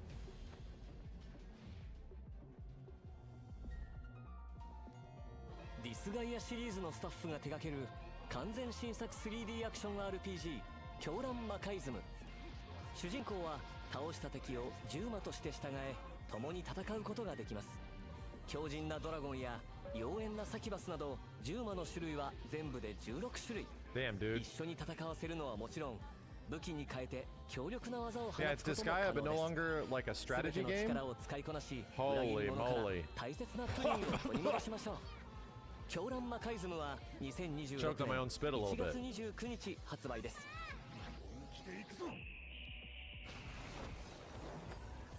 運命のトリガーはアンリアルエンジン5で開発された次世代のタクティカルヒーローシューターです。公開されているアウェイクナー10名に加え、新たにアタッカータイプのファリー、そしてディフェンダータイプのタタとその相棒ロボットビビが参戦します。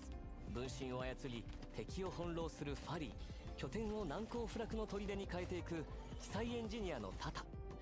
それぞれの個性的な能力を駆使してライバルを打ち破りましょう。さらに待望の新マップも。高くそびえる城壁、複雑な地形、変化に富む路地によって構成されます。 Is it like a 全ての VR? 戦闘が唯一無二の Or 体 is it 験 more にな like る an こと Overwatch? 間違いなし。お気に入りのヒーローを見つけ、新しい戦場で世界中のプレイヤーと競い It's 合い not まし new. ょう。 I've seen it before. It's a VR. Okay. The burr.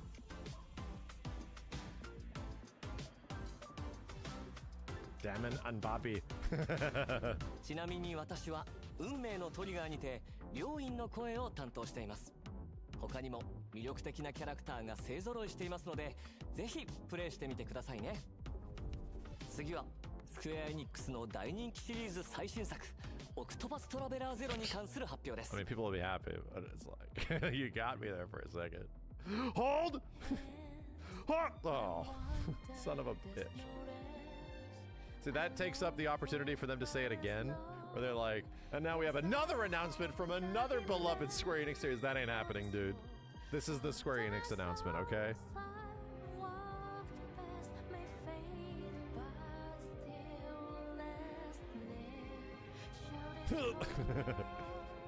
Everything in my body clenched for a second. Bro, I got a bad feeling we're not going to see anything on Tokon. I got a bad feeling, dude. If you can best me in battle, my technique shall be yours. Oh, scarlet flame, blaze bright and cleanse this sacred land. Here they come! Let me see you bleed! Those guys are huge. Fly! Wounds be healed. How's that? All the riches of the world are mine. Damn! Why? I'll even give you this dirty little town you so love to do with as you please. Power and the fear it induces is the only thing that can control people.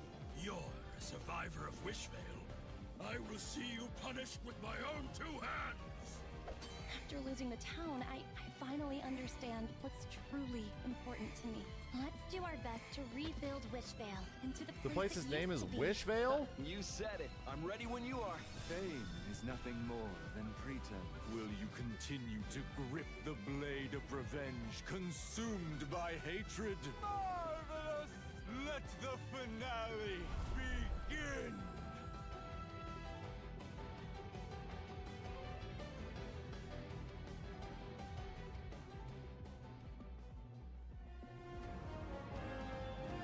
Okay.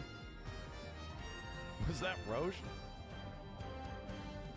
Does this count as a farming game? We don't have farming gifts up 本 bets. 日から体験版の配信を開始します。体験版はゲーム冒頭3時間をプレイできます。体験版でプレイした内容は本編発売時に引き継ぎが可能です。主人公のキャラクターメイクや序盤のストーリーをお楽しみください。本日はアークシステムワークスからマーベル Let's go! Let's go! I swear to God, if you just show old footage and talk about it, I'm turning the stream off. お越しいただきました。 Let's go! お二人ともどうぞよろしくお願いいたします。お願いいたします。マーベル闘魂ファイティングソウルズはどんな思いを込めて制作されたのか、それからファンの皆さんにはどんな体験を味わってほしいと考えていらっしゃるのかお話しいただけますでしょうか。 Have faith. はい、このタイトル、日本から世界へというキーワードを掲げて開発してまして、マーベルってもともとやっぱりアメリカで生まれて、アメリカで育ってきた、今や巨大なコンテンツになっていると思うんですけれども、それをですね、我々日本人がどのように受け止めて、解釈して再構築して、日本人らしく、アークシステムワークスらしく、出力していくかというところを非常にテーマの大きなテーマとして掲げています。その新しいマーベル、日米のカルチャーが融合したマーベルというのをファンの方にぜひ楽しんでいただきたいなと思ってます。これは続報がますます楽しみですね。This is the same 今回 footage. ですね、プレイステーション5にて第 Second, 2回目のクローズドベータを実施させていただきます。12月の第1週の週末を予定しておりまして、第1回 CBT、クローズドベータテストのキャラクターに加えてスパイダーマンとゴーストライダーがプレイアブルとなっております。本日はですね、2回目となるクローズドベータテストのですね、予告トレーラーを Gotcha. Second bait. Dude, is this game about to come out or something? Okay, we have a new trailer. We did see these guys at TGS, like quite a bit.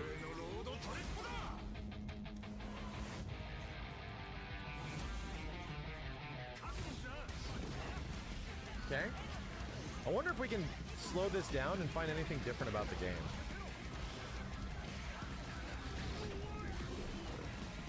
That's good. So yeah, this is pretty much the TGS build. Pretty much is the TGS build. Because it's this 2 stages, you know?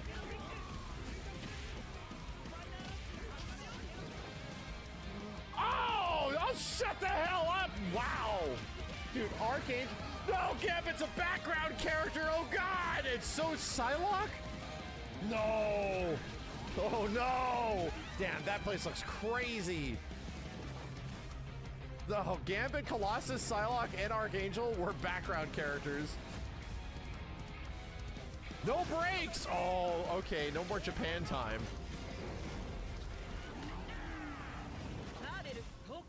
December 5th to 7th, 72 hours, no breaks. People are going to die. People will die. Cool. トレーラーに映っていたのって X マンションのステージですよね。こちらは新しいステージなんでしょうか。さすがよく気づきましたね。そうですね。Bro, Beast, Mr. X, Archangel, Iceman, Gambit, Colossus, Psylocke with pants.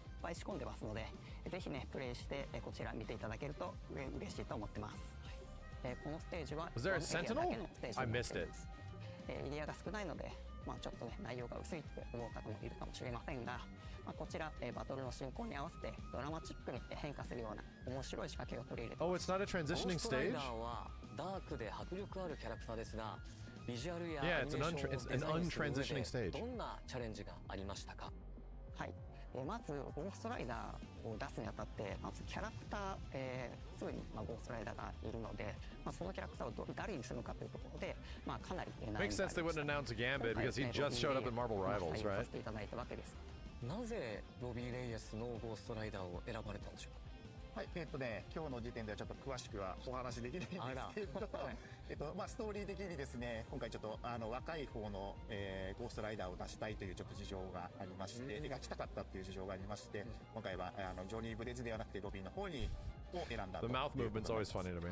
なるほど。僕もマーベルファンの一人として、そして声優としてユニバースにも関わらせていただいているので、今作がどのように広がっていくのかとても楽しみです。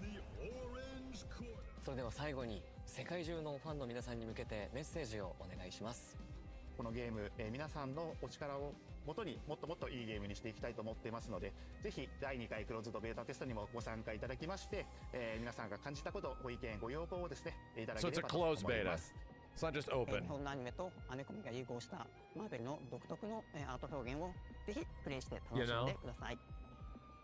本日は素敵なお話を聞かせていただきまして本当にありがとうございました。ありがとうございました。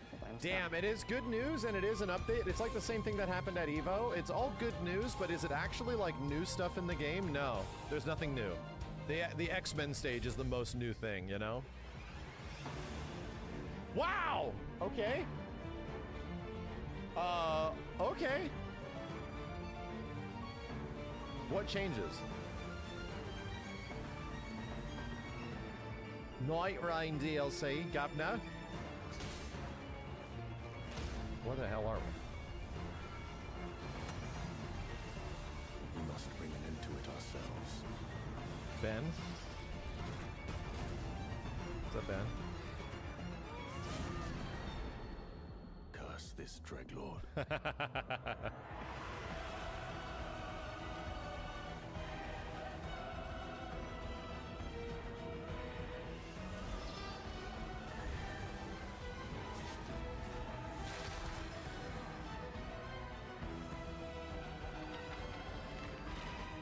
New class? Did I not pay attention to the previous one? The aftermath of the long Somebody that learned how to read?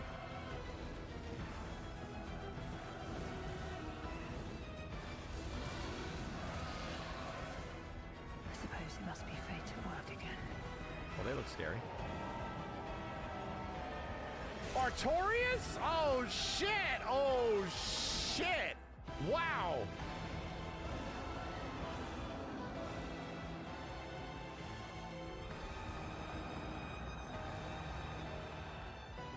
All right. Where's Ludwig? December 4th. Dude, what the hell? GTA ain't coming out for a long time. Delay it. How many things are coming out the first week of December, bro? 私も早くプレイしたいゲームばかりです。PS5 の5周年という節目に改めて PS5 の体験をご説明するとともにいくつかのニュースを共有します。PS5 の体験といえばデュアルセンスワイヤレスコントローラーです。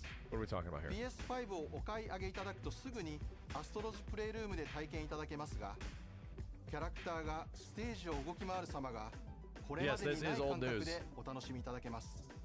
技術的にはアダプティブトリガーとハプティックフィードバック、そして内蔵スピーカーによって目で見る情報、耳から聞く情報、手で感じる情報の3つが頂上されて生み出される体験です。FF7 stuff, そして PS5 は目を見張るような綺麗な映像、ストレスを感じないスピーディーなゲーム進行を実現するための技術も詰め込んでいます。Why are we doing a recap of the PS5? ネットワークを通じて進化し続ける体験、プレイステーションアップ、 Yeah, we know. ファミリーアップを通じた Dude, ス the マホ thing's での been 体 out 験 for など、 like 5 いつでも years. どこでもフレンドやコンテンツに簡単にアクセスできます。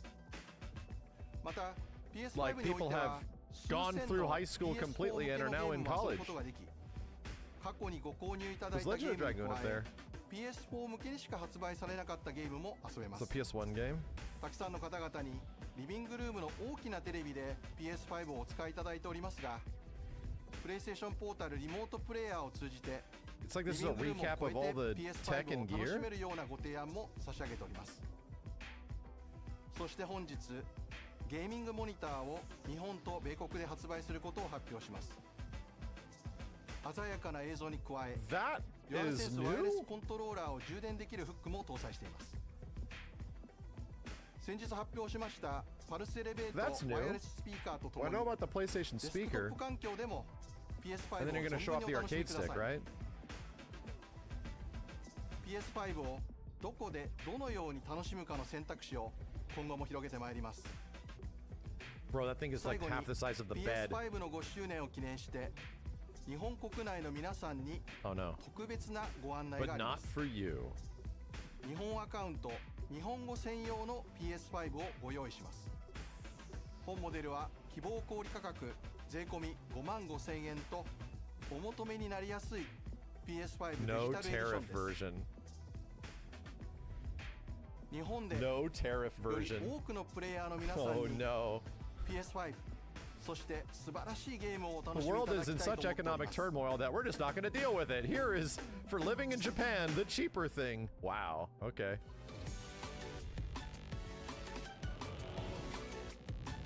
Damn, we're ending on the Night Rain trailer? Okay. Damn, Kingdom Hearts fans. Back to usual. Back to the usual for Kingdom Hearts fans. Nightcrawler! This is a nightmare. No, I'm a nightmare. What you need is like a good neighbor, State Farm is there. State Farm can help with your claim. Well, I feel better. Like a good neighbor, State Farm is there. Eficiencia con cada millón. Cantan estos días, llegaron las navidades Honda. Disfruta estas navidades Honda mientras puedas. Visita tu concesionario Honda local o compra en línea hoy. Ragu Cattle Cook. If you don't like it, that's not my business. It's amazing. It's great, yeah. I told you, delicious, home-made best. Love it or your money back. If you don't believe in me, buy and test. Ragu! It's an honor proof. Aquí vamos. Primero, un Celsius. Nada de azúcar, todo lo bueno. 2 semillas. Las primeras 6, un paseo. Las otras 6, castigan. Tengo una meta que cruzar y un dé que acabar. Trabajo hasta tarde, pero igual salgo a bailar con las chicas. Hey, cardio es cardio.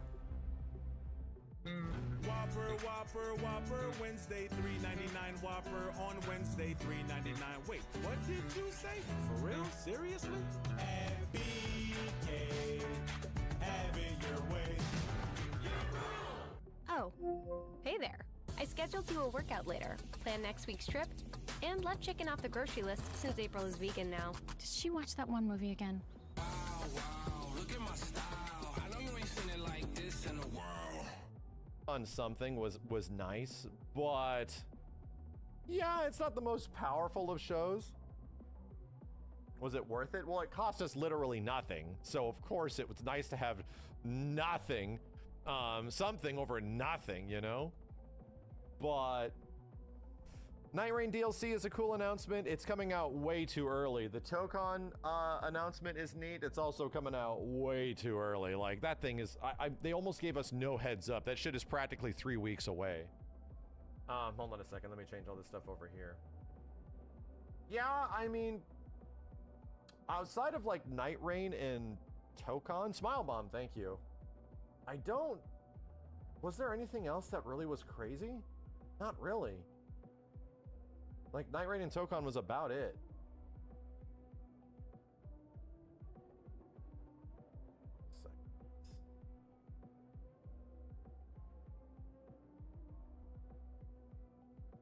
Okay, fix that. Well, if a mod can take us out of sub mode, that'd be great. Damn, this dark screen. All right. What did we get? Did anything come true? Oh, man, I guess it technically counts. Oh, no, that doesn't count. Come on, chat. Yeah, if Gambit as a playable character. Gambit can't be a background character, dude. That has to count. You can kiss my ass. I'm pissed off. No RE9 trailer. Bloodborne is dead forever. Kingdom Hearts 4 is dead forever. GTA trailer. Yeah, Phantom Blade, no. No. No, that happened. No. New FromSoft game? No, Night Rain is not new. Okay. We got a couple. Okay. We got a couple. I think it's like a 5 out of 10 to 6 out of 10 show, depending on which franchises you're into. Yeah. 5 or 6. 5 or 6. Is the Tokon beta the same week as the Dude, when is the Avatar beta, chat? Does anybody know? When is the Avatar game beta? Does that collide with Tokon? It's the same weekend? Jesus Christ.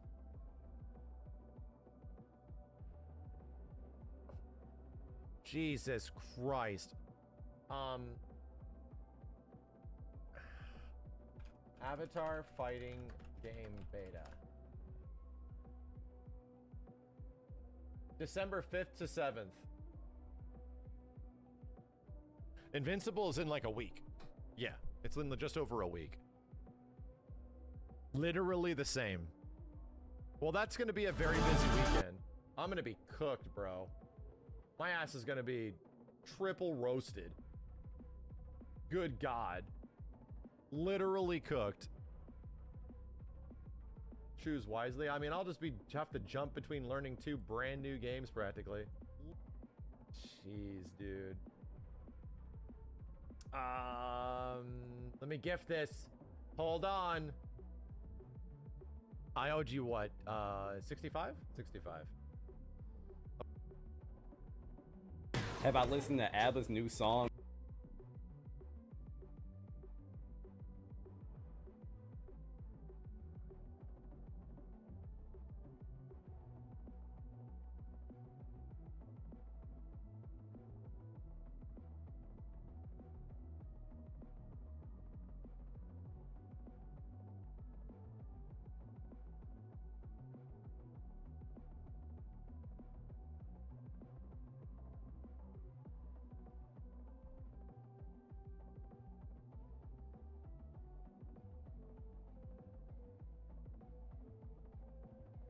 Poison.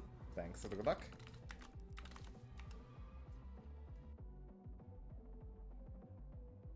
In March. I noticed that Brian Schatz is not there. Kirsten Gillibrand isn't there. I even think some of the I think Ossoff voted no both. Maybe. Voted no. Yeah. Yeah. So, but like, I notice that there's a lot of if you were to pick the most like optimal senators to vote this way, it would be these people. It would be these people. And I'm saying that the whole Senate is in on some grand conspiracy. Warnock's not up for re-election. He could have voted. I mean, I could make the case for a bunch of these guys could have been one of those votes. It's a grand conspiracy orchestrated like by Puppet Master Chuck Schumer, but I'm certain that there were some overlapping, deals that were struck. You're going to vote for this, and we're going to, make sure that the DNC is not, maybe we're going to throw a little bit more money to some super PACs, in your re-election campaign.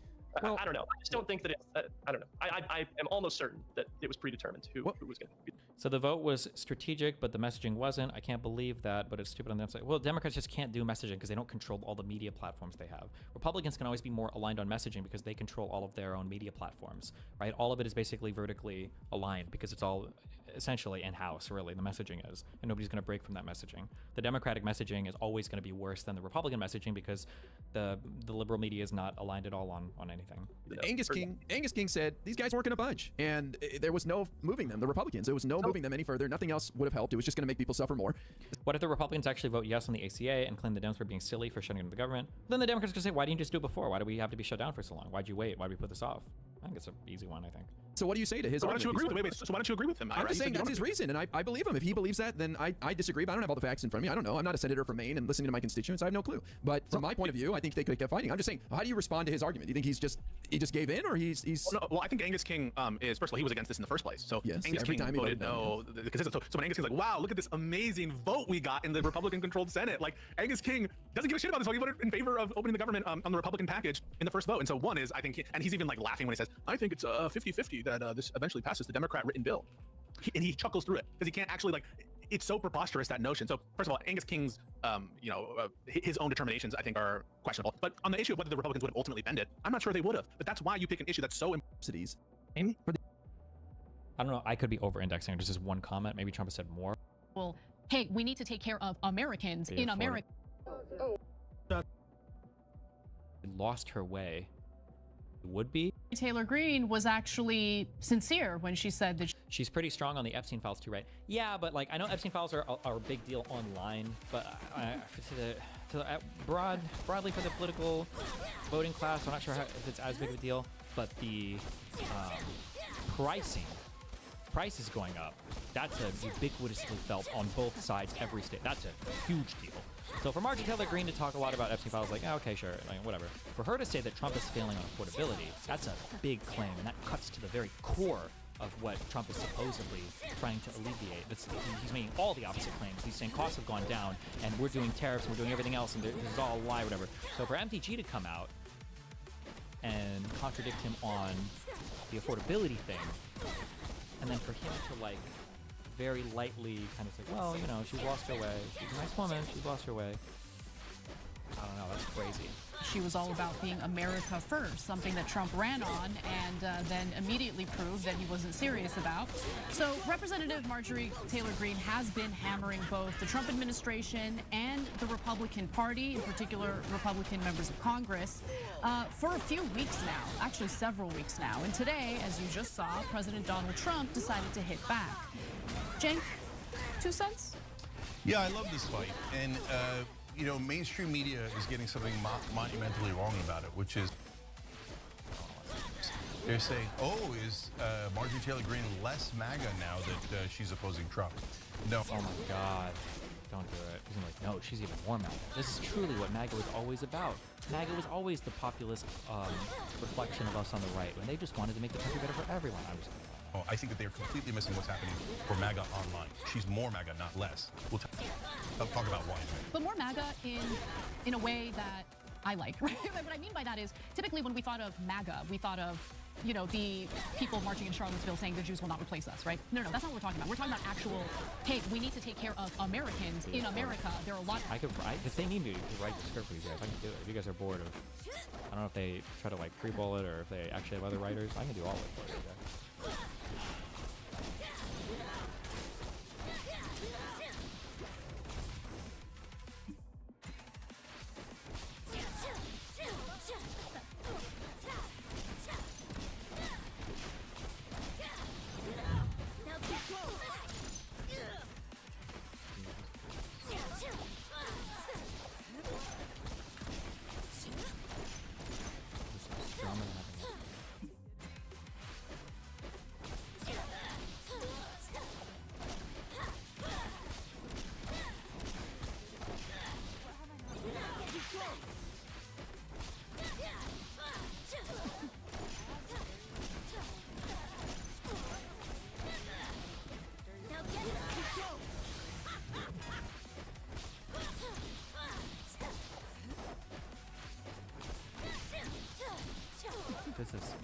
2-hour video. I don't know.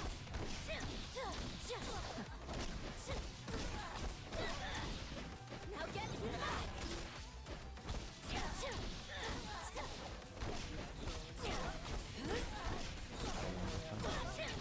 Nice woman. She's lost her way, I think. But I have to view the presidency as a worldwide situation. That level. We could have a world of top 5 wars come to our shores very easily if you have a bad president. But with all of that, I passed a great, big, beautiful bill, which is the biggest tax cuts in the history of our country. So when somebody like Marjorie Taylor Greene, who's now catering to the other side, I don't know what, I guess she's, got some kind of an act going, but I'm surprised at her. But when somebody like Marjorie goes over and starts making statements like that, it shows she doesn't know. I think it's a very important fight to follow. Let's see where that goes.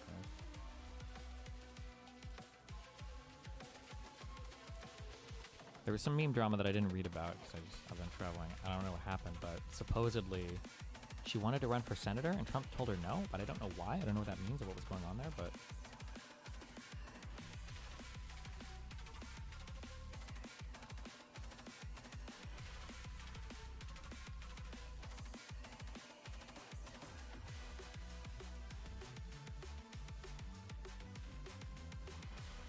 she would lose the seat? Are we worried, or I don't, in her district, would it not be another Republican that would probably win, or?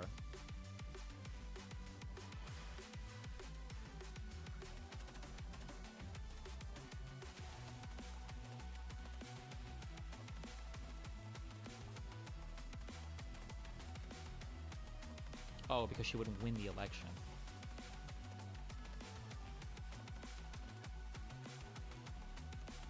I don't know what Ossoff's popularity is in Georgia in terms of how likely he would be to win against her. I have no idea.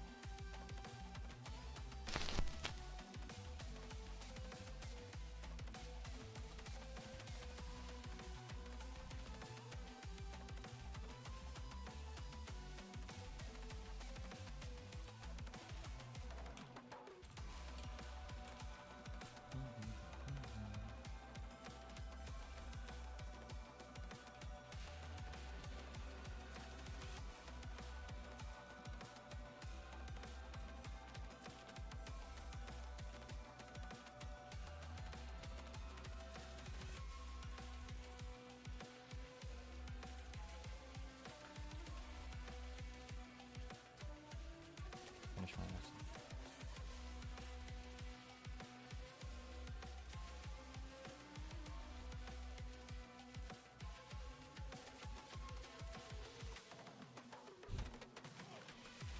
I can't believe Hassan gets racially profiled, supposedly. And then, makes excuses for it. It's actually just so fucking cringe.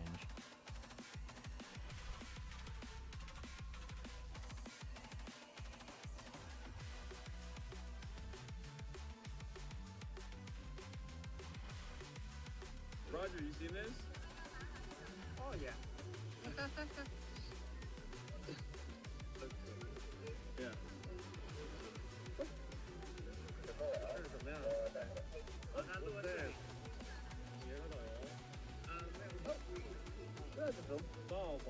Okay.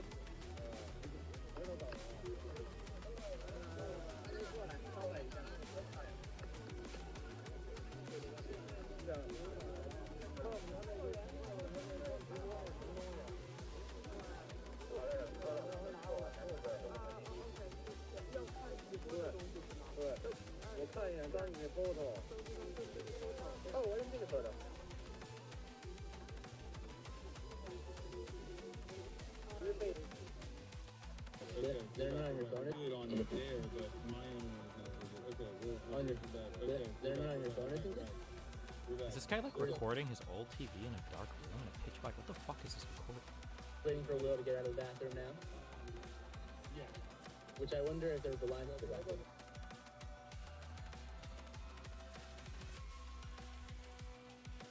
Whenever the police showed up, they thought, so that thing that we went to, okay? The flag raising ceremony is not. People that post clips that have them automatically speed up. You guys are just the worst types of people. But it's not in focus. Hold on. The flag raising ceremony that we went to is not a thing that white people normally go to, right? It's not normally something that like white people attend, right? And I assume that they are probably extra attentive and extra careful about people coming to do some fuck shit. Like, there's a reason why, for example, there were Chinese nationals on each other's backs, right? But I knew that like if we did it, we would get called out by like.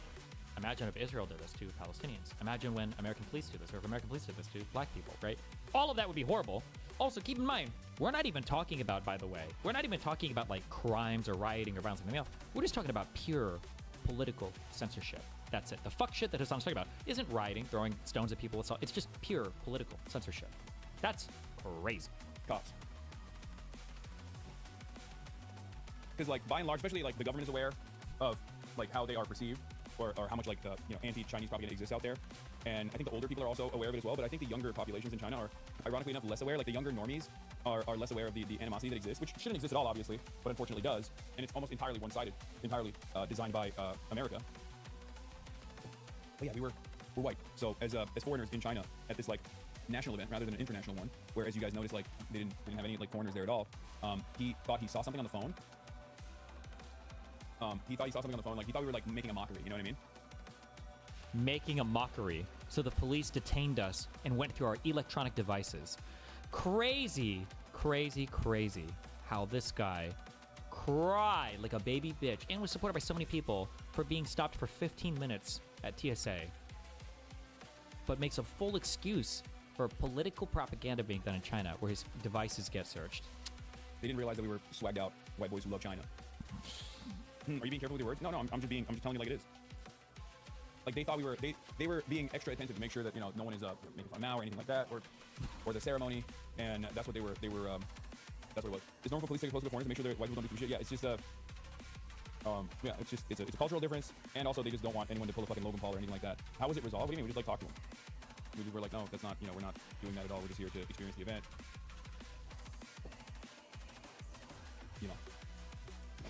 I told you to end up in jail. You got lucky this time? Yeah, okay, calm down. That's not.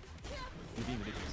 This is actually one of the things that I want to show Americans in general. It's like people have this like false assertion, false notion that it's people have this like false notion that it's like they will arrest you for a meme or whatever. It's not like that at all. Okay, calm down.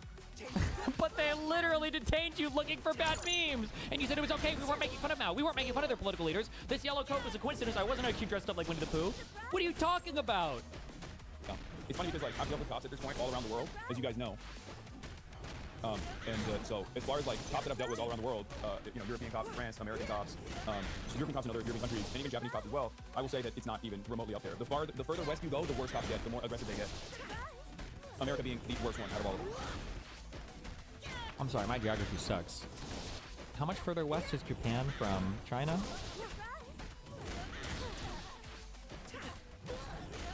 Like, what are we talking about here, bro?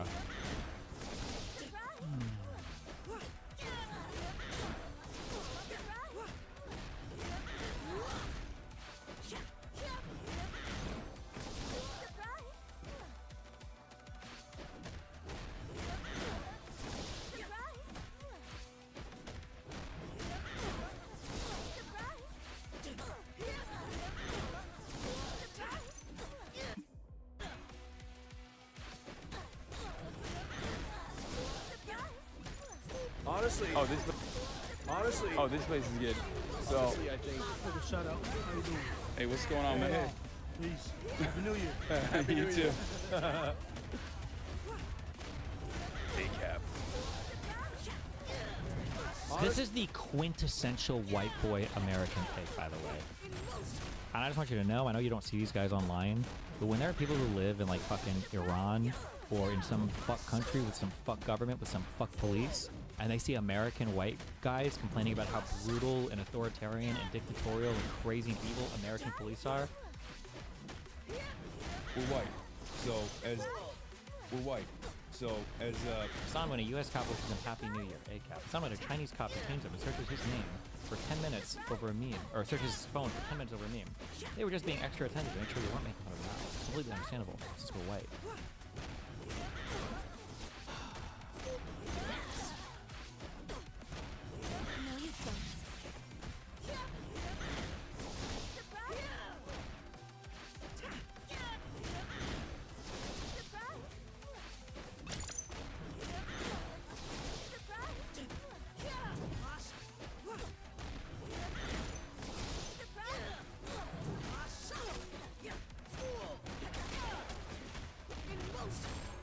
Henry resilient response to fake document analysis.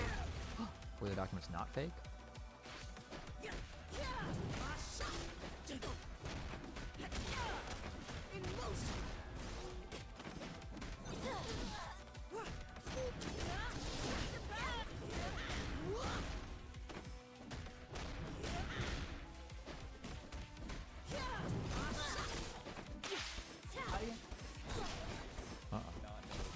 Yo, if you two-man push one guy and you can't pick the corner and everybody dies, you say cheater. I think cheating too. I don't give a fuck. I think you're cheating too. I'll say how it is. I think Shredder's cheating. What about it? I said not business. Shredder's a fucking cheater. He cheats the aim, he knows he's cheating, and it's fucking annoying. That's it. So what? What do you do about it? Is he? He's memeing, right? Or is he? I can't tell.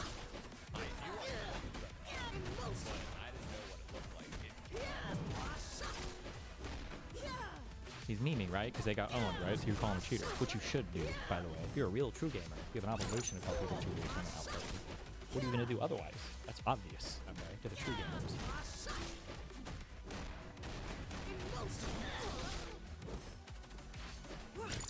I thought the rage bait was so obvious I didn't have to clarify.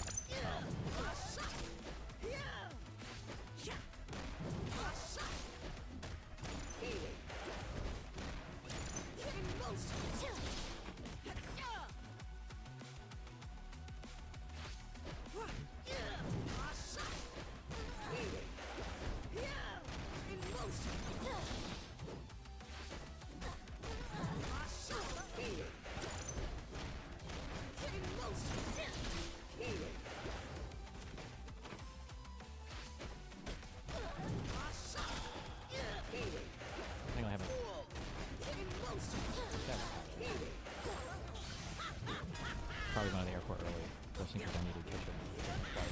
For today. Fourth point is canceled. Reading final thoughts or meetings before I disappear for a couple days.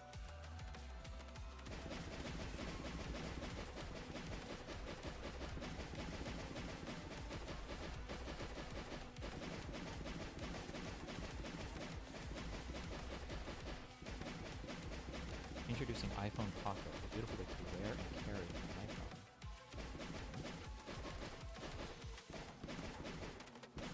No shop is on Apple.com. These things are hideous. The design of iPhone Pocket speaks of the bond between iPhone and its user. Check the price. Guaranteed these are $285.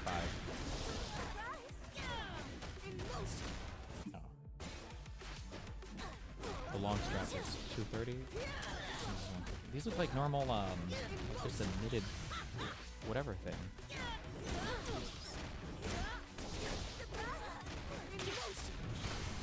Apple Store. True.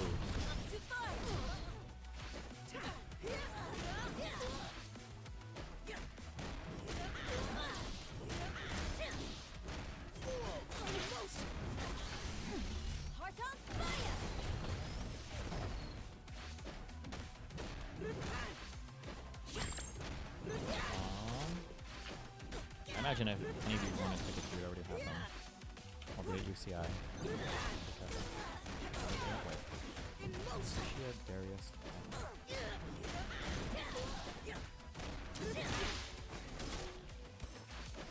Literally, you're a nasty bitch, and actually genuinely should kill yourself. I'm looking at our messages. You were in the conversation with me and Nina about us all moving together. You were actually, listen, I gave you a selected memory because your stupid board literally, dude. Oh my god. Is the UCI debate live stream? My guess would be no, but I don't know. They probably just record it. Is your last scheduled debate of the year? No. I have...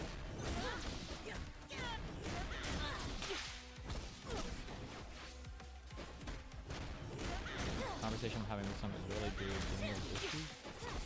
On the 26th, I don't think that'll be much of a debate. The Yale thing is on the 3rd. I think that'll be more debatey. Dinesh D'Souza is on the 13th of December. And then Amfest, we're doing a whole event there on the 20th of December.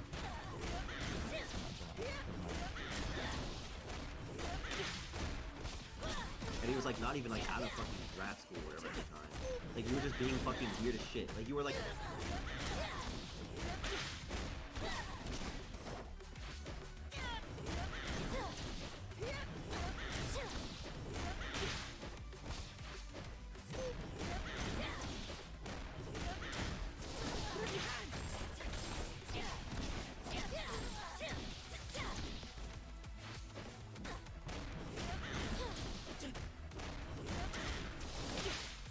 Day in my life. I decided that I wasn't going to skip any classes today. I got to school and I put the roof on my car so no one steals it. I was running late to my English class. I knew my teacher would be mad, but I didn't expect her to mark me absent for being only 4 minutes late. So I packed my stuff and walked out.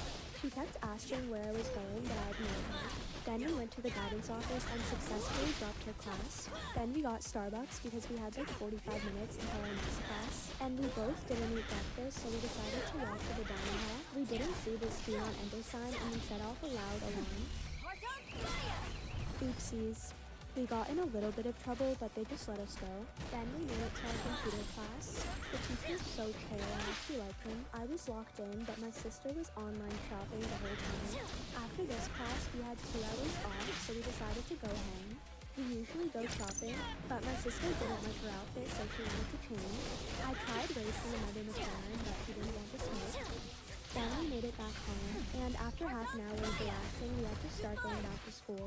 I decided to switch cars because this one's more low key. We had to rush to our next class because we were 20 minutes late. Luckily, this professor didn't care that we were late. This class is so boring. I watched TikTok and slept the whole time. Then we got drinks and started walking to our next class. This class has a table shortage, so my sister had to drive a table in another room. I took another nap. I was so exhausted, but I miraculously gained my energy once the school day was over. It was like 5 p.m., so we decided to get some dinner before going home. We decided on McDonald's. We just ate the food in the car. Then we finally got home. A few hours later, I went driving on my ATV, and I ran out of gas on my beach. We tried stealing gas from Orlando, but it wasn't working, so we had to go to the gas station to fill up a little container. It took me a while to figure out because it was my first time getting gas. But the mission was successful, and my little brother filled up the ATV for me. And that's all for the vlog. Thank y'all for 700 followers. That's absolutely insane. This is another... Average day of a person in my chat complaining that their student loans aren't being forgiven. Guaranteed.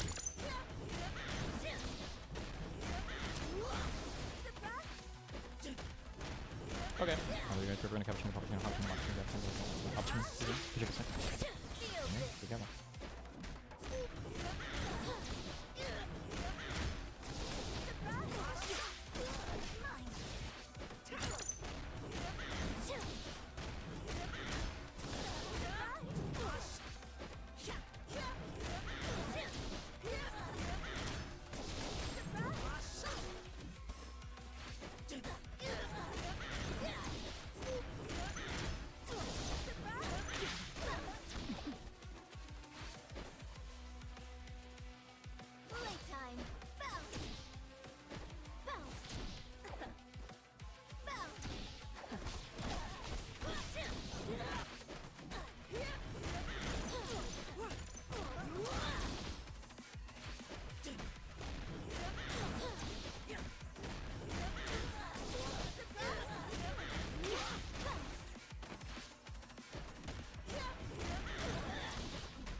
right, so Path of Exile 2 kind of dropped some update news related to like the timeline of what's going on here.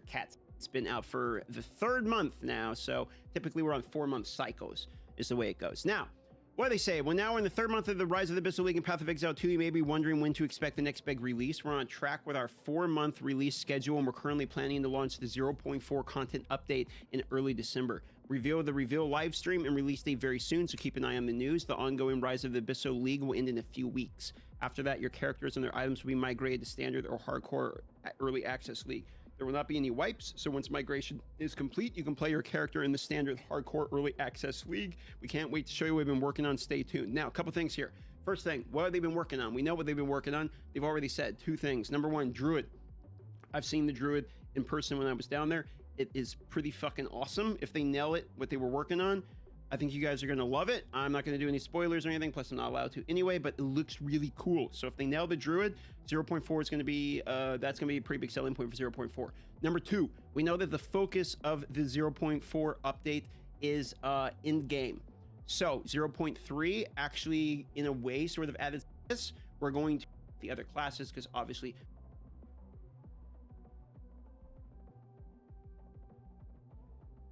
I was meaning to ask you this. How'd you get killed by a train? It says here you died in your bedroom.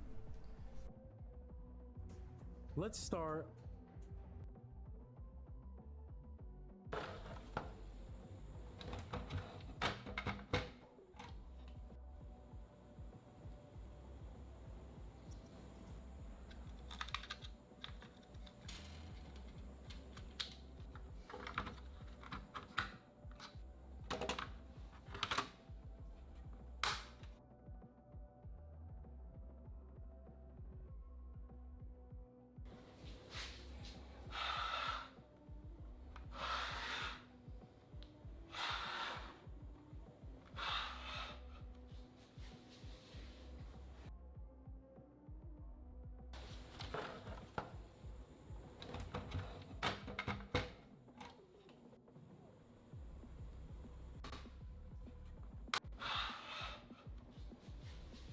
When was a narcissist in your life humbled to their core? My ex-husband Neil was the kind of guy everyone loved. He was a high school principal, gave these big speeches at town events about family and integrity, always had the perfect thing to say. Parents thought he was amazing. Teachers respected him. Meanwhile, he was cheating on me for 3 years with his secretary. When I finally filed for divorce, he didn't even flinch. He just started telling everyone his version first. At the grocery store, at church, at every parent meeting. Bridget couldn't handle my ambitions, he'd say with this sad smile. I tried to make it work, but she gave up on us. People would pat his shoulder and tell him how strong he was. Our daughter Camille was 15 when we split. Neil immediately positioned himself as her hero parent. He'd show up to her school events with flowers, post about her accomplishments on Facebook with long captions about being there for your kids no matter what. He told her I was too emotional, too sensitive, that I didn't understand her potential like he did. I didn't fight him on it. I just showed up quietly, helped with homework at midnight, drove her to writing club every Thursday, listened when she needed to vent. Neil was loud about loving her. I just loved her. When college applications started, Neil made it his whole personality. He told everyone at work that Camille was going to follow his path into education, or maybe law. He had her whole future planned out in his speeches. I just helped her edit essays at the kitchen table and didn't say much. She got into a really good university on a creative writing scholarship. Neil threw this huge party and gave a speech about how he'd inspired her love of storytelling. I stayed in the kitchen most of the night making sure there was enough food. Then last month, Camille published her first short story in a national magazine. It was a big deal.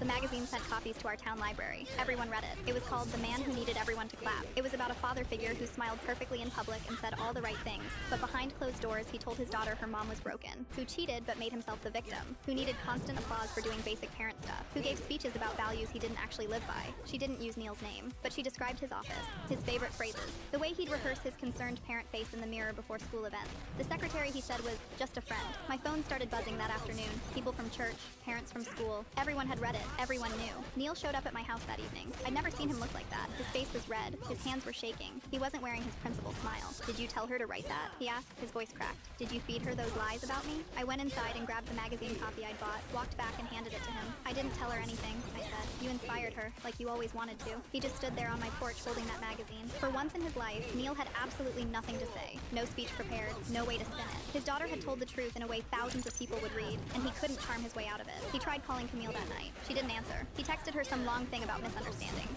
She replied with one sentence. It's just a story, Dad. Why are you so upset if it's not about you? The next week, 3 families requested their kids be transferred out of meetings he ran. The superintendent had a conversation with him about public image. His girlfriend left him. Camille called me the day after it published. Mom, I hope this doesn't make things weird for you. Baby, you told your story, I said. I'm proud of you. He's going to be mad, she said. Let him be mad. You wrote something true and beautiful. That's more important. When was a narcissist in your life humbled to their core? My ex-husband Neil was the kind of guy everyone loved. He was a high school principal, gave these big speeches at town events about family and integrity, always had the perfect thing to say. Parents thought he was amazing. Teachers respected him. Meanwhile, he was cheating on me for 3 years with his secretary. When I finally filed for divorce, he didn't even flinch. He just started telling everyone his version first. At the grocery store, at church, at every parent meeting. Bridget couldn't handle my ambitions, he'd say with this sad smile. I tried to make it work, but she gave up on us. People would pat his shoulder and tell him how strong he was. Our daughter Camille was 15 when we split. Neil immediately positioned himself as her hero parent. He'd show up to her school events with flowers, post about her accomplishments on Facebook with long captions about being there for your kids no matter what. He told her I was too emotional, too sensitive, that I didn't understand her potential like he did. I didn't fight him on it. I just showed up quietly, helped with homework at midnight, drove her to writing club every Thursday, listened when she needed to vent. Neil was loud. The interesting things about my crush handed me a folded paper in the hallway titled 10 Reasons I Can't Date You. Sophia. Teamwork makes the dream work. Shakespeare and I both love talking about news. What news? What news in this tottering state? Or, though it be honest, it is never good to bring bad news. Ha! Great stuff, but unlike the bard's work, tech news doesn't come in iambic pentameter. Sorry to disappoint you. Windows 11's newest update is bringing along a brand new start menu that actually looks finished. The redesign combines pinned apps and all apps into one scrollable view with new options including category, grid, or list, and you can finally hide that cursed recommended section. Almost a literal curse. Like, why? The update's rolling out gradually over the next few weeks, but unlike Windows Millennium Edition, installing this one won't make you pray for a time traveler to eliminate it from existence. What I may pray for the elimination of is Microsoft's new marketing campaign for their Copilot AI assistant, which involves recruiting social media influencers to convince people that Copilot is cool. This'll work, because nothing says trustworthy productivity tools like TikTokers explaining how they use AI to teach them Excel formulas between skincare routines. Best Buy has deals on the most giftable tech.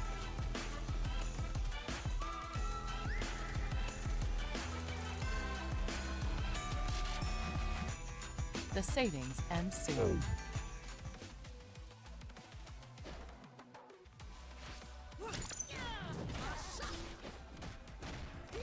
I'm a retired lieutenant colonel in the United States Marine Corps. I've served over 17 years in the United States Air Force. I served in the United States Navy for 6 years. I was in the United States Marine Corps for 3 years. I served 23 years in the Air Force, and now I'm a project manager with the Walt Disney Company. Senior manager for Walt Disney Imagineering.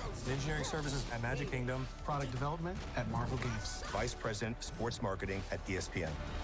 The legacy for supporting veterans at Disney really came from Walt himself. But to finally have a place that's home was critical, and Disney is home. You gave your commitment to the country, so you deserve to have an opportunity to work for a company that will absolutely give it back to you. Disney honors veterans in everything that we do. You can see it in the flag-raising ceremony every single day. Veterans have helped build the Walt Disney Company to what it is today. When I walk through these doors, I feel like this is where I'm supposed to be. They see me and they value me because of my service. This is my pride. This is my family. This is my passion. Are they actually doing that? And just to top it off, they are also testing Windows 11 26H1, the next major version of Windows, which will reportedly be focused on better ARM processor support instead of new features. So we'll be paying for improvements to Windows on ARM by losing improvements to Windows in general.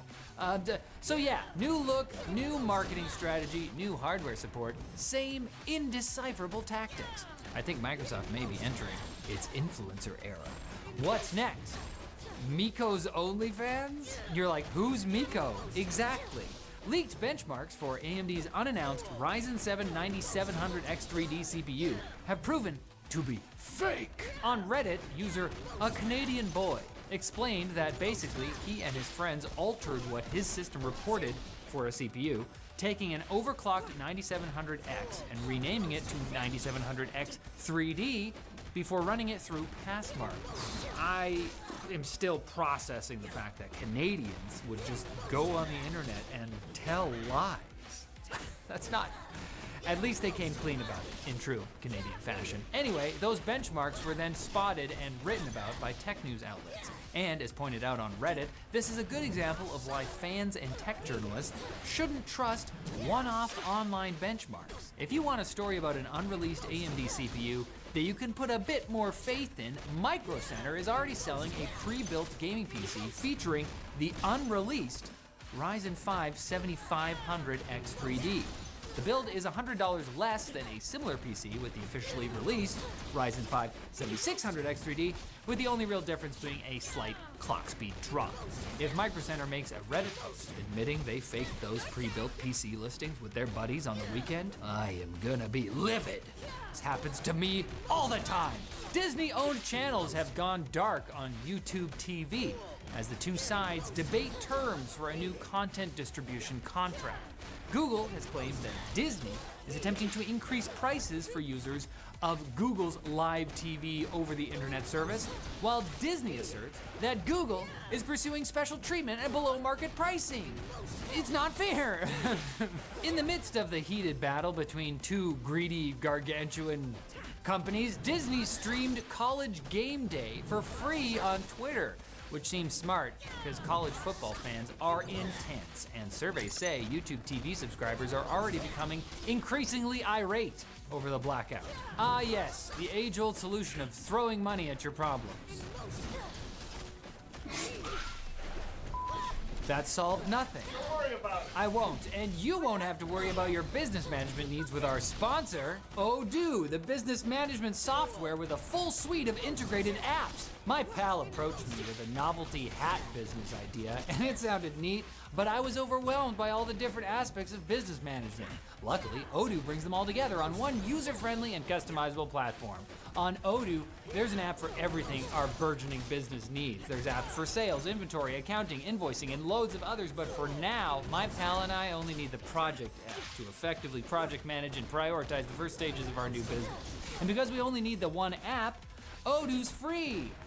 Yippee! So whether you're starting a misguided business with your friend or just looking to bring all of your business management needs together on one platform, Odoo is for you.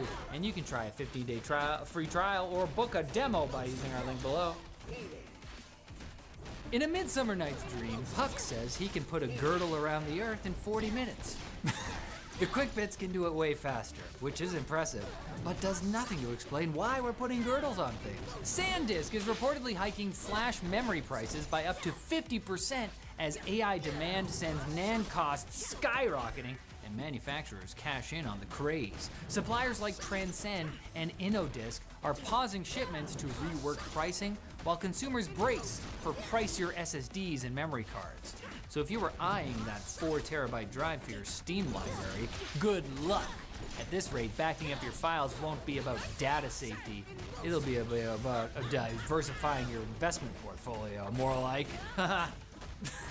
A group of US lawyers have documented 509 cases of AI misuse in court filings, including fabricated citations and fake cases straight out of ChatGPT's imagination, which in a way is all of our imagination, when you really think about it. Yep. Reddit. Which makes me ask how any of that is allowed. Well, turns out that judges and bar associations allow AI tools in legal work, provided that the user takes responsibility for what they produce. Which is great, because nothing says justice like your attorney blaming Copilot for contempt of court. Contempt.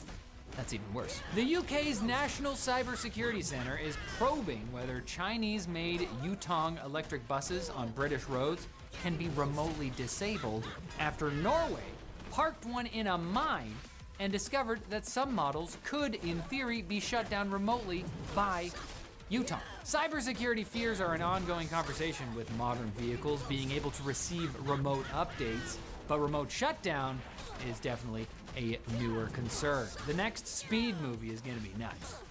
Instead of trying to keep a bus from slowing down, Keanu's gonna be paying a Chinese business a ransom to get the bus to move. Gut-jangling thrills! Whoa, listen. You gotta start that bus.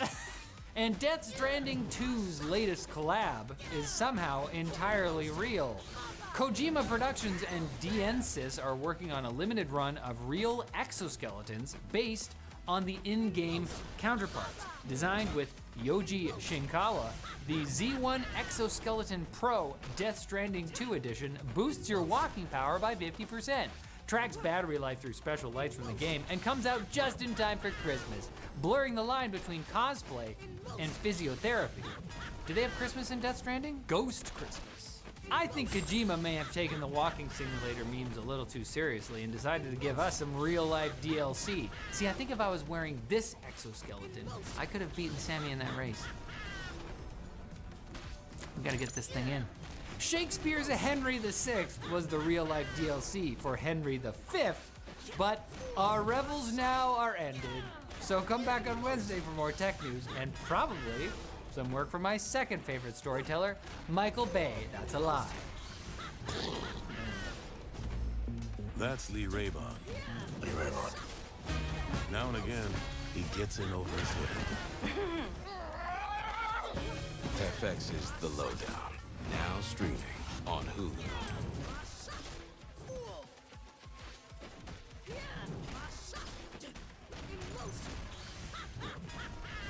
Modern marketing is more demanding than ever. More platforms, more data, more complexity. Keeping up is never enough for those wanting to lead. You need to outthink and outpace.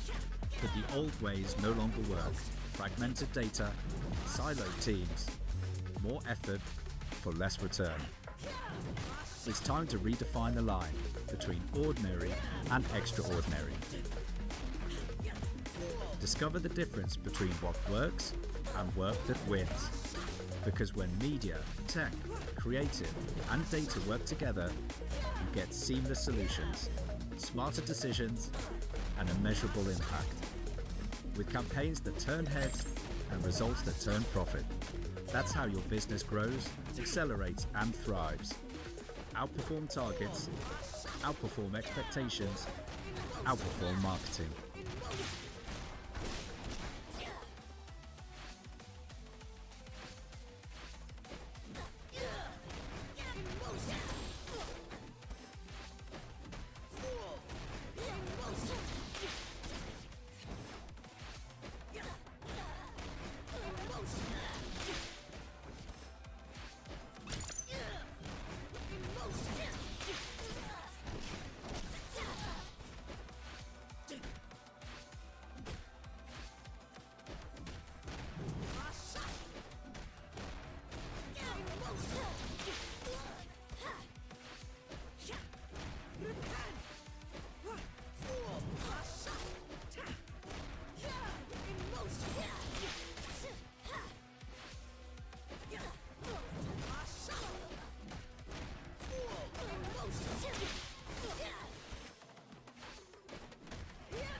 FBI Director Kash Patel is under fire.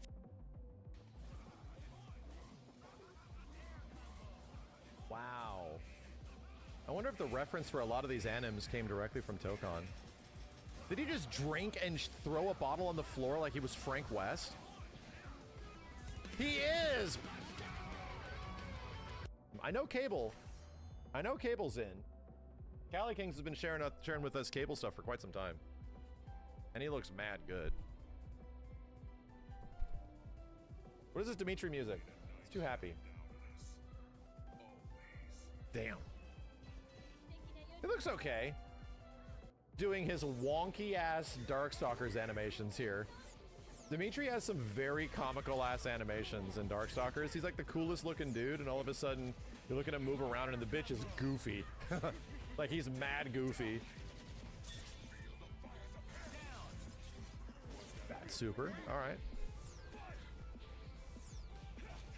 For those of you that don't know, the character design concept for Shadow Jago was based on Dimitri. The dashing, the fireballs. Damn. He has an install? Oh, that's cool. Is this damage crazy high? That's probably adjusted over time. Wow, okay. Damn. Some Soul Bad Guy shit here. Yeah, doing Midnight Bliss is literally impossible. Can't do that shit. Not against every character. Damn, they got the poses down. Yeah, so they did it like a Raging Demon. That makes sense. He just makes sweet love to you in the background. Too many. There are now 3 Ghost Riders in this game. Whoa! Holy shit. Dude, who put the car in the game? Is it a mod of She-Hulk's car? It has to be. I like his multiple hitting fire normals. This is cool. It was She-Hulk's car, yeah. Is he like raining fire? Wow. I wonder if the reference for a lot of these animes came directly from Tokon. Did he just drink and throw a bottle on the floor like he was Frank West? He is! Wow. Wow, that's kind of neat. This is kind of badass, dude. This is kind of badass, dude.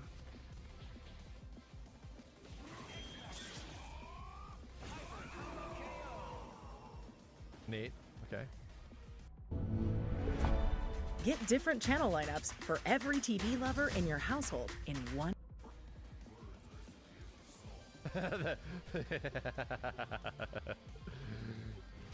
There, that's close, you know?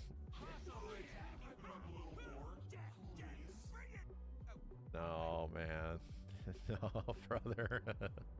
Wheelchair. Oh my god. Damn, why is he so sexy? Professor X in his skin-tight ski outfit. Stupid, sexy Professor X. Professor XXX. Damn, he looks like he has a pretty crazy playstyle. This is the recent version of the comic? Why are they making him so sexy? Professor Sex?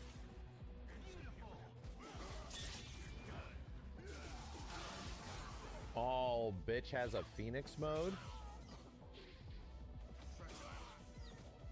Huh? What's happening here? What the hell? Did random things happen when he grabs? So he has like an onslaught install? Oh yeah, that makes sense. Onslaught install. Why does Shumagarath have a giant sombrero? Are you guys trying to make a Mingo? Is that what I'm looking at? Reference to the modder, okay. Thought we were trying to put a Mingo in the game or some shit.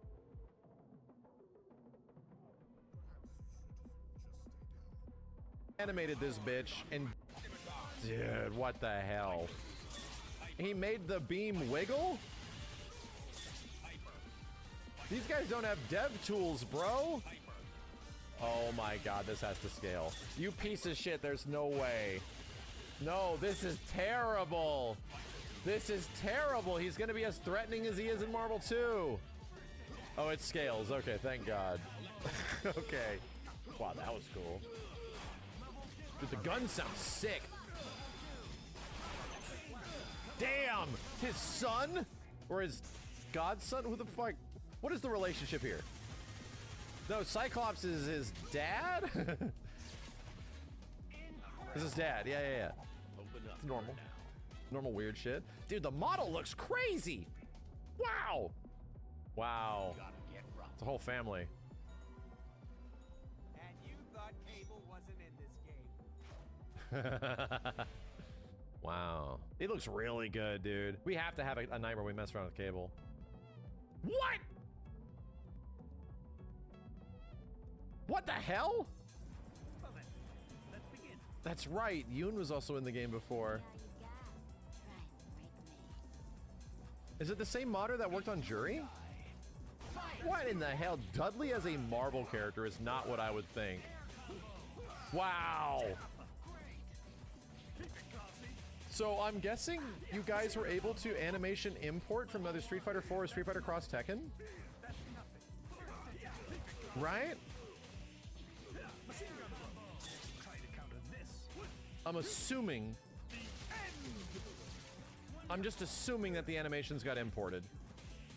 Which is nuts, dude. That's so much work. Wow, dude. Cross counter looks good. Whoa, you could do staircase combos with machine gun blow? Huh.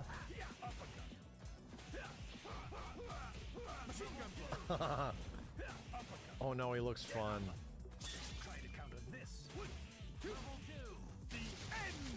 Wow, dude, even the hit stun values look really good.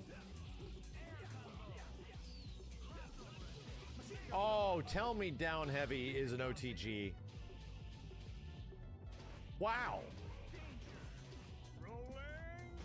Wow, they emulated the camera movement from his Street Fighter 4 Super. That's pretty sick.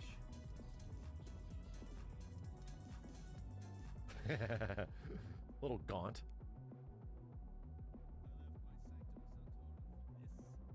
Oh, he's gonna throw the rose at him. Yep. Yay, it does damage. Yay, that's good. It does damage. Cool, bro. We have to jump back in. Did No Mind make a bunch of ass OTG? Oh my god, it's Sun for Days. That super looks great.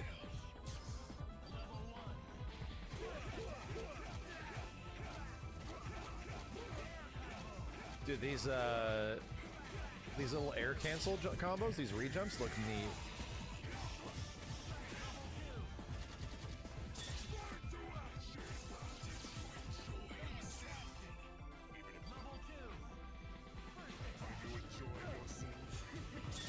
Oh, does Cable really need assists to make his combos good? Okay.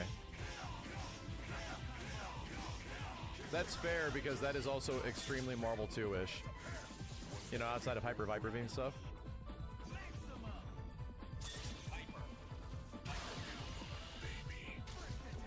Fully invulnerable. Into OTG, okay.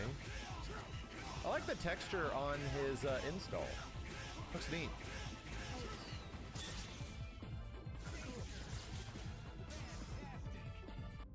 Cool. Yeah, we gotta jump in and play more. Marvel 3.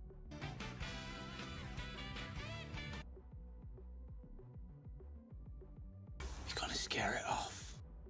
I just started, so it's fine. One thing that Jack said, man, Jack is, man, he's one of my...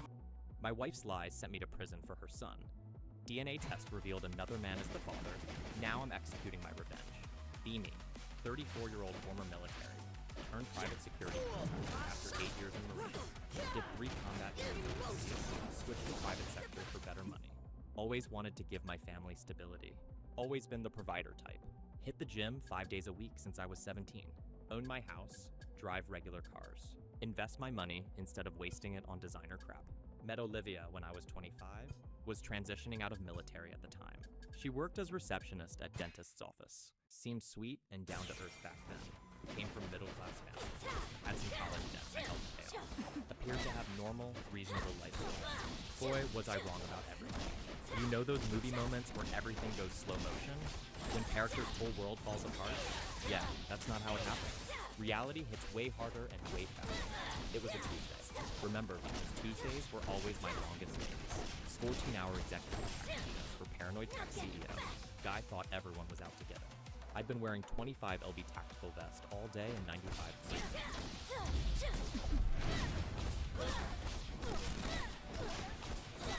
Y'all, we planning to do so level game. This is co-op. This is co-op. This is a co-op game.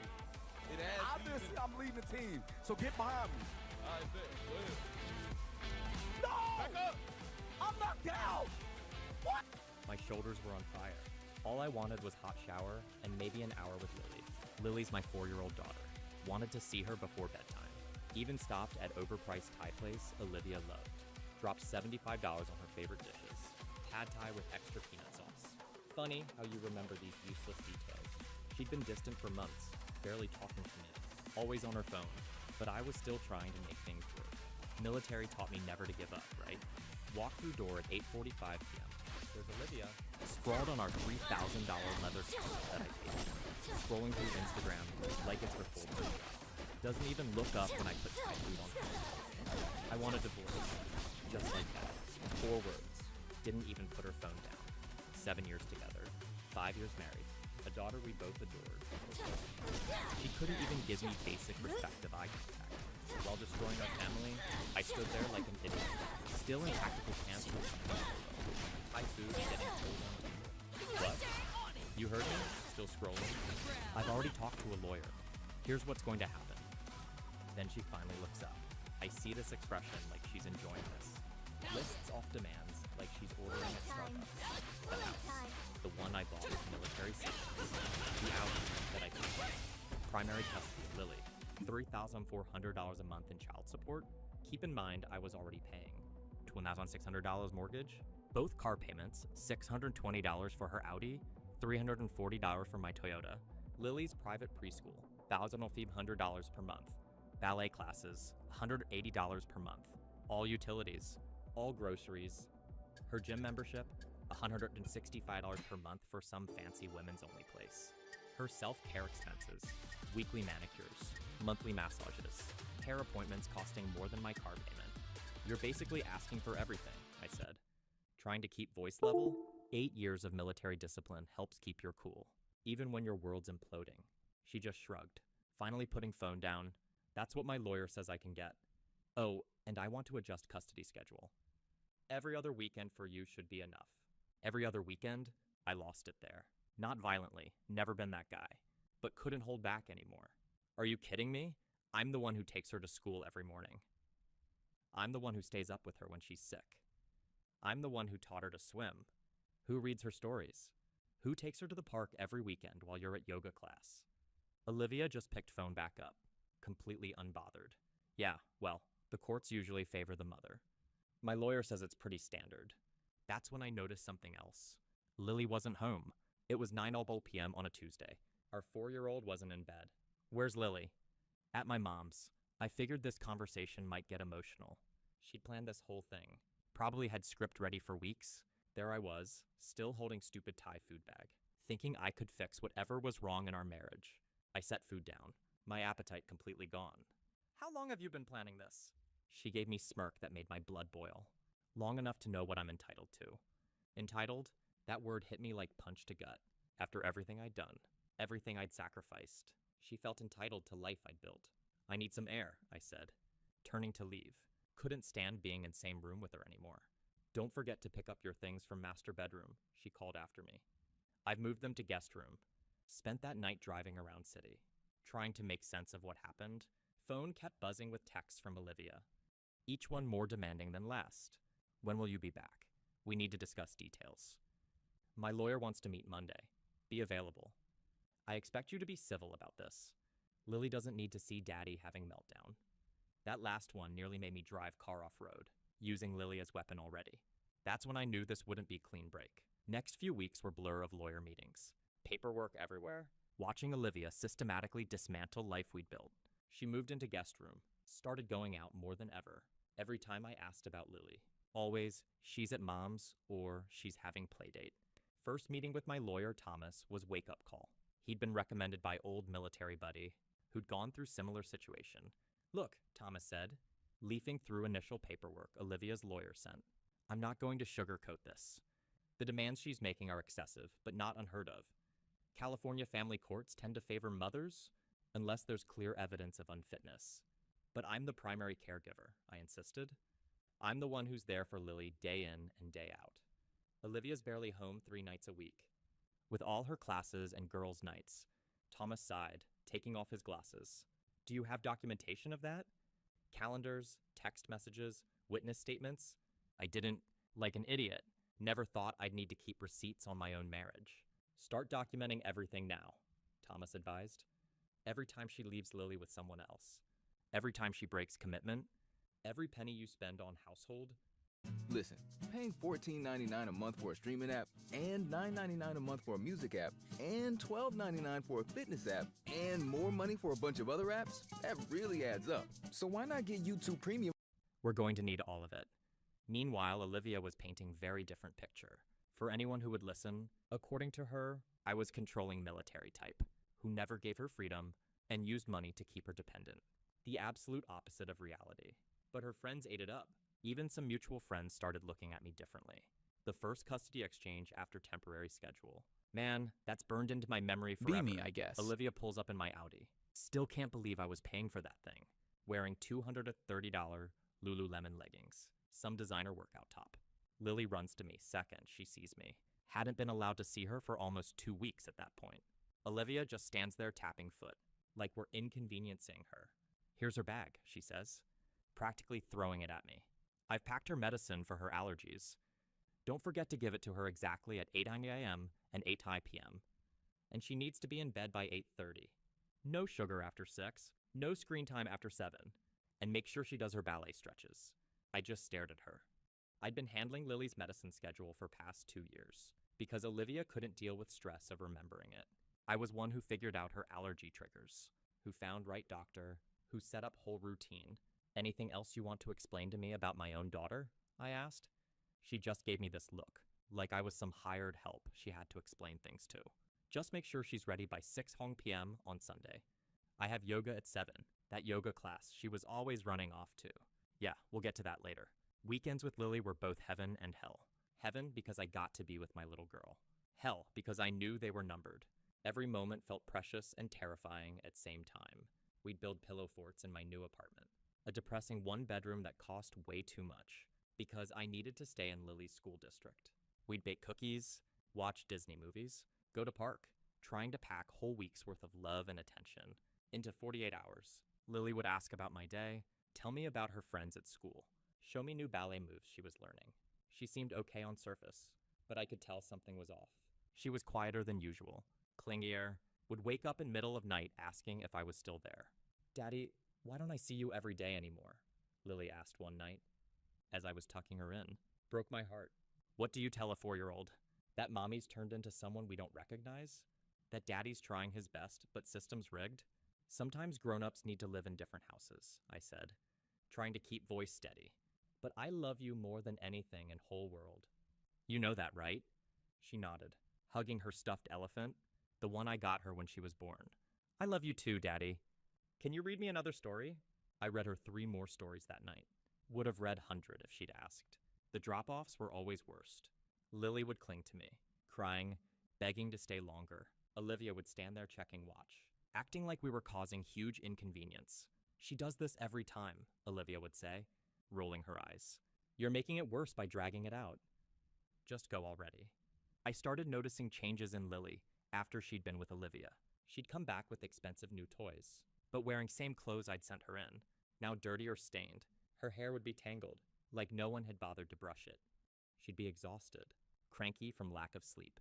When I brought it up at next court date, Olivia's lawyer smoothly interjected.